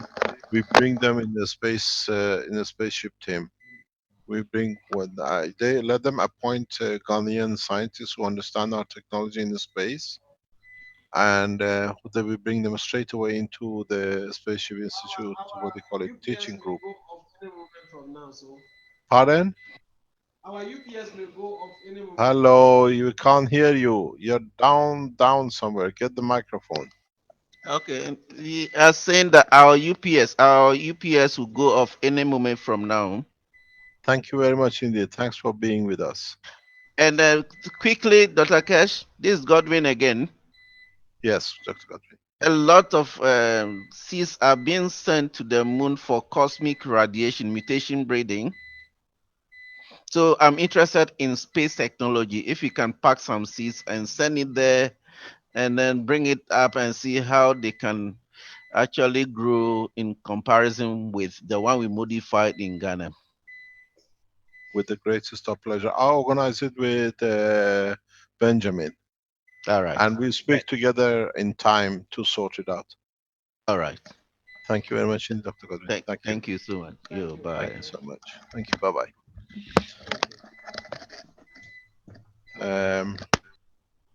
Rick, it's nearly 2 o'clock, if I'm correct. And I think we promised we share the teaching of yesterday. We're going to a very extremely advanced level of space technology at the plasmatic level, which is understanding of the emotion and the interaction of the emotion and control for what we call universal communication. To a lot of you, this will sound like nonsense, but as you are not educated, we don't expect much. It's for those who will understand how in the space we'll communicate. What is the purpose of our emotion in interaction with what we need, what we would like to have in the space. You got to understand this is at the more or less highest level we have built over a year, 2 years of teaching. We decided to release this that in a coming time, people who will start understanding, like the scientists in Ghana who want to be a part of the Edge of Science and Space Technology, understand how we will communicate in space. It's no use getting into space when you can't feed yourself and when you can't communicate. This we have started as we are getting ready. We are on the final stages of showing the full spaceship within the structure of the Keshe Foundation team. How we'll do, how you can feed yourself, but you got to learn how to communicate. So what you hear, I've asked Rick Raman to release yesterday's teaching to the what I call the first year students and the 3-year course, if the back end was done, is something like about 3-4 hours of teaching. You can listen to it or you can leave it, or in the future to go back on it. It is important, it's absolutely vitally important that we manage to transfer this knowledge across for those of you who are on the governmental level testing. I think I'll give a very clear hint why we are releasing this. Number of space agencies who've been around the foundation have started testing, listening to us in development of their own space technology using MagLab system. And if you are ahead of us as you are doing your test, as I call on a blacklist on the background, soon you will come to one of the first things you need to do is contacting or being contacted or being across the contact board and you don't know how to communicate. This is a gift to space agencies, and you know exactly who I'm talking to. We are releasing this knowledge for you that if you are ahead of us and you have managed to break through in different ways, you need this to be able to stop any conflict in the space, because your thoughts are read before you come. And Americans usually have a habit of pulling the gun before asking a question. This time they can read your mind. The only loser will be you. So what we're doing, we're releasing this recording of yesterday's teaching, specifically and partially with the Keshe Foundation supporters who are developing to understand it if they haven't listened to it. Secondly, for the space agencies who are testing, have followed, and they're investing a lot of money in our way of development, We know some two organizations are on the verge and they are there, but in being there, when you come, when you open the door, you need to speak.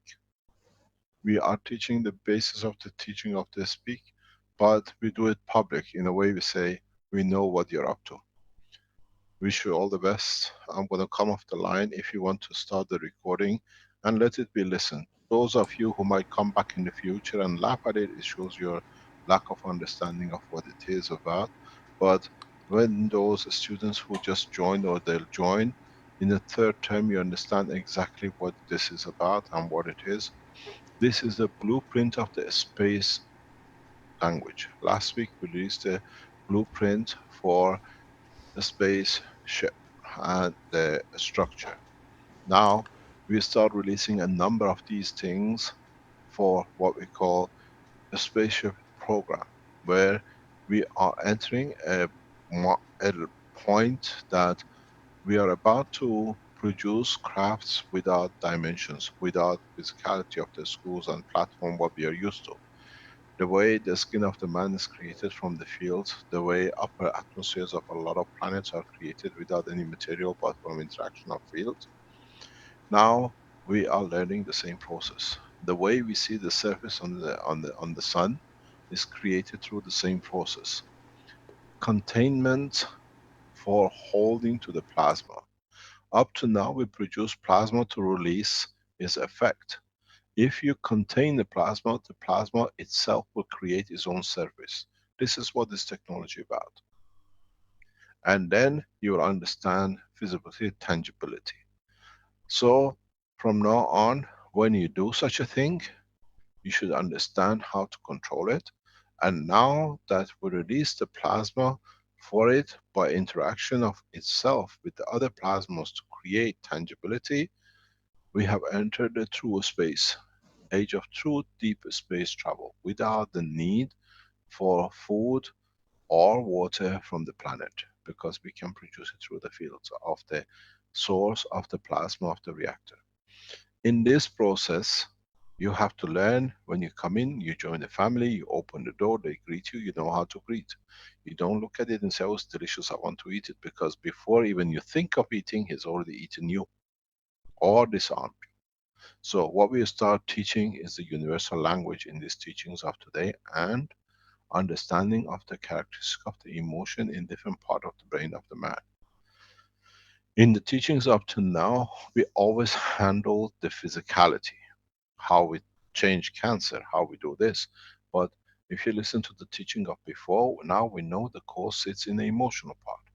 And then the interaction of your emotion with another creature emotion, understanding the color and interaction of the emotions will give you the indication, what we call universal language. And this is what the teaching of today is about. It's the blueprint, partial for different aspects, but it ends up with the blueprint for universal language. And those of you who understand will understand that we have opened the door of communication with our family in the universe. This is the first part of it. We go in deeper part. We promise by the spring of this year, as has been promised in all the holy books, we open the door of universe to the man. And this is the first thing. When you are born, you have no language. We don't understand what you want till you start saying mama, papa, and up, and water, and whatever else. This is the language of the universe. The colors of the true thing of the emotion of the man and the other creatures that we only love, and there is no war. Let us listen and maybe we'll learn something. Mr. Keshe, I think this is the morning teaching you're talking about for Wednesday morning. Yes, And yes. was And there part of the afternoon session, the back end, please. the afternoon session? I'm not clear on what part that is. I'll have to try to. It's the last half an hour, 20 minutes of it. Of the afternoon session after this one? Or was Yes, it the that's for the afternoon 3-year session of courses. the? That's for the 3-year courses. Oh, okay. That's why I couldn't find it. Okay, I'll have to try to find that during this play. So I'll play the entire teaching. I assume it's sort of got a setup to it and so on, and feeds into it. So I think we have to just play the whole thing and let it go. There was a Yeah. part about the Chinese meeting at the first, and I wanted to know if that was okay to play. Pardon? It was No, don't discussed. play that one, please. Do not play. That's Okay, well, I'll have to try to get ahead of that. So, Do you want me to speak while you're finding it till you're ready? yeah, just give me a We second have in the somebody background. else, Bern Cron, who would like to present something. He said it only needs about 10 minutes. Is that enough for you, Rick? Oh What yeah, I is it? just need a couple of minutes. Yep. What He, is it about? he said he has some different results with some GAN's creation, and he'd like to share it. Is that right? Yeah, I don't know. I haven't seen. I don't know this person. I haven't We seen better anything check that. what it is. Yeah, I'd rather see a We presentation that's presented to us beforehand, so we know what we're getting into there. I we can have do no it for idea. the Tuesday afternoon. Okay. Yes, Vince, I think we do this for Tuesday afternoon, if that's okay. Okay, let me get this movie set up in the background, and you can. Okay, It'll just I take give me a you. couple of minutes here, I think. Okay, when you're ready, give me a shot. I give Okay. some more knowledge to add to the knowledge. First of all, what you will see in these teachings is the way we look at the structure of the life in the universe. We do not see arms and legs, but arms and legs are there to carry out the wishes of the emotional part. Emotions do not have arms and legs. Emotions have gravitational magnetic field strength. Very much like Earth has its own gravitational magnetic field strength, and its interaction creates the color of blue of the planet. Where, for example, the interaction of the gravitational magnetic field of the sun creates the golden color we know. But if you put the color of the Earth with sunset of the sun, we see different colors. We see gold, we see red, we see blue, we see yellow, and all. When you stand in front of a sunset and you see all these gorgeous colors, it comes by interaction of different fields of the Earth with the sun in a given angle. The same is with the emotion of the man and interaction with another entity's emotion. When the Earth creates a field and interacts with the sun, we see the white color, but we see the blue of the planet. What happens if our field changes slightly or sun moves in a different angle? The same field is the same, but in a different angle it creates a beautiful red sky just before the sunset. It's the same entity with a different condition of position of the field. In space we do the same. If our color is the same as of the strength, we get the white color. There is no interaction. We don't see anything. I love you, you love me. And if the true love is there, when the two fields are of the same strength, they do not create any residual. It means we are the same. Anger has a different color in respect to joy. When you are happy, it means you are giving. If the other creature is happy, is giving, what does it do? Because you don't see any color, but your emotion is happy in giving, you know he's in the same condition too. So this is the way in universe we communicate. There is no alphabet. It's the interaction of different strength of the plasmatic, gravitational and magnetic. This is how we started teaching in this semester in the final year. But on the other hand, a lot of students in the 3-year course are so advanced that we start partially to teach them the same. So in a way we are getting human race ready in understanding how the rest of the universal family works and communicates. That you don't walk in and you try to shake hand when the people don't shake hand and just bend in front of each other. You find your hand empty in front of nowhere. So this is what teachings are. We are getting human race ready for one nation, one planet, one race. And then if you understand that, we are one race in the universe. So what we set out as one planet, one nation, one race is actually to walk you into one universal community. Are you ready, Rick? Yes, I've got that lined up here now, I believe. Okay. Thank you very much for today. I'll go offline. You can let it play Mm-hmm. and add the back end of the 3-year course. Stanley has it in his recording to add to it. Please listen. This actually gives you an insight how we teach in the final courses. It's we learn from each other, and it's an open table. It's not a lecture that you have to listen and copy. It's adding to the knowledge. This is how we teach. This is how it's taught. And most of the people you see or you hear, they will be the teachers of the future of the foundation in their own nationalities and countries. Thank you very much. I hope you enjoyed this teaching, and it's the first time we have opened part of our private teachings into the public. And I hope it'll be as the same we'll try to do when the sensitive teaching is done, that affects the whole population of humanity on this planet in respect of universal community. Thank you very much, Rick. Thanks, Thank you, friends. Mr. Keshe. I'll let people know that there'll be just portions of this. There'll be a plain whiteboard until things get put on the whiteboard later, but that's the way the conversation went. So I'll just start playing it. I'll do a screen share and we'll play that now. Thank you, Mr. Keshe. You're welcome. This is the teaching of the Wednesday, the 2nd. Anyway, we were talking about the emotion. Does the emotion comes out of our amino acid, or does the emotion comes from the interaction of our amino acid?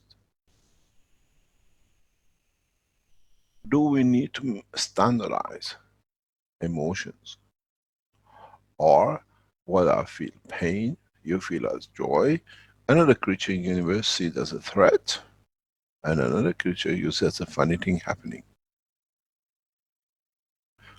Are we all watching the same thing, but in fact, with a perception of what we think, it means that thing too, according to our culture?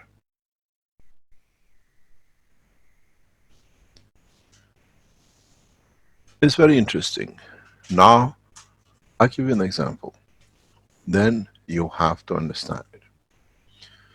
We were sitting with friends, and I looked at the table, and he was saying he was in Africa. He went to Kenya, and he said, "This is what we see. This is what is seen." And then we were expecting emotion, how we react.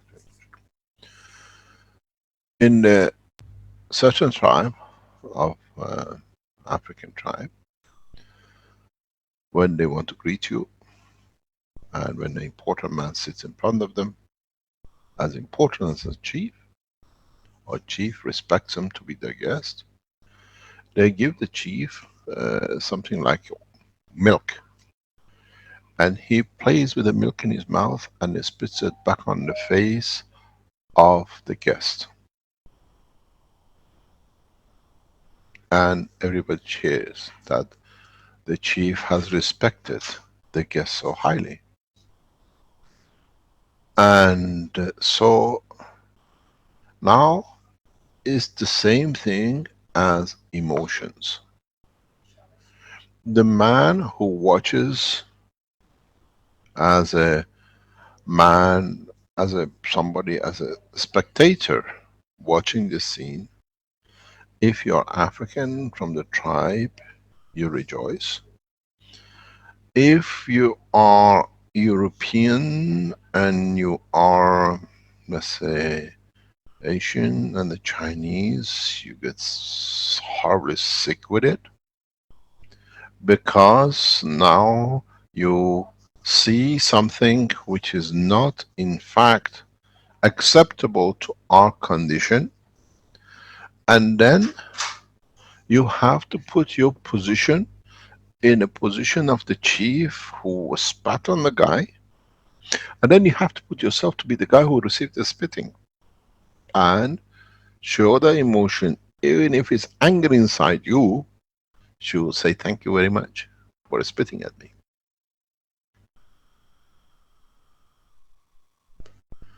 We all watching the same scene. We all are witnesses in different angle to the same event. The tribesmen are happy that the chief has accepted the guest and they are rejoicing. The Europeans sitting there going horrified, the boss being spit at, or the president, or whoever it is.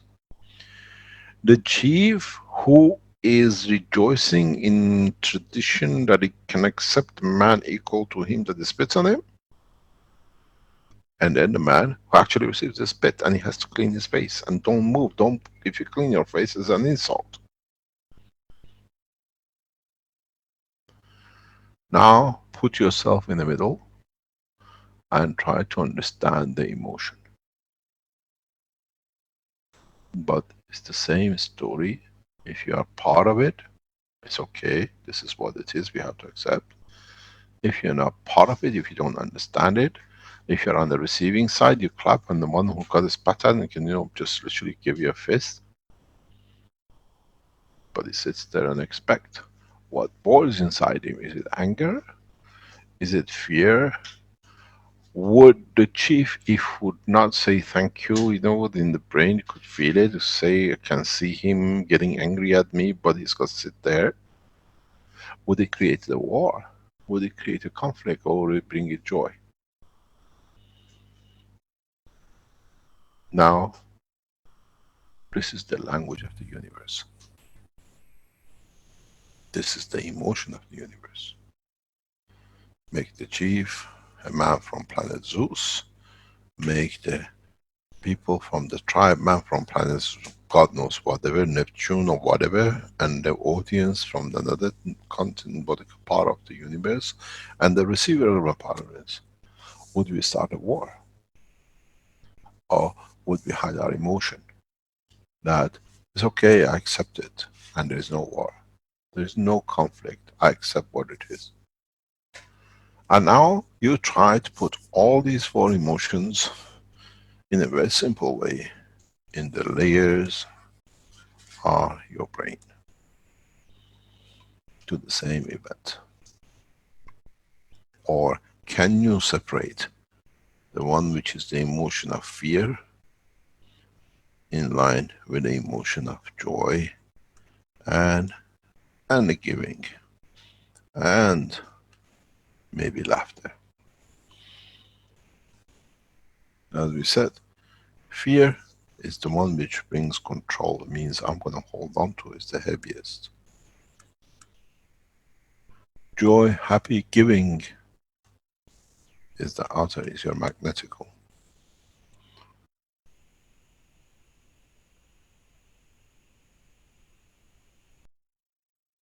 This is a very strange, very easy way to assess the same situation. Many of you have to learn which sits where, and you have to be correct with it. That if you are fear of the situation you're in, you're afraid of it, can you still show I'm happy? But me, that I don't see your physicality, I feel the fear, but I see something else moving on the top. So this means the guy doesn't like it, but he still shows good, that is acceptable. I don't see your face, I have no eyes, but I can feel your emotions. What do you see?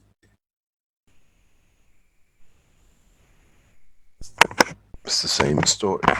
How do we separate it? And then make yourself blind, that you don't see nothing but feeling the emotion. I think I always said to people, will be one of the best people to be the people of space, because they have already developed and separated their emotion.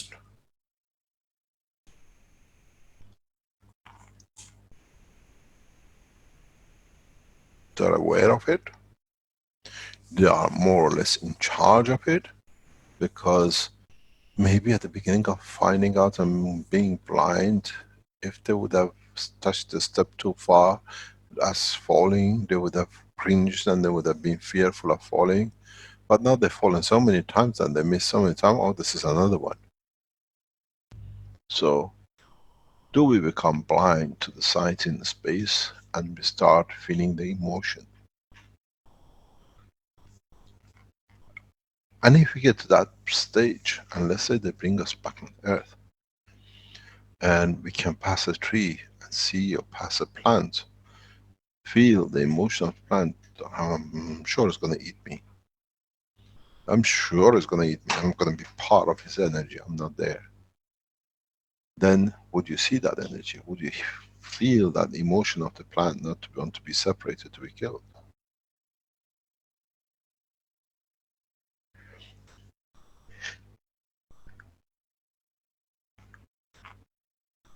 These are parts of understanding.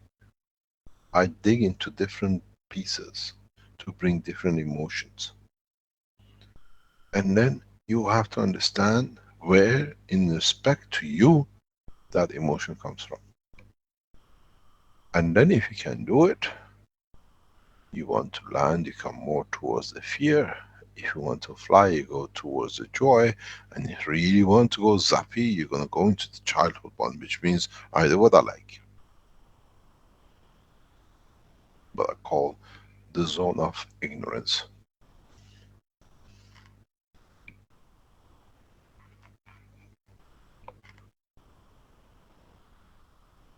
If you can do this, what we call non-verbal communication, universal language, will start appearing to you as a second nature. As I said in the teaching yesterday, if you stick to the inertial side, you play the inertial game. If you play the universal game, you play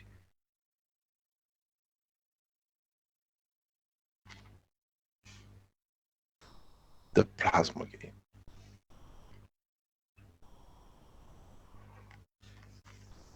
But how do you control the emotion? How do you control different levels of emotion? I want to go faster, I get rid of the fear, but I add to the joy, increase, so very free. They can go faster, you can go as fast as you like.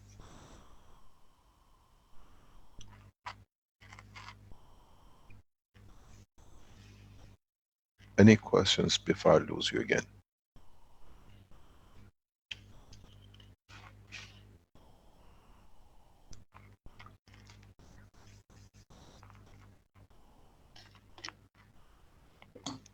You mentioned the what do you call it? The place of ignorance. That's the place. That's the bottom black line beyond fear. Is that the idea? In a way, when you become ignorant, you connect all the feelings together. When you become ignorant, means nothing matters, so the emotion of the fear, happy, joy, whatever, is all there. It's a short circuit. I don't care if I'm happy, I don't care if I'm sad, if I'm afraid, I'm joyful, I'm fearful, I am lovable, whatever. It's a shortcut, it's all the same, doesn't matter, you connect all of them together.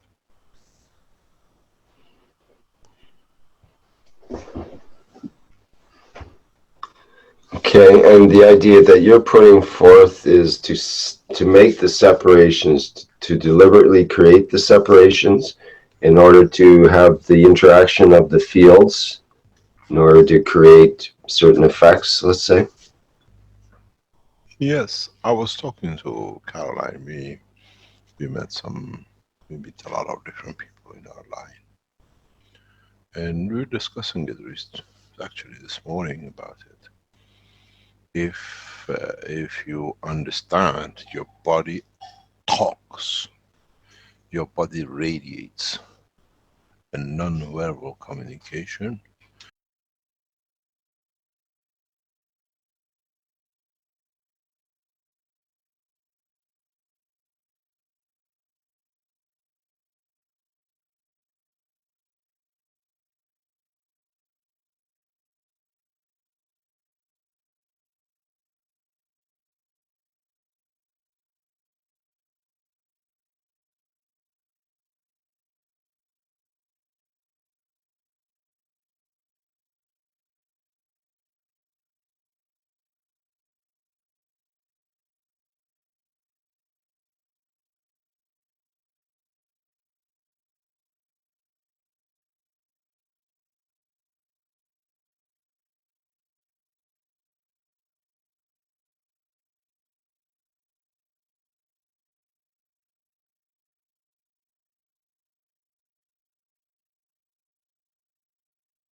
What I was explaining just now is that your meter, then you decide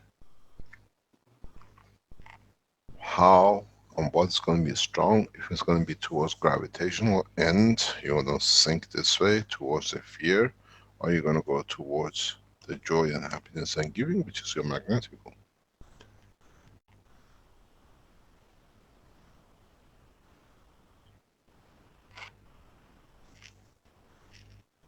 Your body creates reaction, physical reaction in respect to your emotion.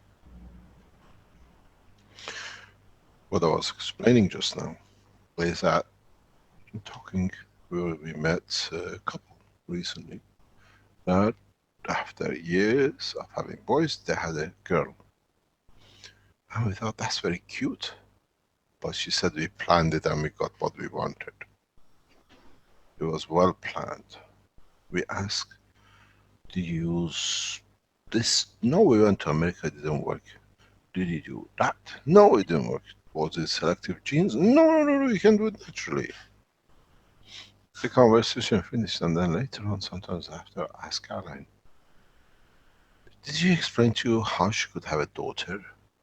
Oh, she said, yes, it's naturally done. And explain what I don't know.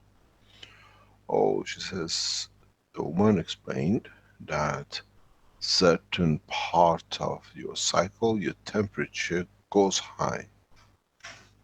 And 3 days before that, if you find out, if you conceive, it's going to be 100% or more chances of a daughter. And it's very interesting. You just listen to it, so, oh, now I know what I want to do. I'm going to have a daughter. But I wasn't talking about this. I was talking about that few degrees of change in temperature. Is that the emotion that I'm getting ready to reproduce? That if you can create such emotion on a regular basis that it creates a higher temperature in your body, it means you are radiating a lot of things. You're literally a scent box for the ones who are looking for temperature. And in so many ways, if you think of it, the emotion has found a verbal language for itself.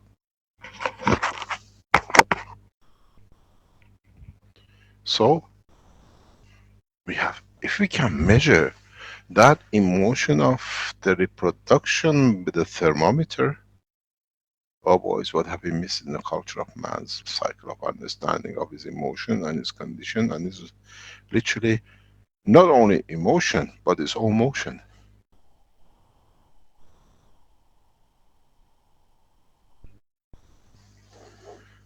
How did we find out? How come we know about it, but in a specific positions, but we don't know enough about it to create a condition in different layers, in different part of the body, that we can lift ourselves? Can we produce the energy that we don't even need to walk? Would we go to the point that if we walk, it'll be just for pleasure? I'm going for a walk to use my feet. I haven't used them for 20 years. I want to know if they're still there moving.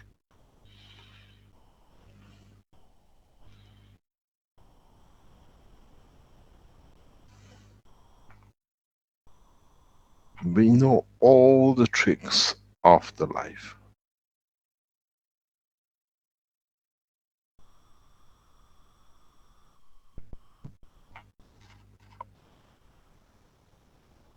We know if we can measure with a few tenth of degrees change of temperature, we can guess when the boys are ready for play, that will release an egg.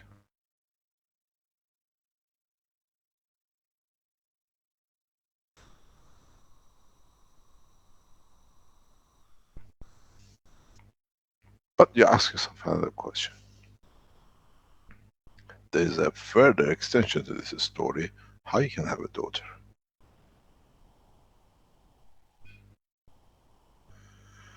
The human race, the human body has become perfect at it.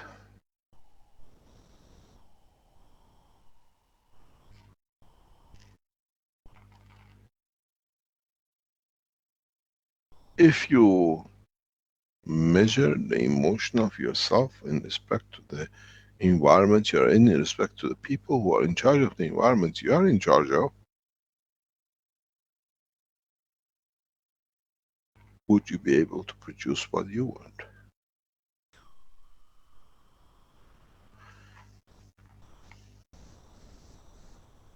Any other question?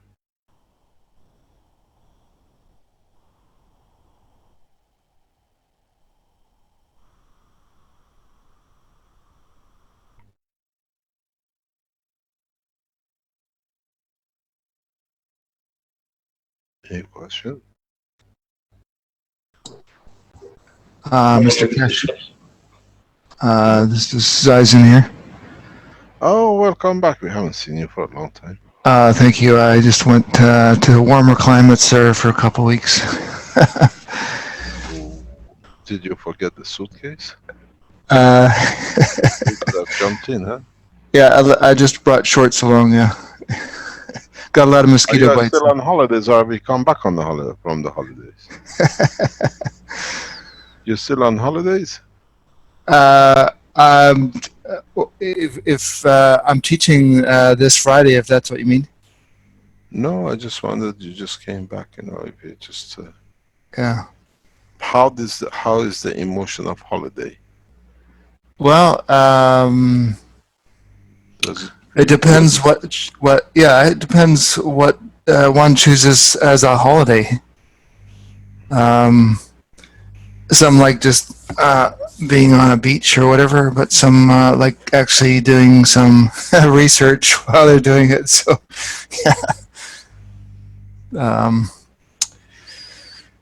yeah, I just went to meet some friends that I hadn't seen for 8 years. So to do with human behavior and whatnot. So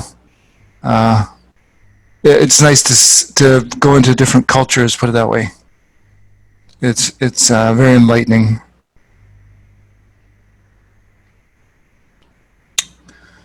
Anyways, one of my question you mentioned regarding that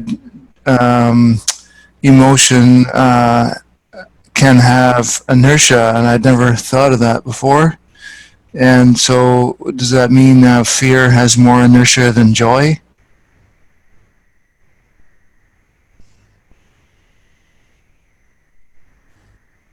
Is that, can you hear me? Yes. Okay. I don't know what you're trying to tell me. Joy comes, okay, inertia, what is inertia? Once joy comes, is it easier for it to disappear than when fear comes? Is fear harder to disappear? Would that be part of inertia? Once it's there, it has a tendency not to go away.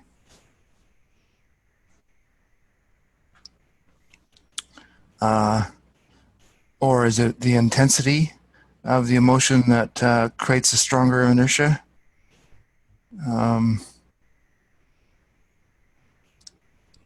There's also, I mean, for me, you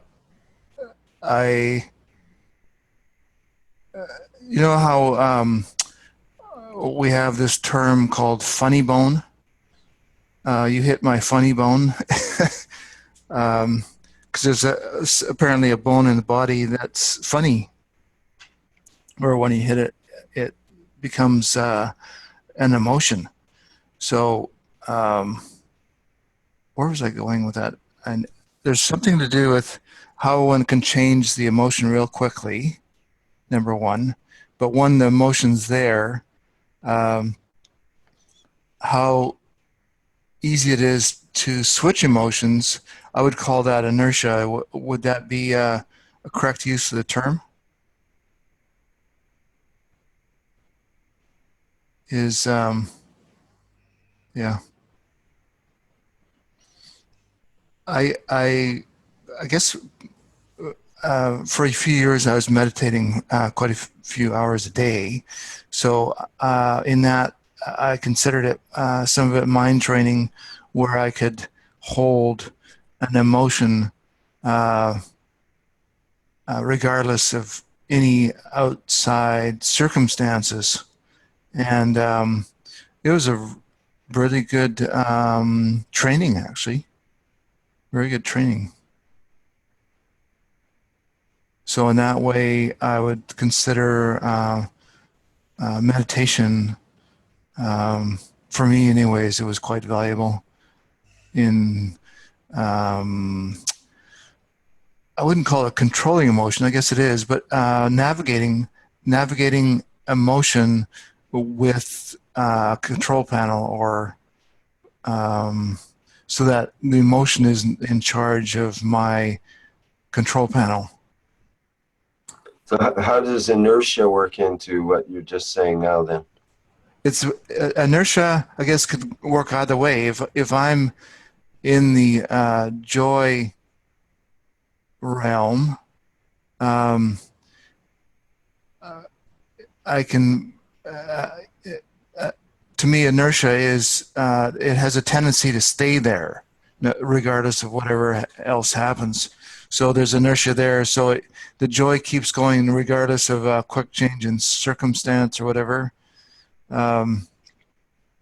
So did you change it due to your attention on it and so on, or what changed due to where was the inertia there? Does the emotion have the inertia, or is it our attention, our identification with that emotion that gets stuck on it in a way with that inertia? Actually, that's a really good question. Actually, I found how to operate out of the higher field strength, if I can put it that way. So therefore, it's higher field strength than emotional. So therefore,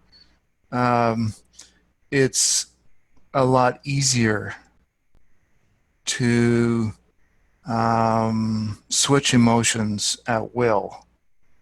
So the higher field strength is always in the center. So in the center of,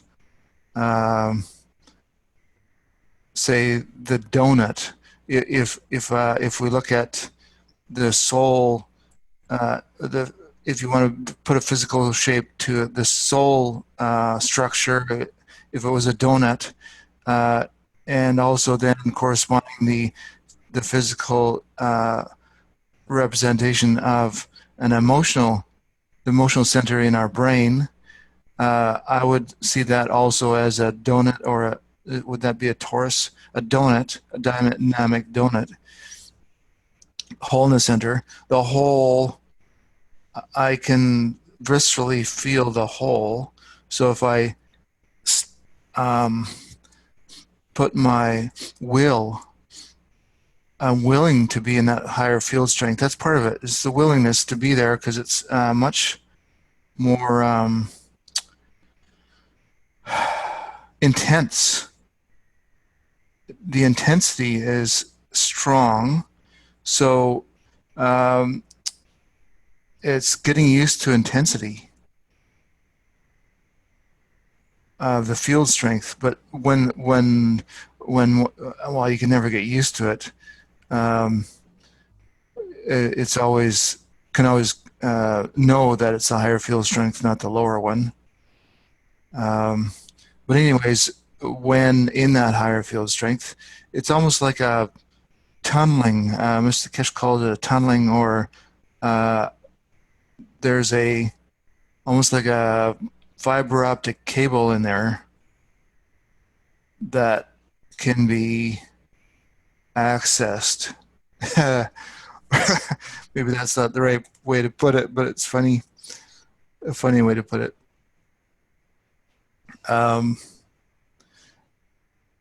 So there's things on a, even like what I'm getting back to, I'm going all over the place here, but the funny bone. We have a word in our language called the funny bone, and you know, sometimes I say to my partner, you hit my funny bone, because she did something she didn't think was funny, but I totally thought it was very funny. Can my funny bone operate all the time? If so, then I have control over my funny bone. Therefore, I just have to find the other bones for my fear bone and the other bones of joy. I don't know. I'm just rambling here. If it makes sense, I don't know, but it makes sense to me. Hey, Zeisen, this is Denny. Hi. How you doing? Good. I haven't heard your voice for a while. Yeah, you've been out having fun. So, one of the things I'm thinking about is just how easy can I make this? I mean, so if it's so easy that I'm overlooking the easiness of it, because it's been ingrained in me to work things out and make them difficult. Just how easy can I make this is a question that, and I guess part of the easiness is just allow it to happen, let it ooze out of me, and let these things just take place like some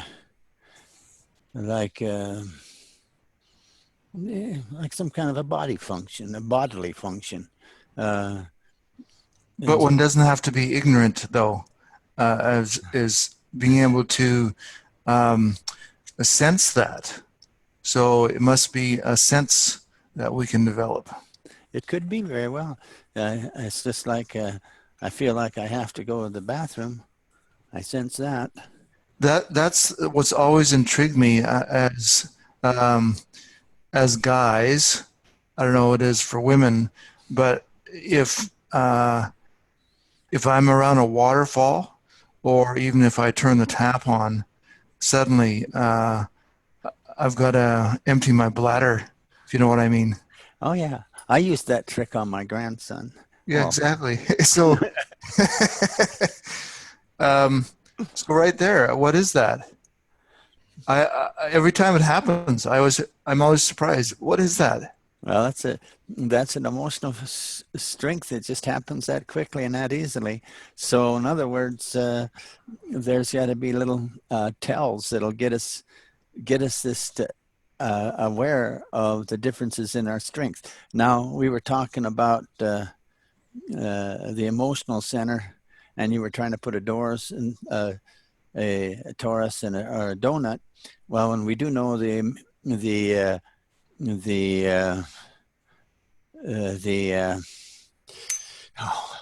I can't even think of those the two halves of the centers. There's two halves. There's the you can tell me because I can't think of it right now. But they're the emotional centers. Two halves of the brain, you mean, or what? No, the two halves of that the thalamus, the thalmi, and so then you have a strength from one thalmi to the other thalmi, and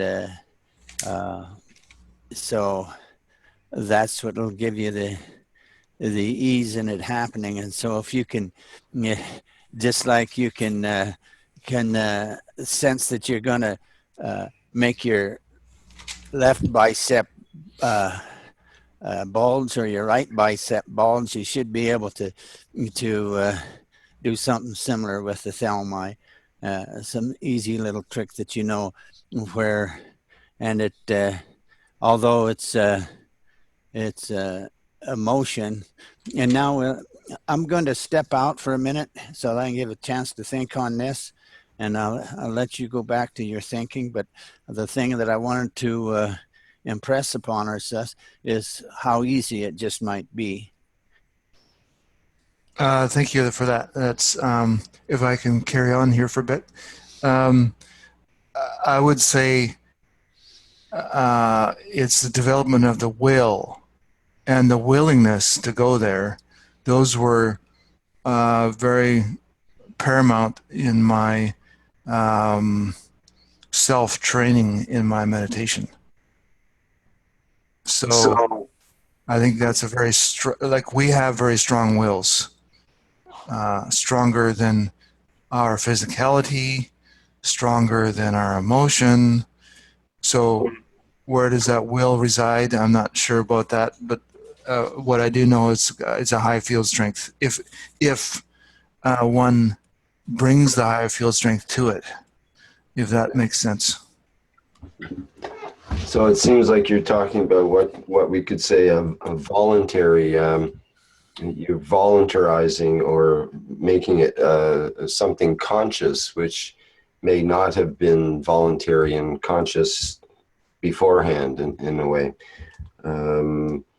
Like where does that willingness and that will come from? It's probably not from the physicality, because the physicality sort of normally runs the show, or has its needs and wants and so on, so it needs to be fed in its own way. But I think that voluntary, that willingness comes from a different place, from, let's say, essence or spiritual place. And when that gets activated, it's much stronger. It's from the principality strength rather than something that's more illusionary from the edges of the creation, let's say. So it seems like voluntariness or like reinitiating one's will from moment to moment even is important in order to bring everything into the present and into the voluntary and into the conscious realm. Yes, I love that, Rick. Reinitiating one's will. That's totally explains it. That's brilliant. And it has to be on a moment-to-moment basis. Otherwise, it was something in the past which is not relevant in the moment. In other words, something that was initiated in the past does not necessarily carry through from moment to moment if you get into that moment-to-moment space, which has to be actually recreated from moment to moment. And therefore, that's one of the jobs of being a creator, is trying to keep remembering that willingness and remembering all your parts from moment to moment, because it's a moment-to-moment job. It could act like a reflex. It could act like a reflex. The funny bone is a reflex. Sorry, guys. Initiating one's will, maybe that's how one can overcome inertia. And I see the inertia as being the could be called the pre-programmed matrix that we agree to. So it runs on automatic. Sorry, guys. Okay, go ahead. This is Stefano. Hi. I think because some night ago I was talking about this with a friend of mine, and we understood maybe one thing very simple, which is I put you a little bit physical, but if I do like this, you recognize this is a clapping of the hands, right? While if I whistle like this, you recognize it is a whistle. Yeah, but how do you whistle? Okay, this is because with our brain we manage to recognize collect the data and compare the different things. You can even distinguish with your eyes a pen from a fork or a spoon. This is because we collected the data, we compare between the data what was what, and we define that that particular thing is this. Okay. Yes, but okay. This is, Let's say. this, sorry, Mr. Cash. Go ahead, please. Put it this way: what is a spoon to you? It might be a fork to me. Yeah, yes, but what Well, I was going. let's take it a step further. Let's Okay. take it a step further. You have to remember, and I touched it yesterday. The biggest radar to judge an information is your skin.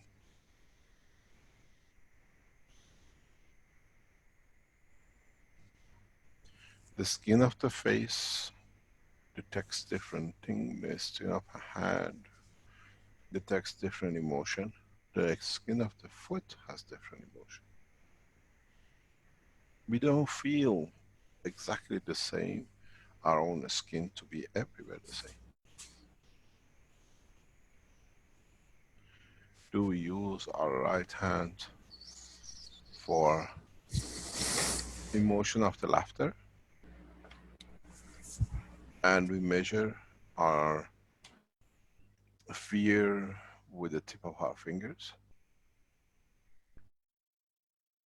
on the left side, because it's your gravitational, it's the side you take energy in. Do we go into the point of understanding from our skin our emotion?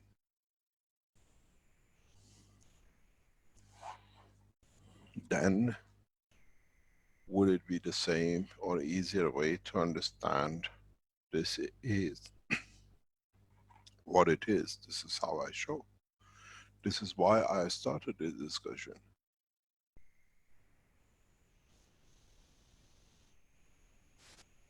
Would we become blind and only see how the interaction of the motion with the physical structure creates what color on the skin? That we recognize this is fear, this is joy. Do we extend the knowledge to understanding of what we receive from our skin? If I receive this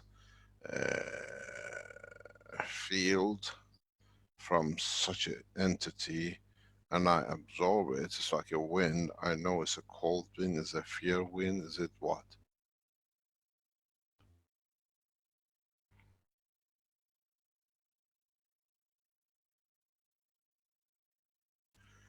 Try to look at all the angles of what it is and how till you get to the point inside you that you can recognize it directly in the brain.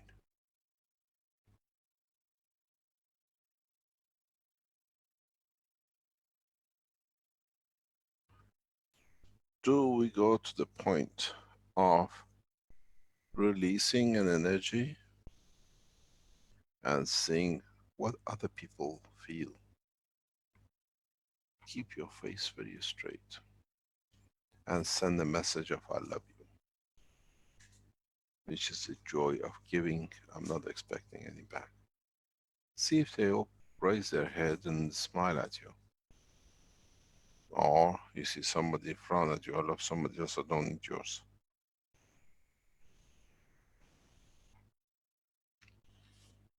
Remember in the teaching last term,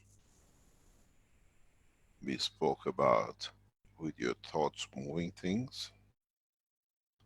Now sit in front of each other, sit in front of a bird, sit in front of a dog, sit in front of your child and try to find out I want to tickle you. I want to reach and touch you, but don't do just see if the person fringes, you know, just juggles up or the dog moves a step further. I don't want to be touched. Or you can tell your child, just come to me, I love you. No word, it's just a feeling of, you know, I want to receive something that I can give you. And you see the child comes to you. This is how you're going to control your reactors. This is why we speak about this. That's why it's part of the teaching. Because now your antenna is your brain, and you decide, I want to go left, it's a bit too much, I want to see uncle on that planet, so that's where I want to go. But is that uncle on the planet waiting for you? Or you have received, uncle wants to see you and you go.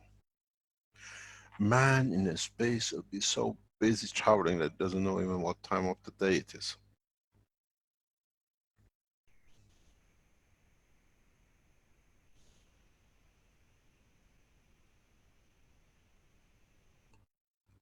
What do we read in the signature of our fields and emotions?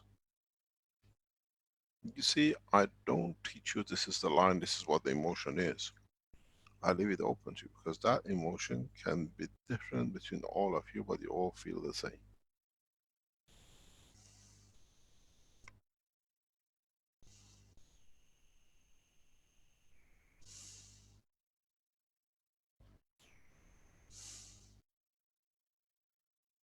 I stay silent. It's nice when I stay silent, I listen to all of you the way you think. In fact, I think that, I think that the main job would be to recognize inside ourselves by our own, in the exact moment where we find an emotion, to recognize it and compare it with another. And so we can build up a lot of data of ourselves inside ourselves. And then after this, we can even recognize the same thing even outside ourselves. So it's like recognizing a fork from a spoon.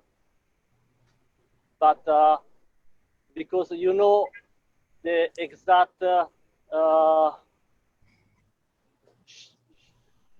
don't know if I can tell about the shape inside ourselves of that emotion, then we even recognize it if it is around us in any other person. At least I am collecting I'm building up my database of emotions in this way. Just paying attention at my feeling the moment when I feel it, and then comparing it with the other which I had, and even in trying to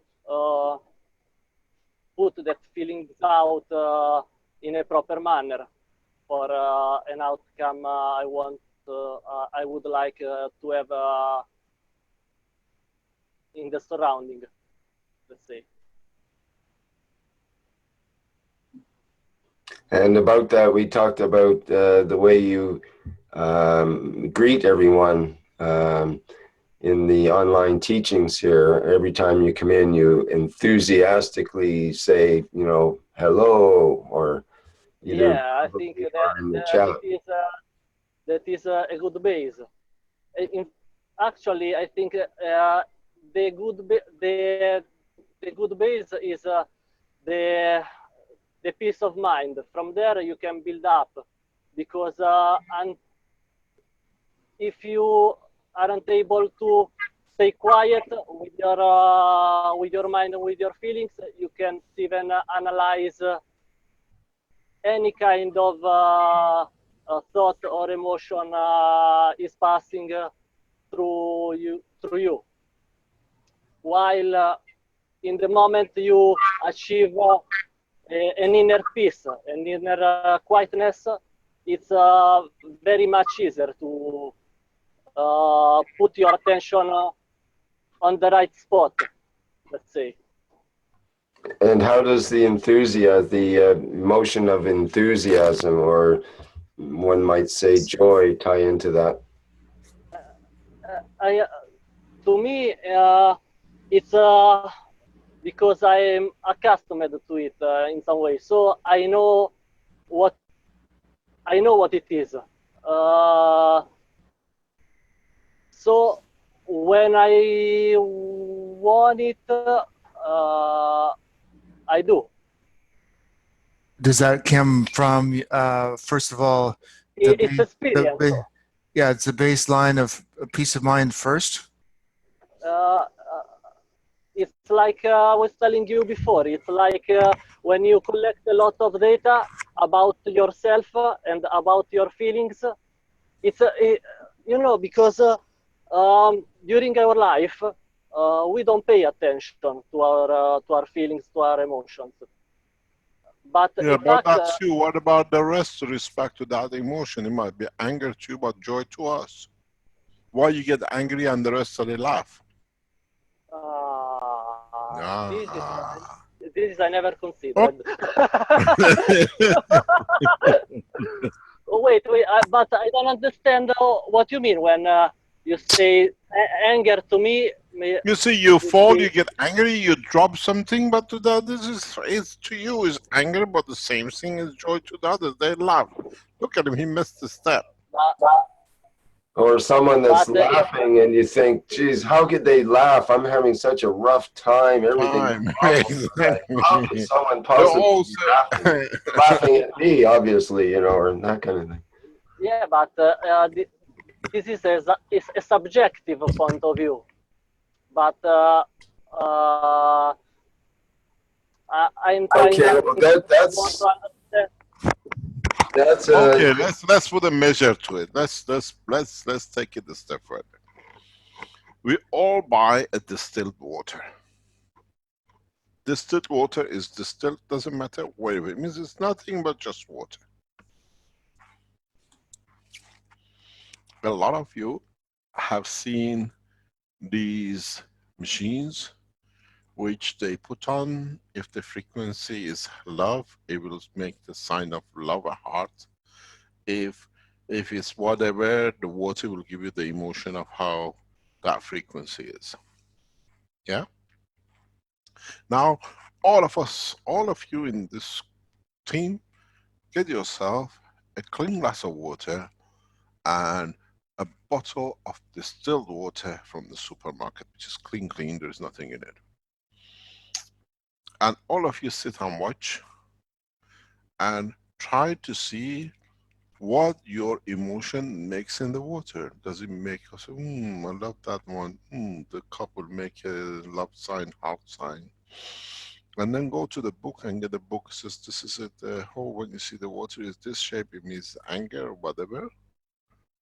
Shall we all buy a standard book that we feel this is my emotion, but everybody reads this is the love, and the other one you make your love with the same cup, and if it goes there, now we know this is the emotion. Shall we carry a cup with us everywhere? For us to measure our emotion and feelings as the field which we send out? Well, they actually have that now in terms of what they used to call it the mood ring, and now they have mood amulets, and they're more improved than they were in the 1960s and 70s and so on, where this gem-like thing will change color supposedly according to your mood. It might be more dependent on body temperature, actually, but what they call it mood. So it could have a broad range of colors supposedly depending on your mood. And you would show your mood by wearing this jewelry. Oh, I feel lovable. Can you look at my, what do you call it, my mood button or whatever it's called? Yeah, exactly. So I'm blind. What am I going to see it then? Well, you'd have to have a braille mood ring then.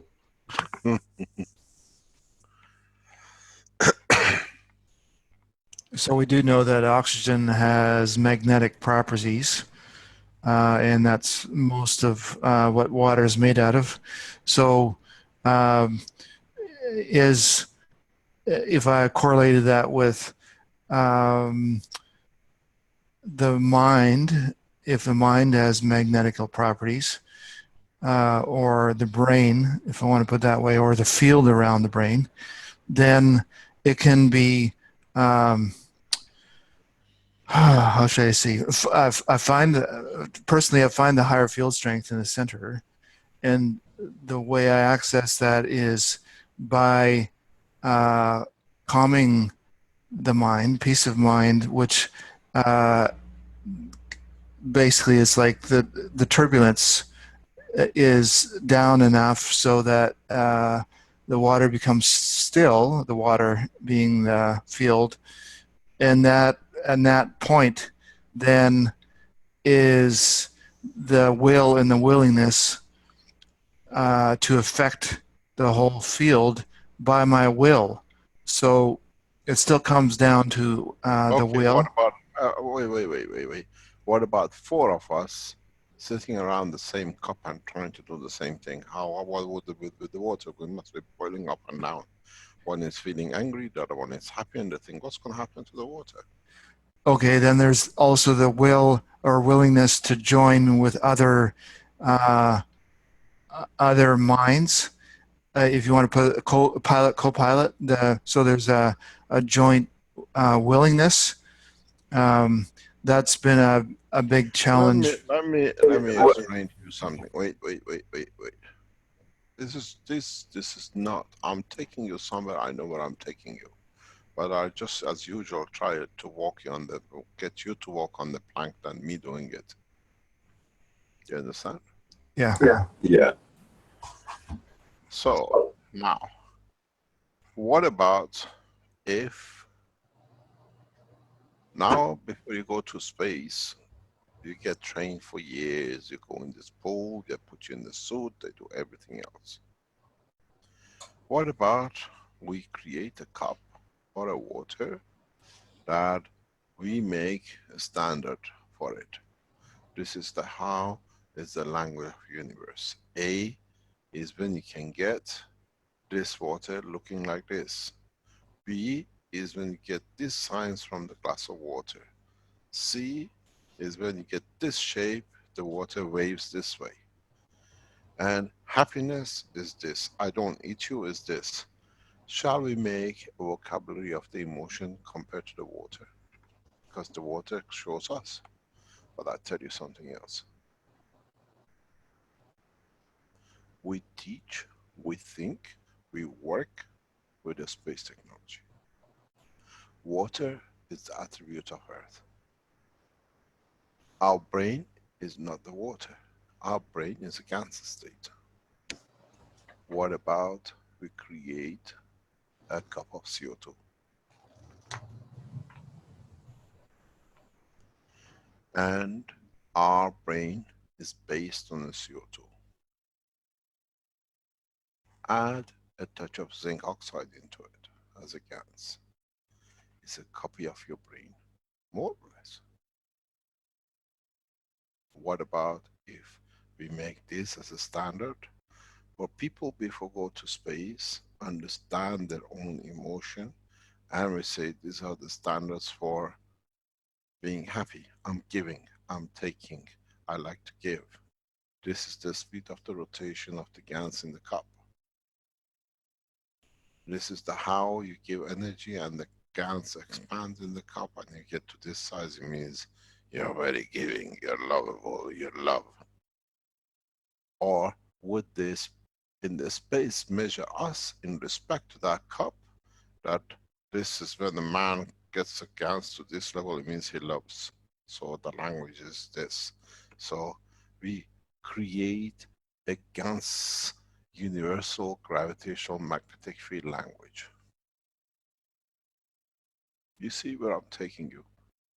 Trying to teach you the language of the universe through the fields, the way the universe operates. There is no A, there is no B. It's the field strength which you understand as understood. We don't carry a vocabulary of dictionaries with us. We carry a vocabulary of emotion in the field, the strength of giving and taking. This is why I brought this public teaching in the level of the layers of the brain of the man.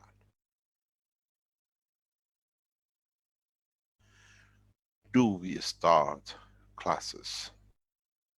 Do we start a procedure with ourselves where we start learning the language of universe?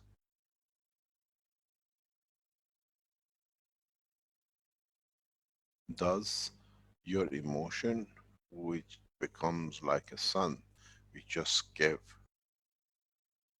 When they see the man, they say, look, he's a giver, he's kind, he's love, he's in love with the universe. This is where I'm taking you slowly, slowly, to teach you the language of the universe. Then, the way you give dictates, I'm prepared to receive so much, but I don't need. But I'm giving this which I don't need, maybe he likes. You don't speak a word, you give your emotion. Your emotion in space is the language of the universe.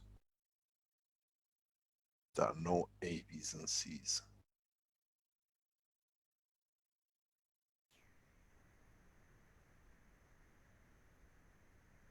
Inside us, as a race, as a human, we feel the fear of the end. And collectively, with what is about to happen, even though we don't see it, we feel it, we are emitting the sign that collectively as a race, this be the ants, the cows, the chicken, the God knows, the birds and everything else, that collectively we feel the energy we are receiving is increasing at the level that we know we cannot sustain. So collectively we are radiating a field which in the universal language is a SOS. And do we have the creatures of the universe on a standby? That when it comes, we go in, but don't forget that our thing is coming.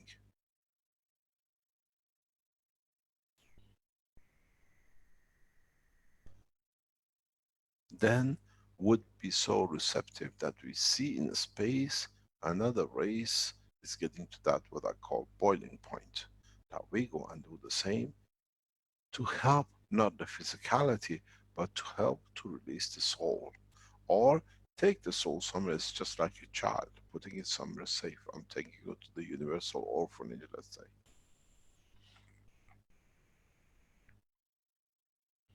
This is where we're going to. Not for you to get interrupt the same as before with the right hand coil and left hand coils and up down coils and turn it this way and different wires. No. The whole purpose of bringing these emotional layers and levels and whatever is what we always thought. The language of the universe. Non-verbal. Universe works through interaction of the field. In all dimensions, which is a Gans. Now you see where you're going. Now you see the step by step. Soon a large number of people will start creating the system of the lift or gravitational magnetic positioning, because you don't lift in the space anymore, you just move from one place to another. Lifting is respect to the earth. In a space, where are you lifting to?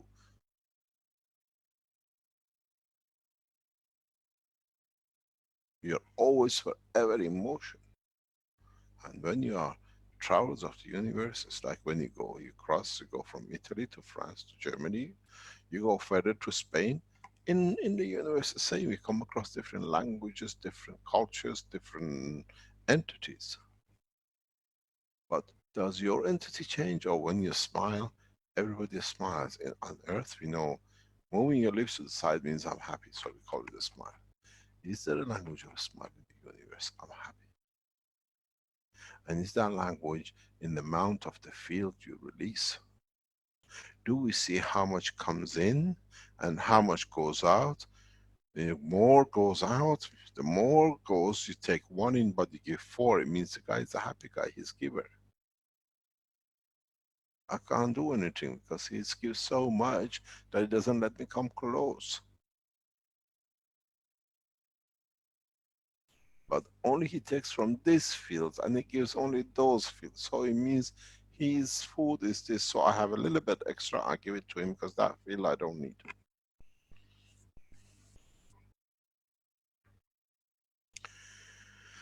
I'm walking you in two directions with your emotion. One, trying to start teaching with a universal language. Two, in controlling, in talking, you can do the driving too, in where you want to go with it. When you sit in the car behind the wheel and you got the wheels and the steering and your accelerator, you don't shut up, do you? Just because you concentrate on driving. You're chapping, you're smoking a cigarette, just joke or whatever. Now, in the space, you have the same. One part of your emotion has dictate where you go, and the other side of the emotion is to understand how to communicate. Mr. Keshe? Yes. Tony, Turajakalan, how are you? Not too bad. I'm getting ready for 8, but I don't know where I'm going to be. So you started your Hapsin yet? Not yet. So let's explain. You better explain than me. Okay. I just want to appreciate. I'll explain to you what you just said because you just laughed. Okay. Let me explain. Please. 21st of March is a Iranian New Year, which is in about 20 days from now. The tradition in Iran is that we see the beginning of the year, 21st of March, which most of the Northern Hemisphere, Japan, Iran, the whole of Silk Way, celebrate this day because it's the beginning of the spring. Over thousands of years, the Iranians have measured the second when we enter the zone of the spring. We measure it to the second, sometimes falls the beginning of the new year. It's not like European 12 and 12. It takes 365 days, 6 hours and something, or 12 hours and a few seconds, that the Earth comes back to the same position. And we measured it for thousands of years. We are so wise to it. And we sometimes falls in the middle of the night, 3 o'clock in the morning, sometimes it's 12 o'clock in the afternoon. We stay for it, we call it the Salat Tahwil, means the time of evolution, revolution to the next cycle. And we celebrate it, and we start the celebration days before, from around the 1st of March, 2nd of March, which is today. We plant seeds that by the 21st they grow to shoots, and we call it the sabze. So the beginning of the cycle of the New Year celebration starts from yesterday and today, that we put the seeds out to grow. That sits on the table. Initially, we used to call it she, but now this started with se, which means we put 7 items. We call it haft. Sin haft means 7 things starting with letter S. Sabze is one of them, which means the beginning of the life. We give life ready to live.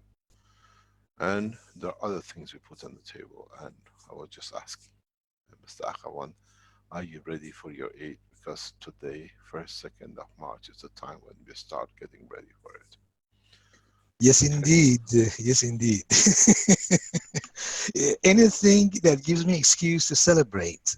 Amen. The Iranians are celebrating. The Iranians, as Russians, we always celebrate. Life is too short and is very magnetical because it brings joy. And that brings us to the roundtable discussion that I've been enjoying listening to your teachings. And I just had a little bit of a flashback of what you started this teaching on the 2nd of October 2015, that if you wouldn't mind helping me on your board writing what you mentioned that motivated a lot of people, was we are using matter state, 80% of population dwelling in that. Then we go into the nano state, where 5% of the population of the planet. And then we go to the GANS state, which is about 1% approximately of the population. And then we go into the plasma state, where 0.0001% or 700,000 out of 7 billion people on the planet dwell in that state. But the goal is, as Mr. Keshe mentioned, if I understand it correctly, is to be beyond plasma, where you manipulate the plasma. And that's how you become the pilot of the spaceship that Mr. Keshe is talking about. So to be a pilot, as I was listening to Eisen and Rick conversation, Eisen was talking, you have, there's a will, as Rick was saying, that is so powerful. Gravitational magnetic field is so powerful, that will, which I call it intention. The human intention, absolutely right, Eisen and Rick. Human intention is so powerful that if we are aware of the human intention, that's the pilot sitting in the spaceship beyond this solar system and these galaxies. So with your intention, we have to understand, if I understand it correctly, to manipulate the plasma, our intention, let me back up. The way I understand what Mr. Keshe is talking about, from my point of view, is we have to be aware of these different colors in our emotional part of the brain, which starts with fear and ultimate magnetic field is joy. It is all about the gravitational magnetic field that we can manipulate the plasma. So that awareness in this roundtable discussion, that awareness, it's your intention where you want to go. You want to descend or you want to ascend. So knowing that, in order to be that observer, that objective, what Eisen was talking about is for him, he drops to his heart, where he's free of all these things, just being in that center state where he's feeling, he's not thinking. So ultimately he connects to that infinite field of cosmic consciousness, that in the, which is plasma, and being in that resonance automatically pick up joy, which is magnetic. And that is a key that Eisen uses in order to activate the magnetic field regardless of everything else. So that's one way, and that's beautiful, to tap into that plasma. And then with your intention, you can take where you want to take the plasma. So that comes from my point of view. We all have seen the human torsion field. The center of it is in the heart. So no matter where we want to go in the universe, we have to understand where we are. So using this physical body, where which includes heart, and the center of the torsion field is heart, it's free of any kind of other, whether it's through skin or the blood, what kind of emotion we absorb in our I want emotional to throw part. you a very big stone, Mr. Hawan. Please. I hope you can catch it. Okay. In a way, I hope you can understand it.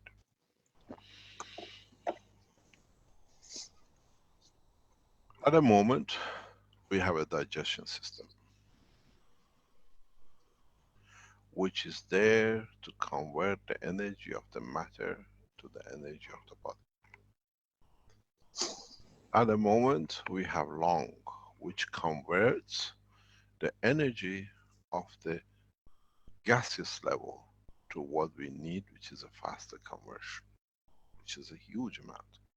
We eat a very little compared to the amount of energy we take from through our lung. Our lung is breathing 10, 18 times a minute. So much air in. You try to get 2 liters of water into your stomach 18 times a day and a minute. We on average breathe 10 to 30 times, depending on age or whatever, and we take something 1 to 2 liters of air in. You try to put 1 or 2 liters of just water, forget about the food, 10 times a minute in your stomach. Impossibility. We hardly, this is why my teachings always say, we take 20% from our environment by physical, because the rest comes through the body. Now, the point is, when you learn the way to absorb energy from the environment through your interaction of the emotions of your brain. You lose your mouth and you lose your lung. You have no stomach, you have no digestion system. You have no lung, you have no need for the heart.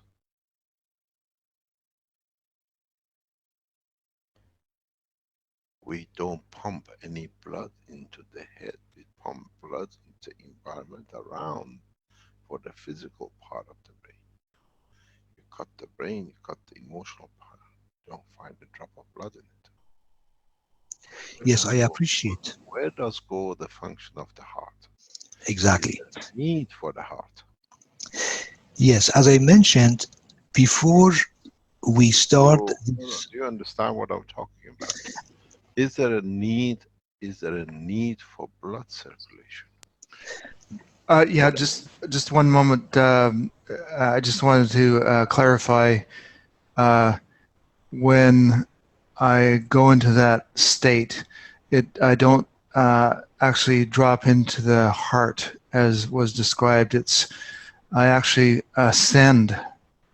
I go higher, more towards the soul level, between the emotion and the soul. Not so it's a higher field strength than the heart. Just yeah, but what I'm trying to explain, in space, our physical structure shall change beyond recognition of what we carry on this planet. That if we come the passengers of space, let's say for on the earth time of 100 years, when we come back, earthly people, we are foreigners to them, we are aliens. Because we've gone through the evolution of understanding. Yes, Then, I understand that. you understand this? Yes, so I understand we have no heart. We have no need for the heart, because we learn to absorb energy in a different way. Because we are not eating, there is no liver, there is no kidney, there is no intestine. Exactly, and I understand that Now perfectly. you understand. Yes, So, absolutely. is there a need that we emphasize on a pumping system where there is no pumping needed? Or do we change, let me say, or do we use part of our physical brain? Because when we lose our intestine, when we lose these bits which have no need for the heart and liver, the structure of our brain will change. This is something none of you contemplated on. Let's open the doors. As a matter of fact, I perfectly understand what you're saying, Mr. Keshe. And I wanted to use. How do you see, how do you feel with the changes which you're gonna receive? And from the beginning, in taking man to space, we pre-plan our own evolution. Because we know the revolution and change of our structure of life will bring evolution. We were victims in the DNA and RNA to evolve to survive. This time we have a choice. We are the decision makers because we ourselves going to decide to create the evolution and revolution. which is the pilot, as I was talking about. And I understand what you're saying. No, Mr. Ahmed. You have to understand, group of you hearing this and group of the others who will listen to these teachings in the future. You are the forthcomers. You are the group which will decide, if you understand what is on the table, that this time the evolution is decided by us, because we know what is to come, and this is what we decide the human race in space will look. It's very much, we say, look at the guys just come from a village. You know, somebody you see in the city, or we see somebody say, oh, look at him, he's a very affluent man, he's got a culture. Because one came from the village and it trained itself to become affluent. And if you come from somewhere in affluent, you can see the monkeys pretend to be. In our cycle, where we sit now, this moment in this teaching, you know, maybe 20, 30 of you. And no one, the rest of the 7 billion, is aware of what is to come. And if it wasn't spoken today, you could never imagine it, there is such a thing. But I put everything to you step by step logically, that you can see. You go to space, you're prepared to go to space. You space, in going you need to learn the language of space, but you know in the space there's no food to eat, so you learn a different way of absorbing your energy to convert your body that you can exist, to sustain your physicality and your soul. So as you can't eat, you don't need mouth. As you can't breathe air, you don't need the lung. So physically you're going to go to evolution. Man will change beyond recognition in the next 12, let's say 100 years. We cannot, when we show the pictures, I can't believe this is the man. When we lose attachment of physicality, some fingers will go, some foot will go, but would we go strong, active, that there is a little brain can supply, because now you have no blood circulation. Now you can transmit immediately, there is no need for nerve system. Now there is no cancer. Now the man become man of the space. Yes, I appreciate How that. do you plan? How do you plan to change the structure of the human body, that you will change into become the true man of space? In many of my teachings, I always refer to this beautiful woman who I met. She was in her 20s. At age of 5, she wanted to become a harvest. And in 15 years, she managed to make herself tall, long fingers, very long arms, and different posture. If you see her out of the context without the harp,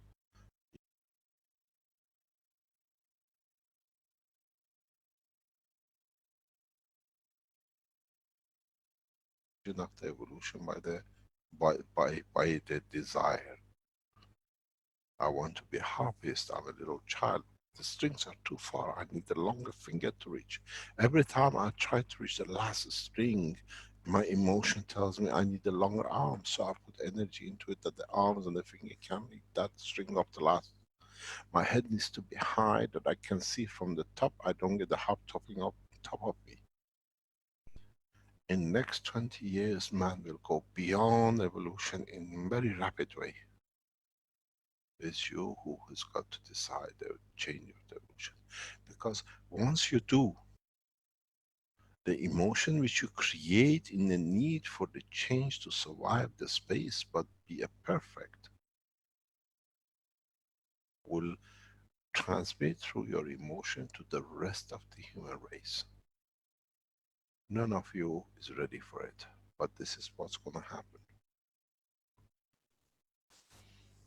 Yes. So you have to understand, we start teaching very deep in space technology. And that brings me to the second section of your teaching in October, when you introduced Caroline to teach how to create a plasma ball in the middle of both hands, which again, that's a free plasma. That's what the science of spaceship plasma technology is all about, to create a free plasma, where instead of whether it's a skin or the blood or a nano or GANs, we just go right into plasma. So with the human intention as a pilot of his own spaceship, the intention where we are going, before we have to know where we are going. The way I understand, combining your teaching and Caroline teaching and others who contributed so far in this roundtable discussion. So creating that plasma using our own energy is where we put the intention in the middle of that plasma, that we dictate, we manipulate the plasma through our human intention, which is incredibly powerful. And your left hand, if it's point A, and your right hand is point B, since we are living, this is a little bit of a kick I'm throwing in that Caroline did not cover, but it created a resonance in me to bring this subject up right now in this group discussion. We are living in a vibratory system. Our emotion is a vibration, the light is a vibration, the plasma is a vibration, everything is a vibration. We are living in a vibratory system. So everything is a wave. And with the human intention, when we drop to our heart, because we have to understand where we are before we go where we are going. We know where we are going, but where are we right now? And how do we plan to get there? So we have physicality. We can use it. For me, when I drop to my heart, I'm free of any thoughts. So I use what Caroline taught. Left hand is your gravitational for man. Right hand is magnetic for man. And when you interact this field, you create a plasma ball in the center. So with the intention, this is a little thing kick I'm throwing in. With the intention, since we are in a vibratory system, we are living in a holographic universe, including our skin, our lung, our heart, everything around us is holographic. So with your intention, when you create that plasma ball in the center of both hands, the intention is, how would it feel like to collapse the wave of holographic, whatever it is, fear, anything. There's a shortcut, there's a backdoor. Rather than analyzing which color is which, you just collapse the wave. Put the intention. How would it, and who are you asking? You're asking the plasma, which is the infinite possibilities in the universe. Everything was created out of the plasma. Has consciousness, has intelligence. You ask it. That's how you manipulate the plasma. You create that plasma ball, and then you ask it, how would it feel like to collapse the wave now? And let the plasma answer. And everything will collapse. Fear, anything.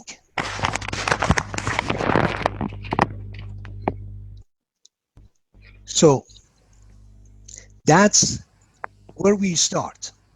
It's a level ground. Now we go back to our intention. Where do we want to go? The pilot comes in.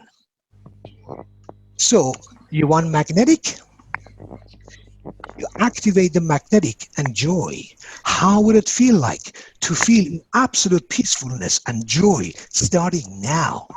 Put it in the plasma, the intention. and let the plasma create that. And here it is. Your left hand is No, pointing. no, stop, Mr. Ahwan. I'll take you a step further. You missed the biggest point of the teaching, and that's one of the reasons I brought Caroline. You brought to talk something, now you brought yourself hanging yourself with it. Teach you. You're good at it, so I use sometimes your own ways to bring in new ways in. So you brought the rope, I give you the rope. See how far you want to hang yourselves, all of you.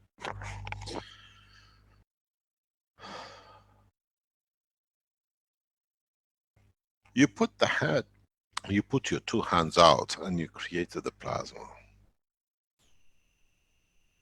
And we say the plasma, what we see as a GANs, is a ball which receives and receives. Have you ever thought, I make the plasma to be my soul and move my physicality inside that plasma, and wherever I need to, will manifest myself in the physicality of the dimension I appear in. A lot of you miss this. That's the intention. No, that's not the intention. That's the only solution. I would say it's more of a willingness. Yeah, and No, depend no, on no, it's not a willingness. It's not a willingness. It's the fact of the reality. Sorry, Mr. Keshe, could you repeat the concept again, please? It's not a concept. It's something which you will have to do in a space. You see a lot of light flying like balls. A lot of you have come across it. A lot of people report they see a flying light bulb in the space.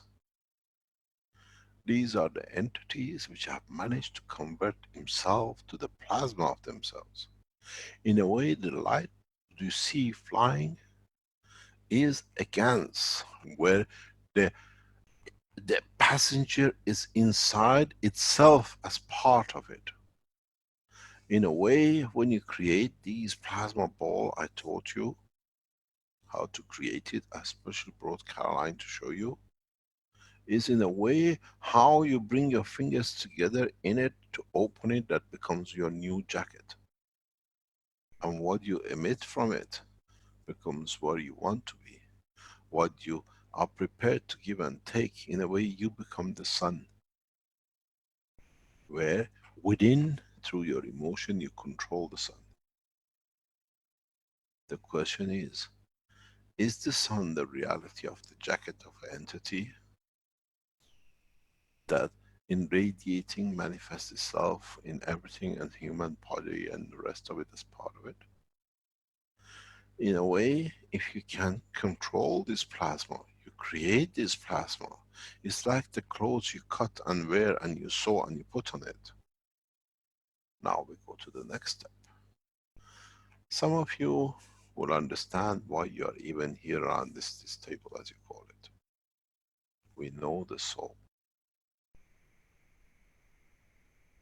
As I said once, hello friends, we know each other a long time. It's nice to meet. But now we speak the language of the man, that the man can do the whole thing. It's just like a bunch of people in the theater.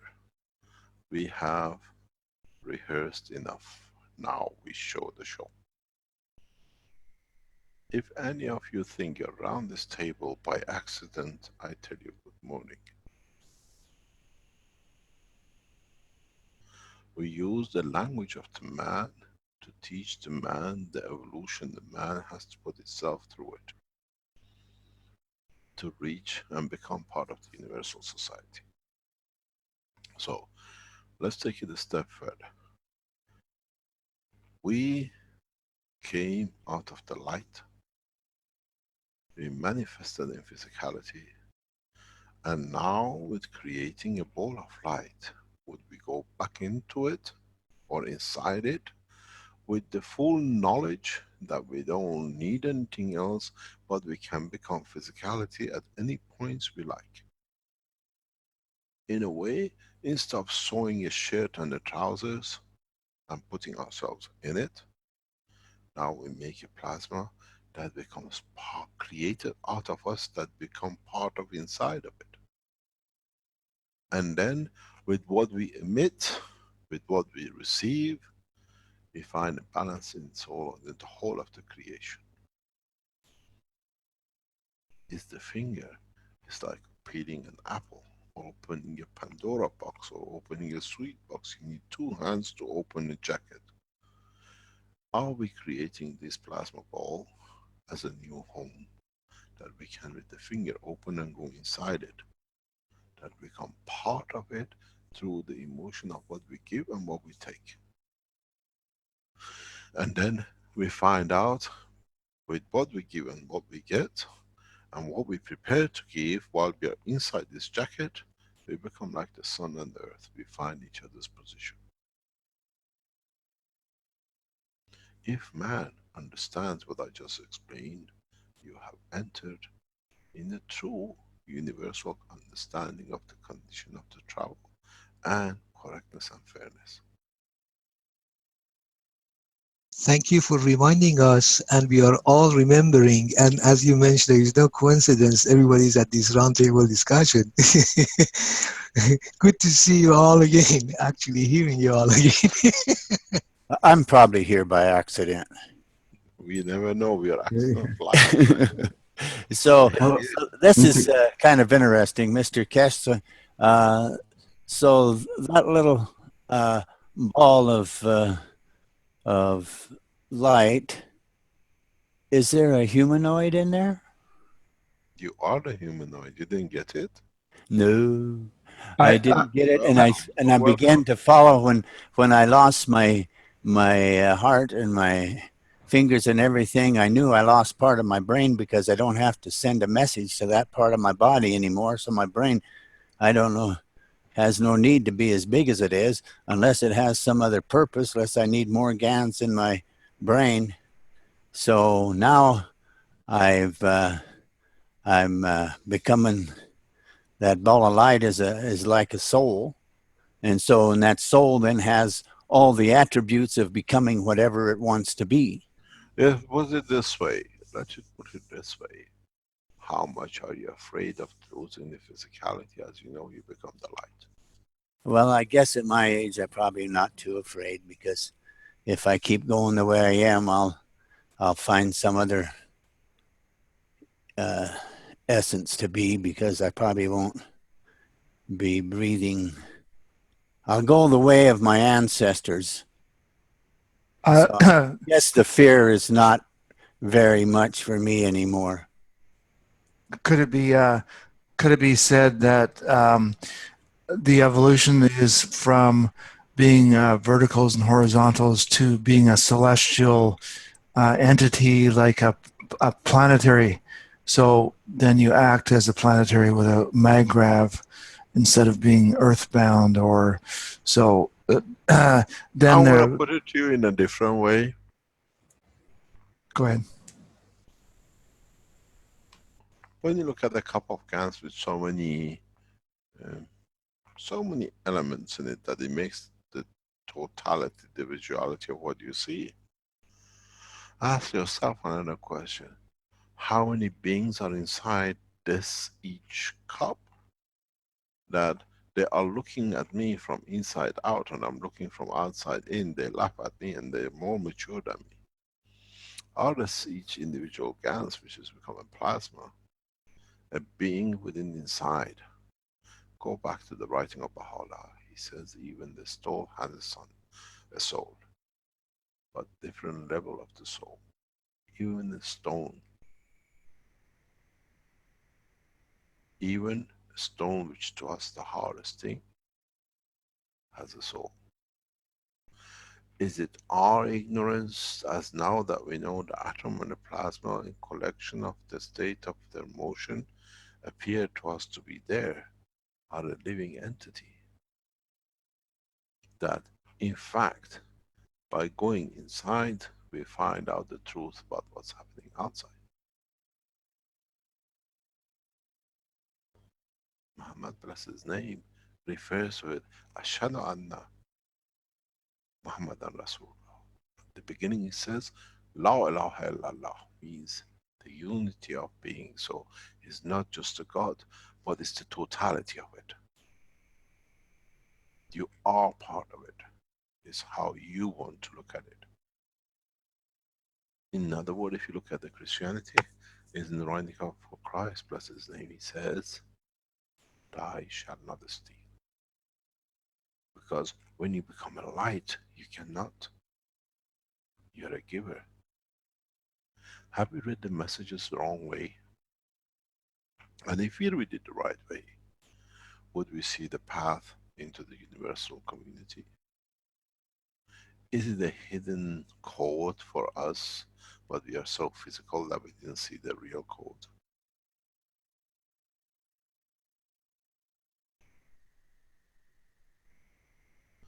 Have we got too physically entangled in the thing that everything has to be physical for us to see the reality in its condition of the totality of the universe?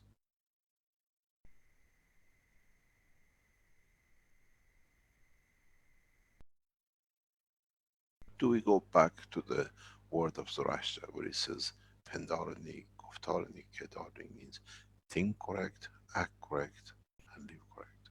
Pendar, Guftar, talk correct. Or do we talk when we are a plasma? In what language of universe we talk? The code of universal language is in every religion, but the man has only taken his physical part. And that physical part is a holographic universe that manifesting. Is it? You know, whether it's a Gantz, whether it's a human body, as there is a being inside that holographic geometrical shape that is so real, it's so strong because of the inertia, whatever we want to call it, from the planet. So when we are aware of all these holographic, by what Caroline shared, creating the plasma ball between the left hand and the right hand, and the left hand and the right hand, by the way, you can put the whole galaxy in it. You can put the planet Earth in it, or you can put just the spot on the body between point A and point B. Anything between these 2 points of the index finger of the left hand and right hand, when you create a plasma and you drop the intention into the heart and let it go like a pebble in the still water in your heart, and you just get out of the way and you let the ripples go through your body, also through these 2 index finger and anything in between, whether it's a planet Earth or a human body or the galaxy, and collapse it. Collapse that holographic wave. Because inside this holographic wave, whether it's a Gantz or a human body, is a being, that soul, that light, the light body. So when we are aware of that, you're already operating in a magnetic vibration, which is love, gratitude, and appreciation and joy. And that's the pilot mindset. Can I ask you, Rick? Rick, can you do something? Can you take the recording of today and make it as part of the teaching of tomorrow? Maybe we enlighten a lot of people in the truth about what's about to come. We did the blueprint of the spaceship. Now let's make the blueprint of the man in the space. Mr. Keshe. Yes. It's Luigi Terrio, how you doing?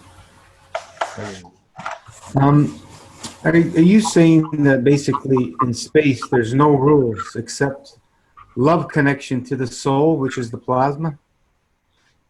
Good morning. We are all remembering. Yeah. Hello, everybody. Why did the Gans join? It's the easiest way I could get you to see the truth. Don't forget, I've done this many times. I know how to walk the flock. I know how to get the sheep directly into the slaughterhouse and do it themselves. Then it's easy. I don't get blamed for it. You made the ganses.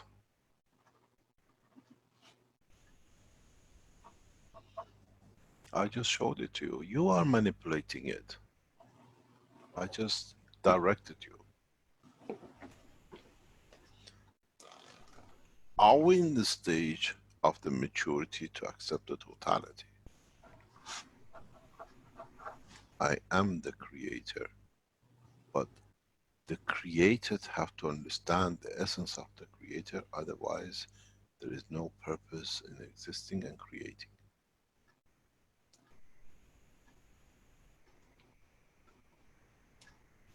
I made man in the image of myself.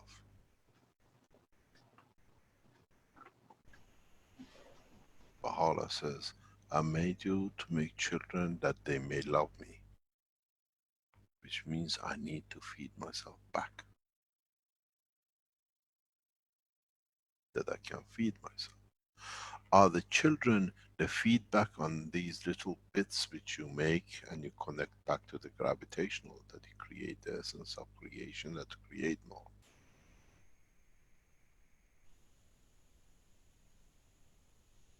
You got to understand to move away from physicality. So anytime we make rules, we're holding to matter state. So we just shouldn't have any rules because there isn't any. In the space, there isn't any except to give. Right. Love. Unconditional.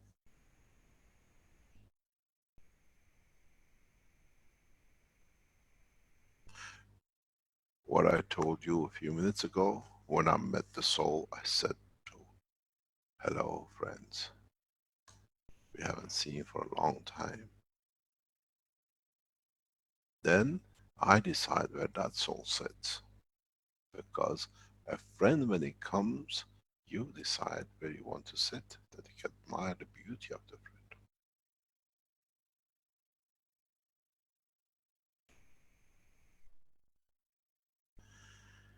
You got to realize we are walking into the knowledge of the universe in these teachings. And it needs a lot of openness to understand, because I have put the teaching in a way that every step of it has understood. Is not in the past that I said and they're gonna be. It's the way we understand we want to be.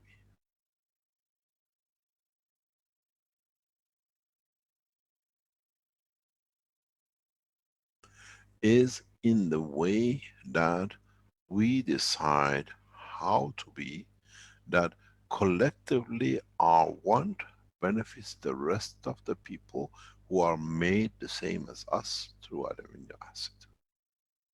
Through the condition of the conversion of the plasma of this star in this galaxy. Don't forget, what we are came from the sun, and what the sun came from the galaxy. And where the galaxy came from the star of the universe, of the creation itself. And where the star of the universe came from the creator. So I made man in the image of myself.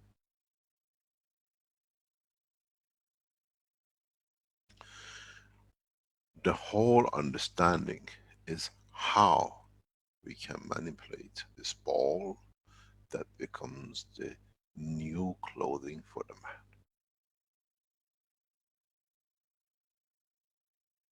And this time, if the man understands it, will understand all the stars shine the same. Unconditionally what they give, and not very fussy when it comes, because they know at the end they'll dominate. You see, goes back to the teaching. You look at the sun continuously radiating, but you don't listen to the other side of the story. We say when we have two plasma, what comes from the exit goes in the entry, but what comes of the exit of the other one enters the other one from its entry. The sun, you see that it radiates all this light out. It's absorbing. What is it taking in? It's not a one-way traffic. Just because it's so bright and it shines, obeys the rest of the rules of creation. It has to have a path. Does the sun take the soul of the man to become and irradiates out back the soul of the creator? Have we become by part of becoming, wanting to be the soul and the free, because we know we go back in as part of the fields of the created part, which we call it the sun, to be rated equally out, and we sacrifice our souls for it? Where do you think the energy and the fields come to the sun? You think the sun just blows out? Have you become so ignorant to it?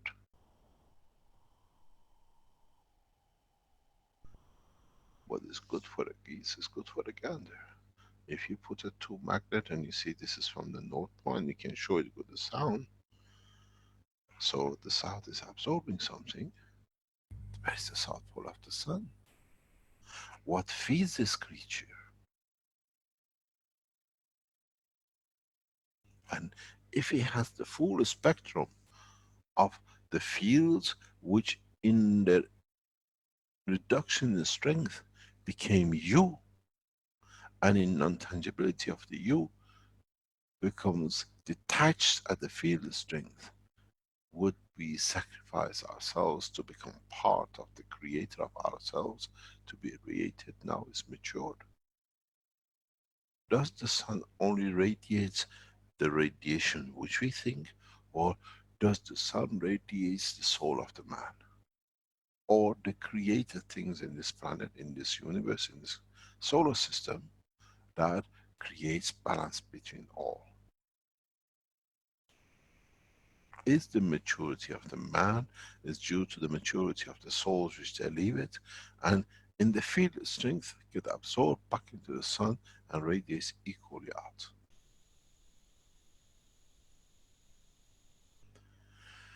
There is no difference between the macro and there is no difference between micro.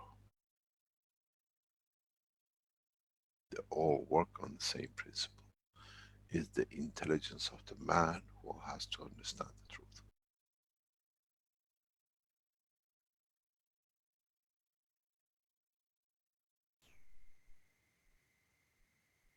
Where are we going?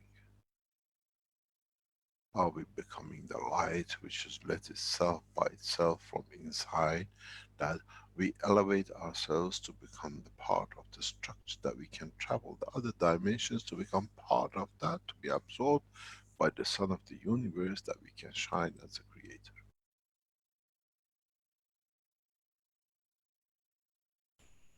I may add to that, Mr. Keshe. When we dwell in the state of plasma and we create, I mean, automatically the resonance creates between our own being or our soul and the plasma soul.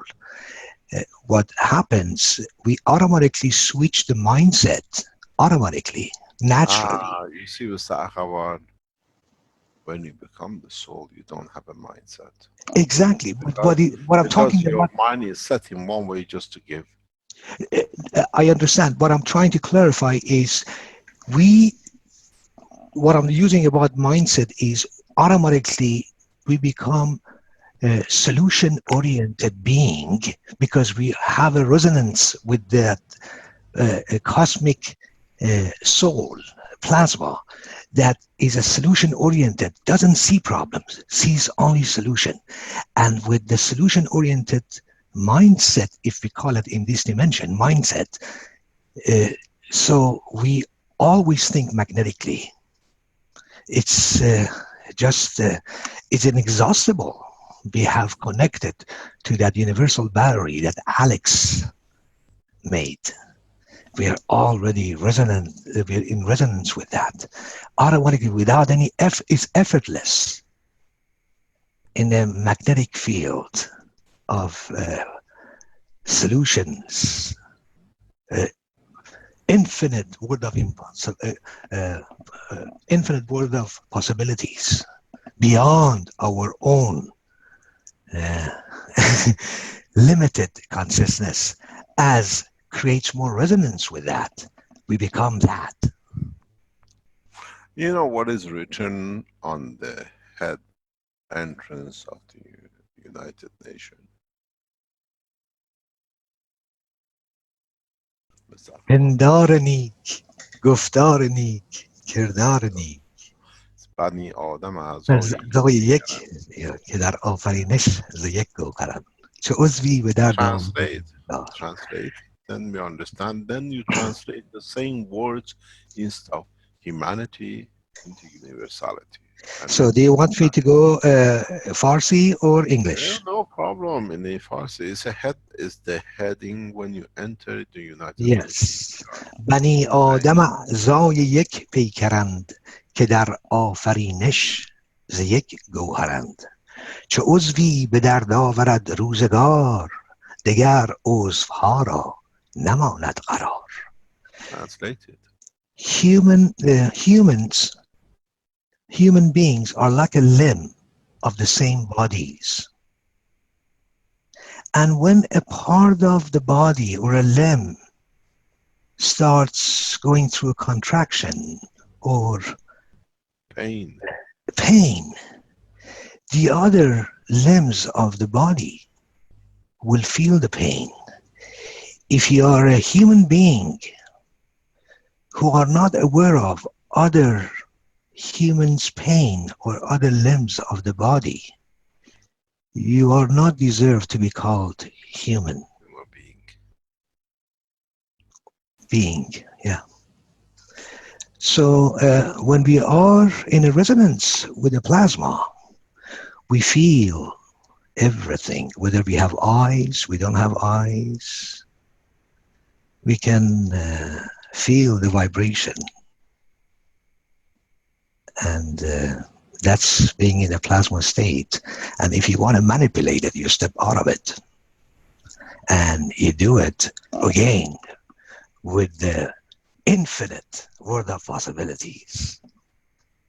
Just asking the source, what are the possibilities of collapsing the wave, whatever it is?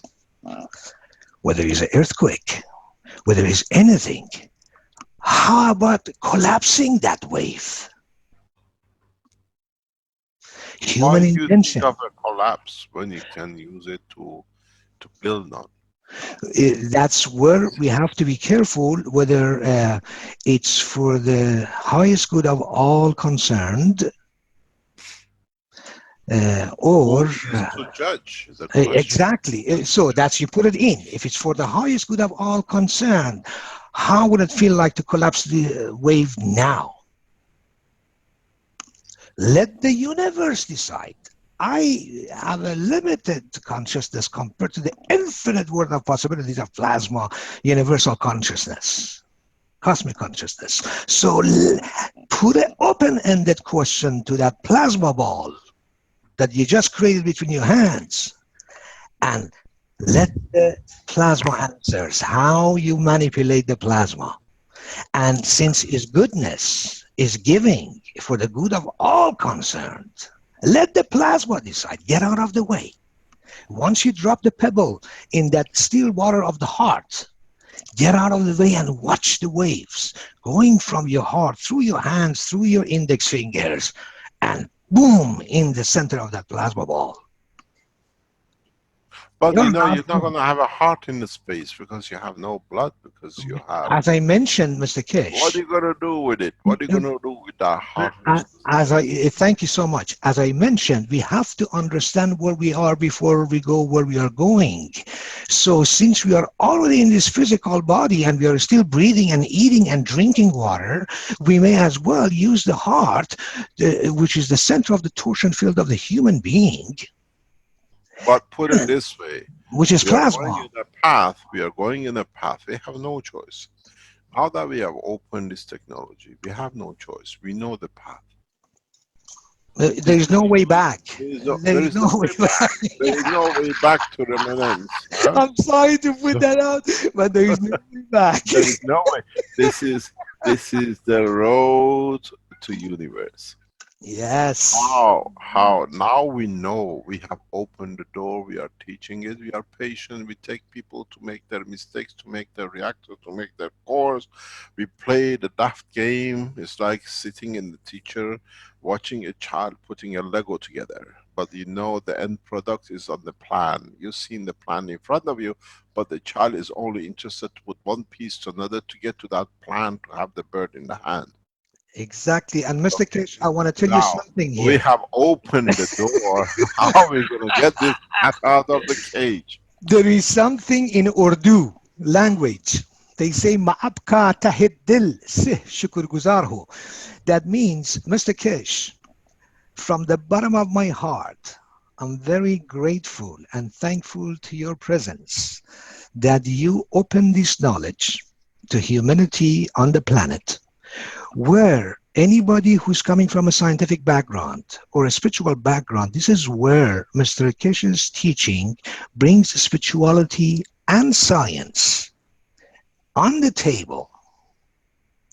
And depending on whether you are a matter state or a plasma state, but is on the table for you to bring them together, interact them with each other, these two field strengths, and recognizing who we are. Self-realization is God-realization. And But you are we part of the creator?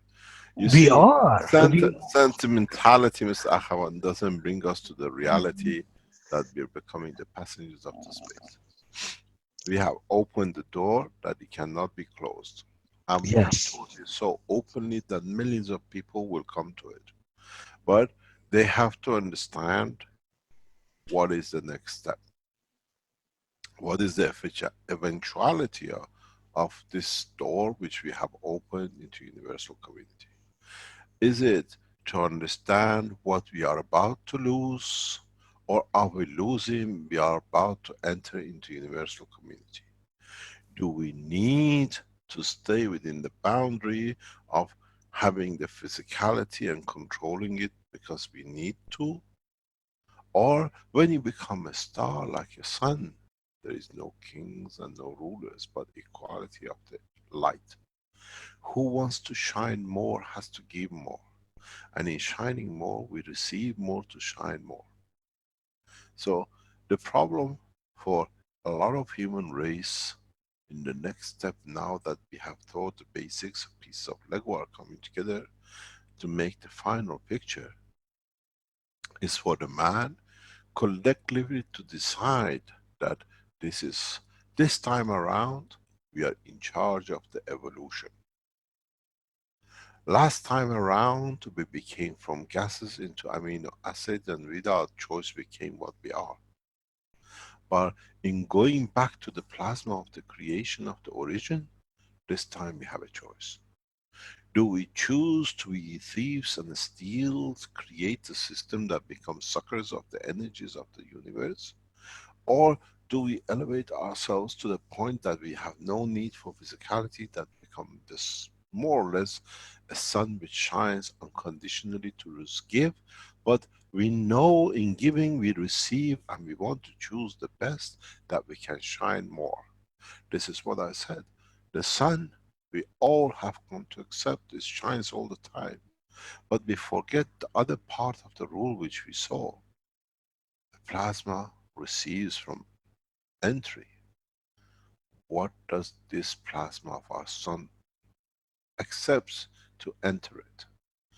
Do we become the matter to become the most purified fields of unity, that our wish as a soul is to be absorbed by our own creator, which is the sun, that we can shine and spread what I call the love of the creation across this solar system? And the same way with the galaxies. Have we come for the first time to understand the truth about the essence of the creation for the first time in these teachings? My Or answer do to we that, still go Or do we still go to get entangled with the physicality and the plasma and the GANs? Because we know the faster we can solve this problem, the faster we have to enter the dimension of non-physicality, because we don't eat, we have no need for a heart and a lung, and we become all shining star. So this is the process that we have to concentrate in this teaching. And I believe the answer to that is once the next step is once on the planet, human consciousness recognizes that But we it's not are the in a human, this time is the ants and the dogs and the cats and the stone have a say in it. exactly. But once we, as human beings, with the powerful intention we have, once we recognize it is a holographic universe, the body, the pain, this, that is all holographic. Once we recognize that, it just becomes the child's game, and it drops, doesn't have any power over this holographic shape, doesn't have any more power over the soul to shadow the soul, then drops, Yeah, and but now everybody's you son. become the soul. Your totality of the existence become the soul of the entity of the creation. Yes, and that's when the resonance begins, and we are part of all. So the question comes, we're going to end up the teaching of today. And as I said to Rick, maybe we leave this to be played after the teaching of tomorrow. We add this to the public teaching, because this is the blueprint of the language and the purpose of our presence. Instead of keep it in dark, let it be part of that man understand where is about to go. And those who understand will be enlightened. But the whole purpose is, are we ready this time around to dictate our evolution? Are we resolute enough to understand by evolving we become part of the giving as a totality of the creature or creation on this planet? Are we trying, or can we extend to understand the essence of the creation, that we become the shining stars of the essence of the creation within the stars of the universe? And then there is another question, which I've touched it a few times. Those who never understood, maybe they understand. Out of the stars which you see in the universe, are some of them the star of the souls, or are the stars of the physicality of existence of the plasma, which is hope to become the star of the soul, where we collectively become one, as one planet, one nation, one race, doesn't matter how you put it? Would we then become a shining star of the soul of the universe? In our part of the universe, then in totality, if we're mature enough, then become the soul of this universe. And if we are mature enough to understand, maybe the universe will come. But the whole essence is, all these purpose of all these teachings about the GANs, about nanomaterials, about all this, is to detach the man to understand the truth. And then knowing by understanding this, the way I always connect the GANs to the body of the man is a rubber GANs. And understanding now that he can concentrate his own energy to become a plasma of itself and make a new clothing for itself, to become part of the structure of the universe, where the language is giving and not taking, does not matter whatever comes. So is the man ready to take this step as a total race? As one race, that when the sun shines, it shines bright and beautiful. Doesn't matter which end of the sun you're looking at. There are no black spots on it that there is somebody hanging on it as a dry piece. It's all the same. Is our ultimate goal to become the star of the universe by shining to give unconditionally? Have we matured enough to dictate as a race our own destiny, this time our own evolution, to become the sole part of a star of a universe? Or are we so materialistic attached that we want to be still matter state? This is where these teachings I'm taking you to. Then you can decide which way you want to go.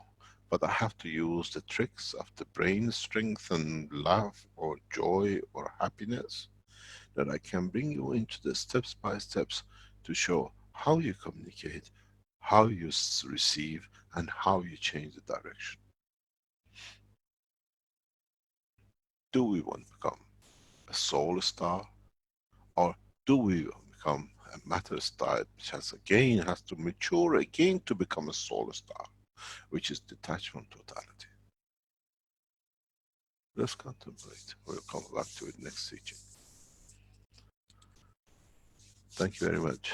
I hope we have enlightened some souls.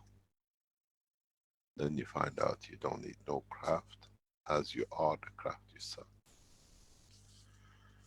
You are the soul, but you don't see the essence of the truth of your own, created through the creation of your own soul. Thank you very much for today. I think we changed a lot of things, and a lot of understanding needs to be done. Thank you, Mr. Keshe, for all your teaching. Thank you. Thank you, Mr. Thank you. Thank you. Thank you very much. Thank you. Maybe Rick, we need to put this. Thank you, Sir Keshe.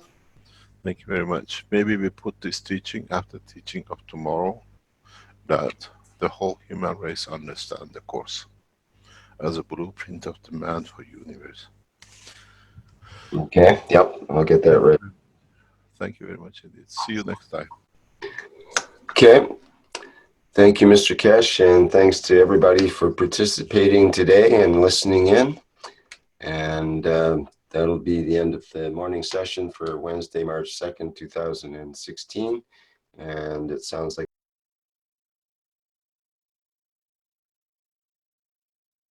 okay, that was the end of that morning session, and now we'll hear the part of another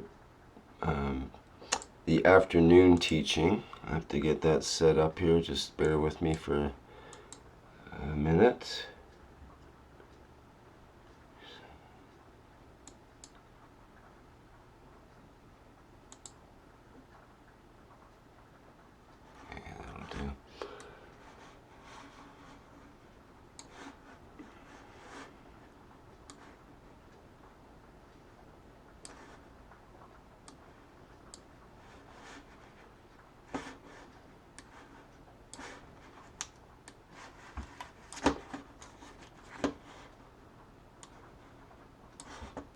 Okay.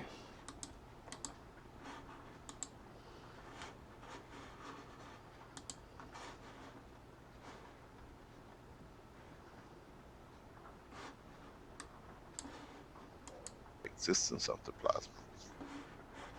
What is plasma in our culture of understanding, that scientists, to show themselves clever, have made terms and things to make it very difficult, that they show to be very clever, but in fact they're the most stupid lot, because you are clever, they twist it that you can't see it, that they look to be clever.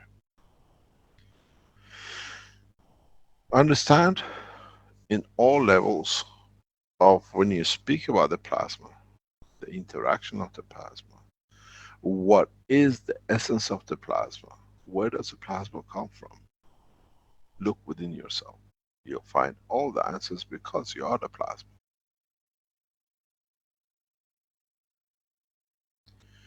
You radiate heat, we call it aura. You radiate energy, you call it aura. We radiate thoughts, we call it aura.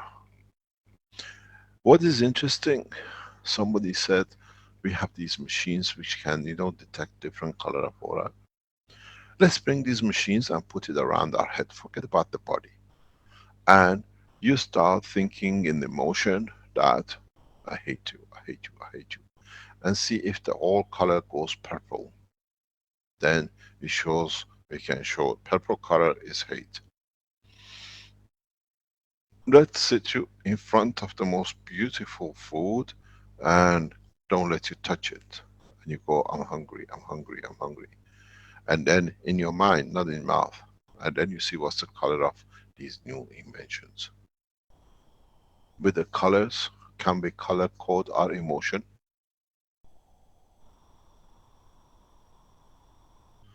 In the teaching yesterday, we showed the lines. This is the fear, this is joy, this is happiness, and we put lines and colors to it.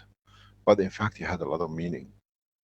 Can we do that? Can we build a machine, which then, by it, we can put all the human beings as pink color on this machine means hate. And we put a machine around the guy, and as he walks, says, oh, look, he's thinking about hating. Oh, it looks that one, he wants to eat something. Or look at that.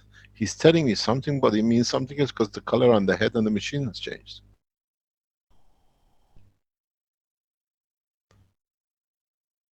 Would we come to the point that we become the machine ourselves to detect our own field?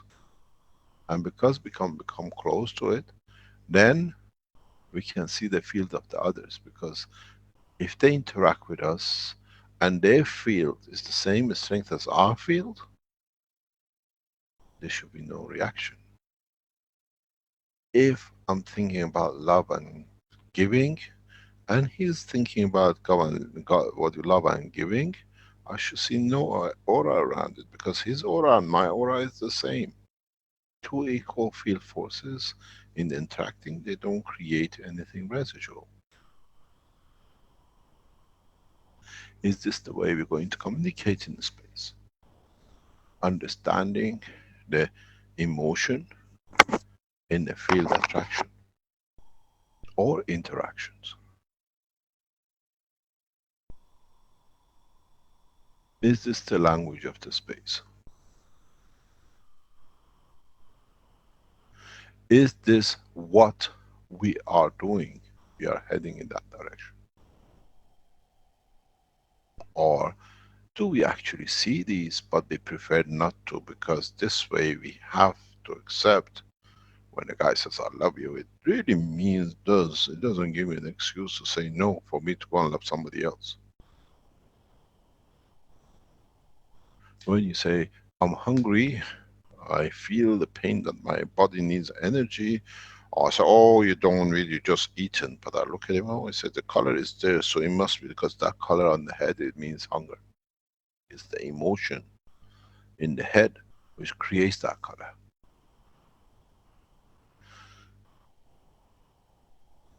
Does the emotion contains the truth, or does emotion create the truth? Do we need to have emotion to find the intention? And from the intention, we see the emotion. The truth is very, very near to each other. So, in a space when we come across another entity, we judge it by our own strength, not theirs. Because if our intention is peaceful, loving, and their intention is the same, there should be no magic show. It means we are at peace. If my intention is eating him, and his intention is to eat me, then there is no field either. Then I know I'm food and he knows he's my food. Because we both think about the same. Because we radiate the same energy. Magnetic and gravitationally. What it takes, I give. What I take, what I give, he takes. Now you understand the teaching of the universal language. Nobody in the universe, in so many ways, considers cup of water. This is a wood. And then we make dictionaries of it. Hardwood, softwood. In a space there is no material except plasma. It's the intention and the emotion. In a way, we judge the environment according to our own judgment. And if it does not interact, we know it. We know it's not good for us because we see the interaction.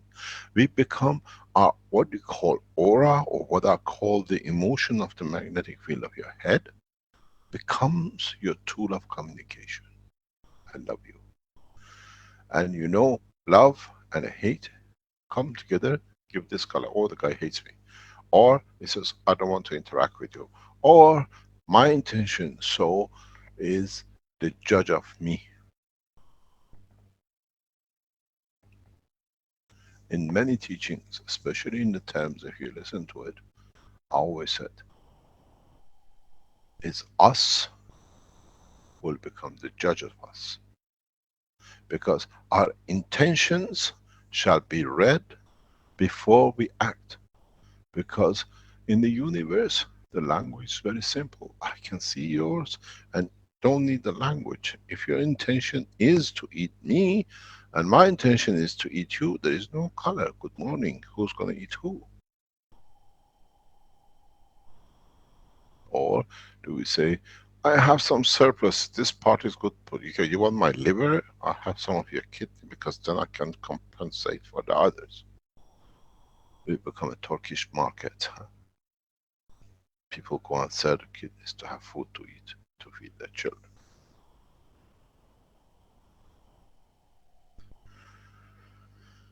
You have to start understanding why we start this teaching so fast, this way. Because now we open your eyes in the truth about the creation. You don't say, darling, I love you, and you're thinking about the mistress or the boyfriend. If we start teaching the interaction of the gans of the plasma of the body of the man, we both know exactly what it means. So, as we talk about emotion, we show the line of the emotion, we show this is the gravitational magnetic field of the joy, happiness, sadness, fear, whatever.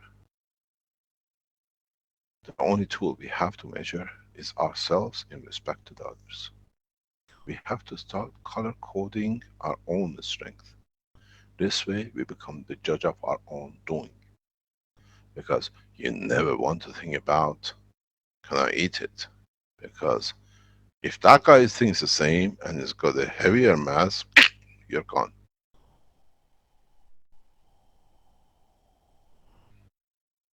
Or, if my intention is to give and the intention of the guy is to take, he takes what he needs and you have enough to give at the moment he needs it. Do we become like where the lamb comes to us, we eat and become part of it, so it's better for us to be inside another? That we'll find survival for us to be expansion of totality. Speaking and teaching does not exist in the universe. A few backward races have schools because they haven't learned the laws of the real universal structure. We don't see armies and we don't see people going to 150,000 soldiers halfway around the world to kill as many as they can. They call themselves superpower.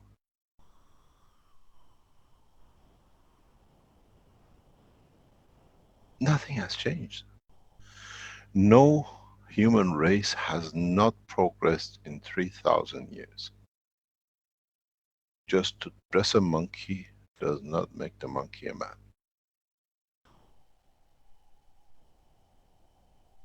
Iranians pulled 250,000 soldiers 2,500 years ago to fight the Greeks. On hand and feet and donkeys and God knows what. The most superpower has a problem to pull 100,000 from the other side of the world to fight. With the latest machinery, tank and troops, and they still don't have managed to resolve it. Still, 250,000 soldiers, 3,500 years, the whole target is killing. To be superior. to be I am. The whole thing is stops. Now we put a stop. The stop has to stop because it's become a bigger mayhem. When you touch the essence of your own creation, which is children, it means the society is written, totally rotten inside.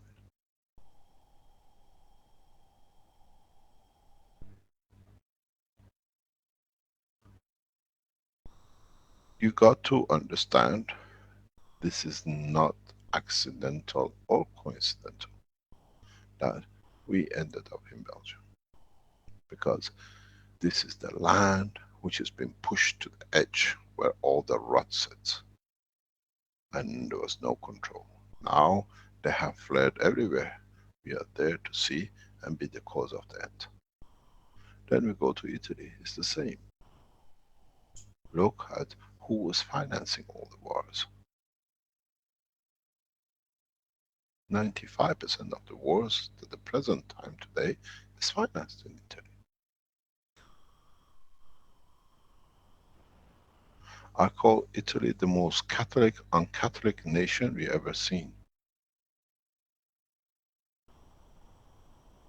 Now look, the same now in Middle East. It hasn't changed. Man is still killing, but with a bigger name, with the bigger tools, the more of.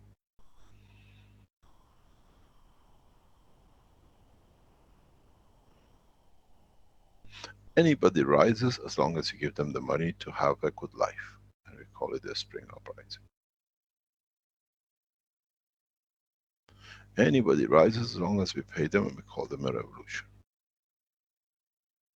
But let us go into the level of understanding the emotion of the man inside. And then we see a man comes here, I've come to free you. So we see the color of you. Freedom is what I think is my strength, my emotion, and yours doesn't match. Because when you speak to freedom, your color is pink and yellow when it interacts with mine. I read your emotion. I read the essence of your thinking. In other words, I see the color of your soul. And then you find out nobody walks down the street and says, oh, I'm a Greenpeace. I'm thinking about peace. Oh, I just received 2,000 euro in my bank account to go and do this, but part-time and full-time I manufacture arms for British Army.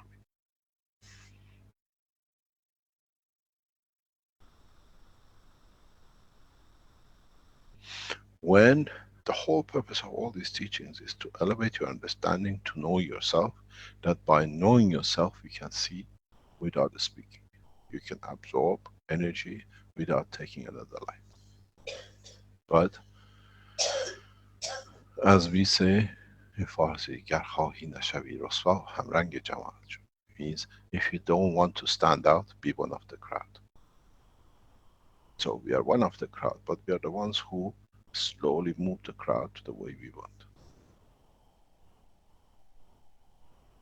To the land of peace, to understanding, but educating the soul of the man. That the man understands. You don't need a word.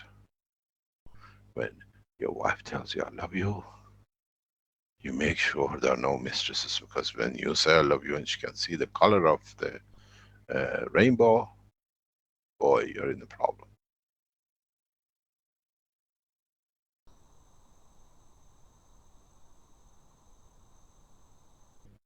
Thou shalt not steal. Stealing is very, very, as we educate now, the Egyptians brought us numbers. The others brought us different sciences. Now we bring the science of the motion and the truth. Soon it will be like alphabet, the way you say 2 and 2 make 4. In a few years time, oh, that color on your head means you want to eat me. That color on this, you are adulterous. That color there, oh, you love me, I love you too. The new cycle of teaching is to elevate the man to understand the next step of education beyond understanding of the physicality. And then if you reach that, then you become man of the universe. Because then in the universe you can't eat no one, because they feel what you feel. That's the language of the space. And as you are entering it, you better know it. It's not but, oh, look at something, oh, very beautiful. I wonder if I can eat that one. oh boy, you'll be sucked out in no time, because they have a bigger mass, because they educated themselves. They don't eat you. They give you so much that you elevate to them and say, I'm sorry, I made a mistake. Thank you very much for feeding me. They won't destroy you. They elevate you. This is the process of the universal order. This is what I just told you a few minutes ago. I pray to the soul of the red circle that he elevates. We see them, they will go, they will be taken, because this is the rule of the physicality.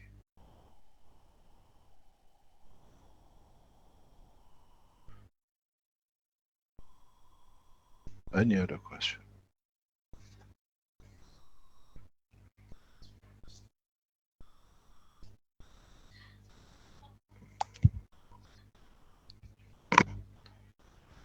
Hello? Did I speak to myself? I thought I heard someone coming in. Yeah, that was my son. Oh. Yeah, he was saying Papa because nobody was talking, so she thought the class is finished. This is a good thing when you teach at home, huh? Yeah. You never know. I become like a CNN broadcaster. His camera is only on the face. They sit there with God knows shorts and no clothing. So we can teach what we like. Mr. Keshe. Yes. The avalanche continues. Thank you. No, You don't like it? I won't mention it again. No, it's not the avalanche.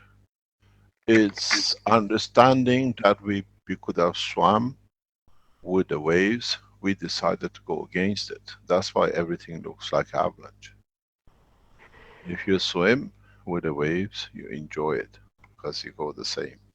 If you try to go against it, it becomes and looks like avalanche. Perfect point. Thank you. This is what the way we have to change, because it's the habit of man. Everything has to be fought for. In our health section, we don't fight. We give, and then it finds its own way. That's why medicine doesn't work. I've said this many times, because you fight the disease. We don't fight it. We create the environment, and if the disease is happy to stay in, but the rest of us is not one of us, it moves on.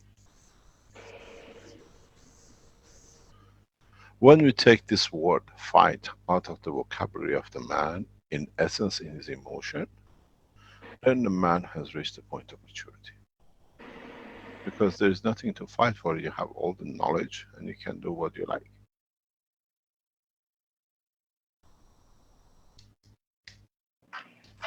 Then if we don't need to fight, and going back to what we were discussing earlier about using the plasma of our bodies to create what we need, then we can then also put ourselves in the position of being a healing Gans around someone. And we don't even really need that person. There, if they want to take it, huh? Yes. The mouth of the emotion is tighter than the mouth of the man. The man, if you want to feed him and doesn't want to feed, he can force his jaw opened up. We do it with our children. We force the spoon in. And if you shut the mouth and hold it, it gets swollen. You get your medicine down. But with emotion and feels, it's not that way. I don't want you, doesn't matter how you dance, you still can't get in. So we don't fight. What's the use of forcing, but you know you can't get anywhere. So you create your space to allow it to be taken if it's needed.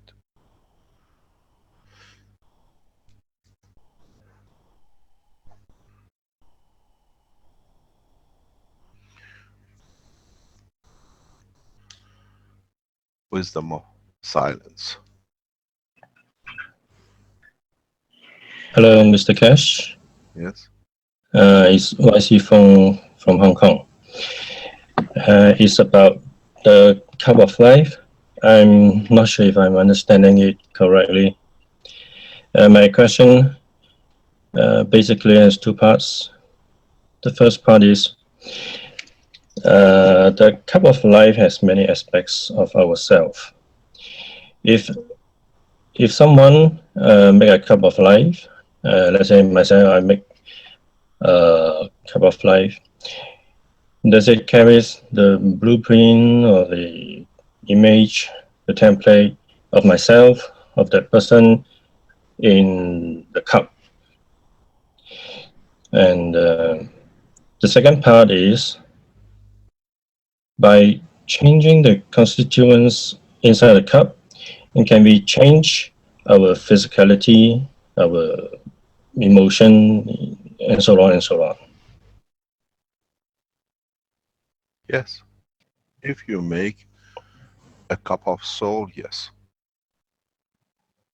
Because when you want to change the physicality, it's not a breast operation or a nose operation. You have to change every single cell within the structure that everyone is happy with the change. So if you go and try to first to get your blue eyes, where the brain says blue eyes does not go with a very, very funny, curly, black, twisted hair with half brown, huh? So if my IQ is only 100, I can change the brain part of the cup and make it 200. You make the energy available to the soul that this is my desire. If it fits, the emotion will follow. Because you know, when you have a blue eyes, blonde hair, you have a different emotion. When you have a dark black hair with a dark brown eyes, very hunky voice, you have a different emotion too. So the emotion has to fit into the physicality. It's not just happened for you to be, because man haven't understood the total structure. Every feature on your physicality has a reason for guaranteeing the survival of you longer term. Nothing else. So if you want to change something, your soul knows about the soul of its environment and the condition of its environment. You give to the soul, say, I would like to have a blue eyes. But sorry, with my blue eyes, with this color doesn't go. It's like putting a pink clothes with a very, very nice, beautiful pink top. And can you imagine very, very bright red and blue and green skirts and every other color? You stand like a clown in the stand. When you change our physicality, the first thing the body considers is, what am I going to feel within the crowd? Your soul is created first before it does your emotion.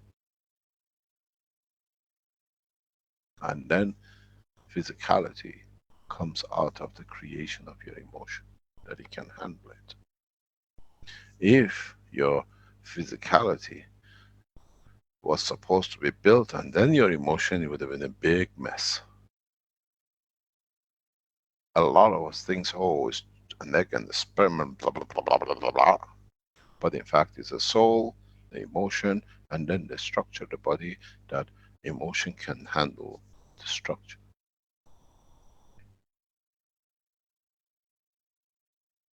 So make a cup of soul, and we are a long way away from making that.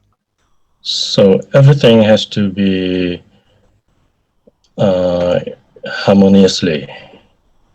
Everything All the has to be give and plasmas take.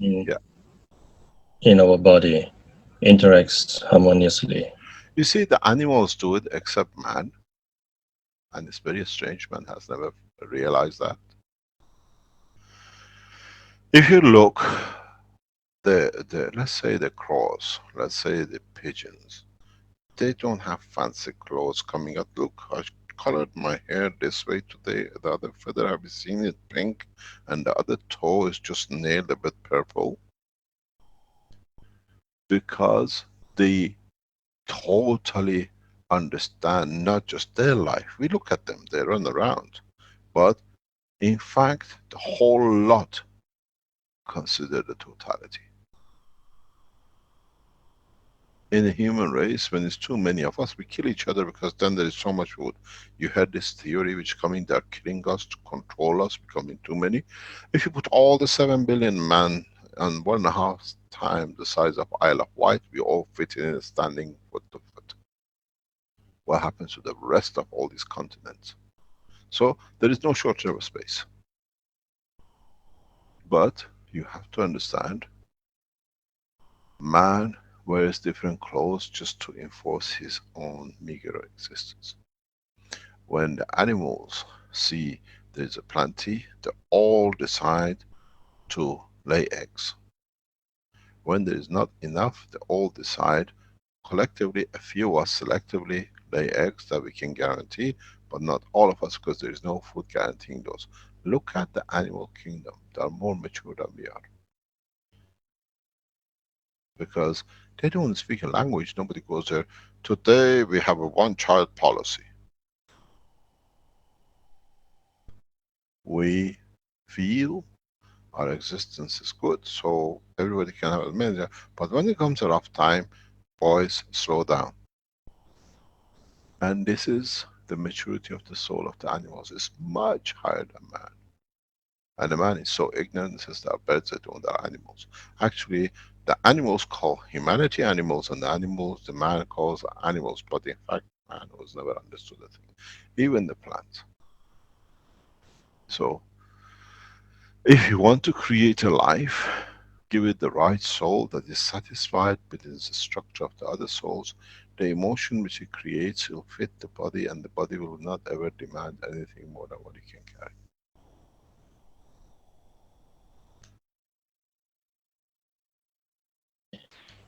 Next question. Second question.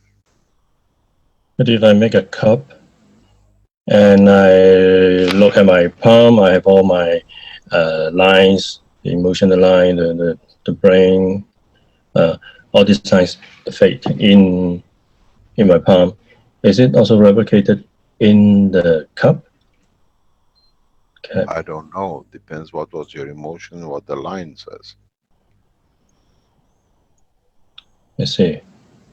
This is what I said all the time from the first day the students walked into the lab. Pray for your cups. Give from your soul.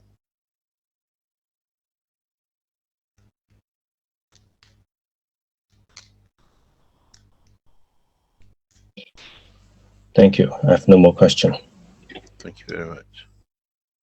We're coming to about 4:30 plus. As usually we stop. We're going for 2.5 hours. Thank you very much for today. Try to listen to the teaching of the what I call tomorrow after the teaching, which is the first part, and you have maybe what we discussed today, you understand more than they did understand this morning, because you have a little bit more knowledge, so you're passing them a little bit further. But on the other hand, try to get them to listen to what you've been taught. Maybe then they understand equally what it is. Thank you very much, Mrs. Westinghouse. Hello, Dr. Keshe. I have a question, but it's not about Health Cup. Yes, carry on. Carry This on. is not well. I'd like to share my screen, please. I have to stop sharing that. You can share, but shall I be mean and say no? Oh, I really want to share. Just wait, I have to stop. Okay, thank you. Okay, it's yours.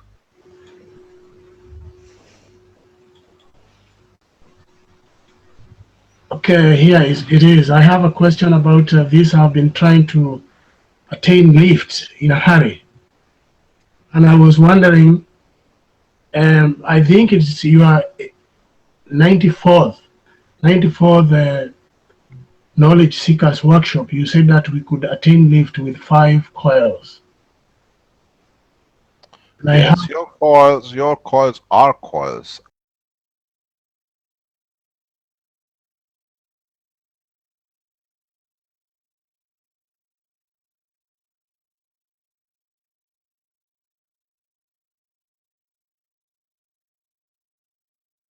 Rick, did you stop there? As we say, very good saying Farsi says, who wears a mustache is not your uncle. Just because you made the coil doesn't mean you're gonna lift. Sure. So I see. I see your coils. Just a picture. There is a big difference. You want to fly, you have to create the condition. First of all, you are too close to the wall. I explained that to the guys in the Innovation Center.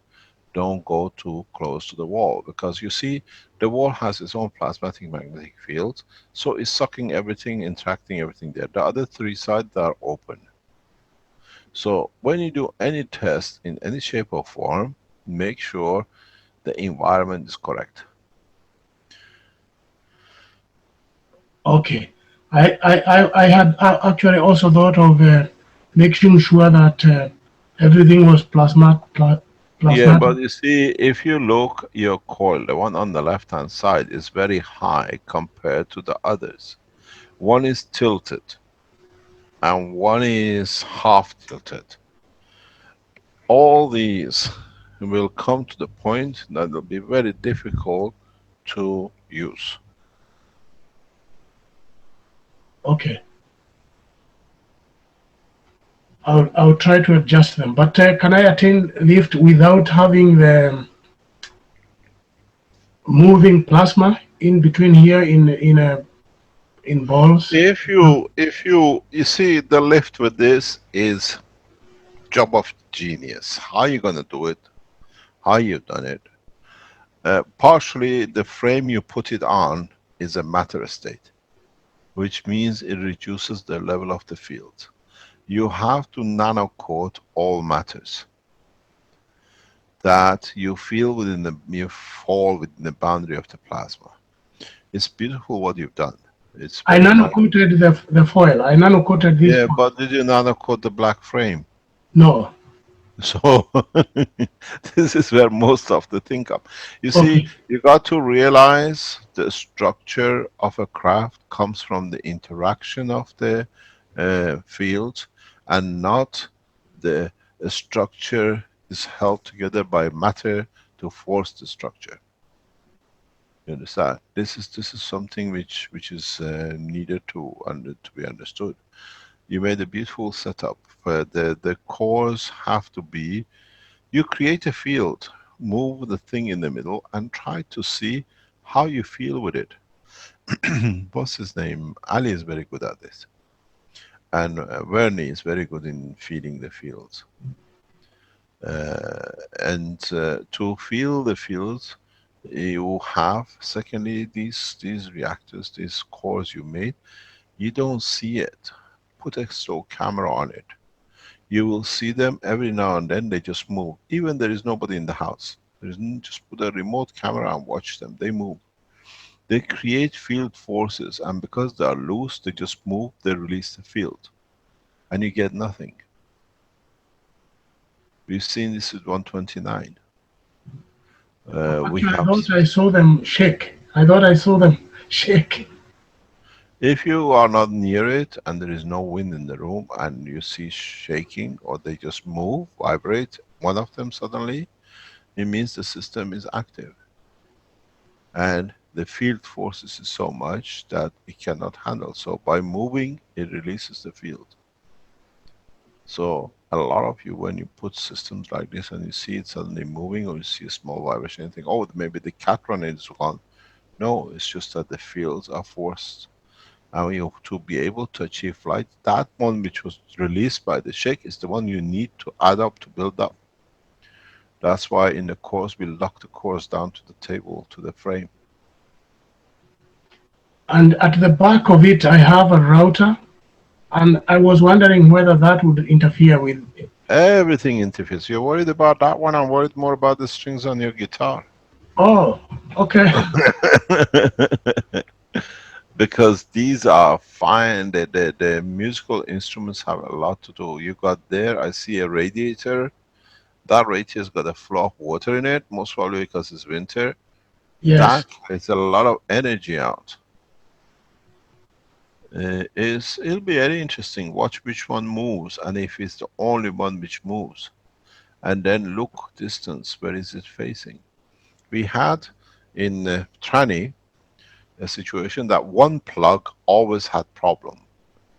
And it always happened, the students can tell you, always it happened in the lab. Over the weekends, on Mondays, we sometimes had a problem, or because that plug was near the side where the reactors were running, so the energy was going directly through the plug, and the plug was getting surged with the plasma. And I said to somebody, if I open this plug, even though there is everything away from it, but everything was getting plugged through it, I said the whole line is nano coated. Just because we don't see it, it means it doesn't exist, but it's just being able to do it. Okay, thank you. I'll work on it. Thank you very much indeed. Sure. We got to speak sometime next couple of days that I would like you to see when you're ready to go back to Kenya. But at the moment, I've got so much to do this week and next week. We'll try to organize in the coming days. Okay, thank you very much. Indeed. Sure.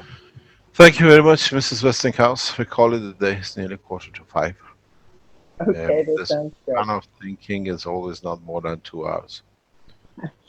Thank you very Sounds much indeed. good. See you tomorrow morning. Thank you. Bye-bye. Okay, well, folks.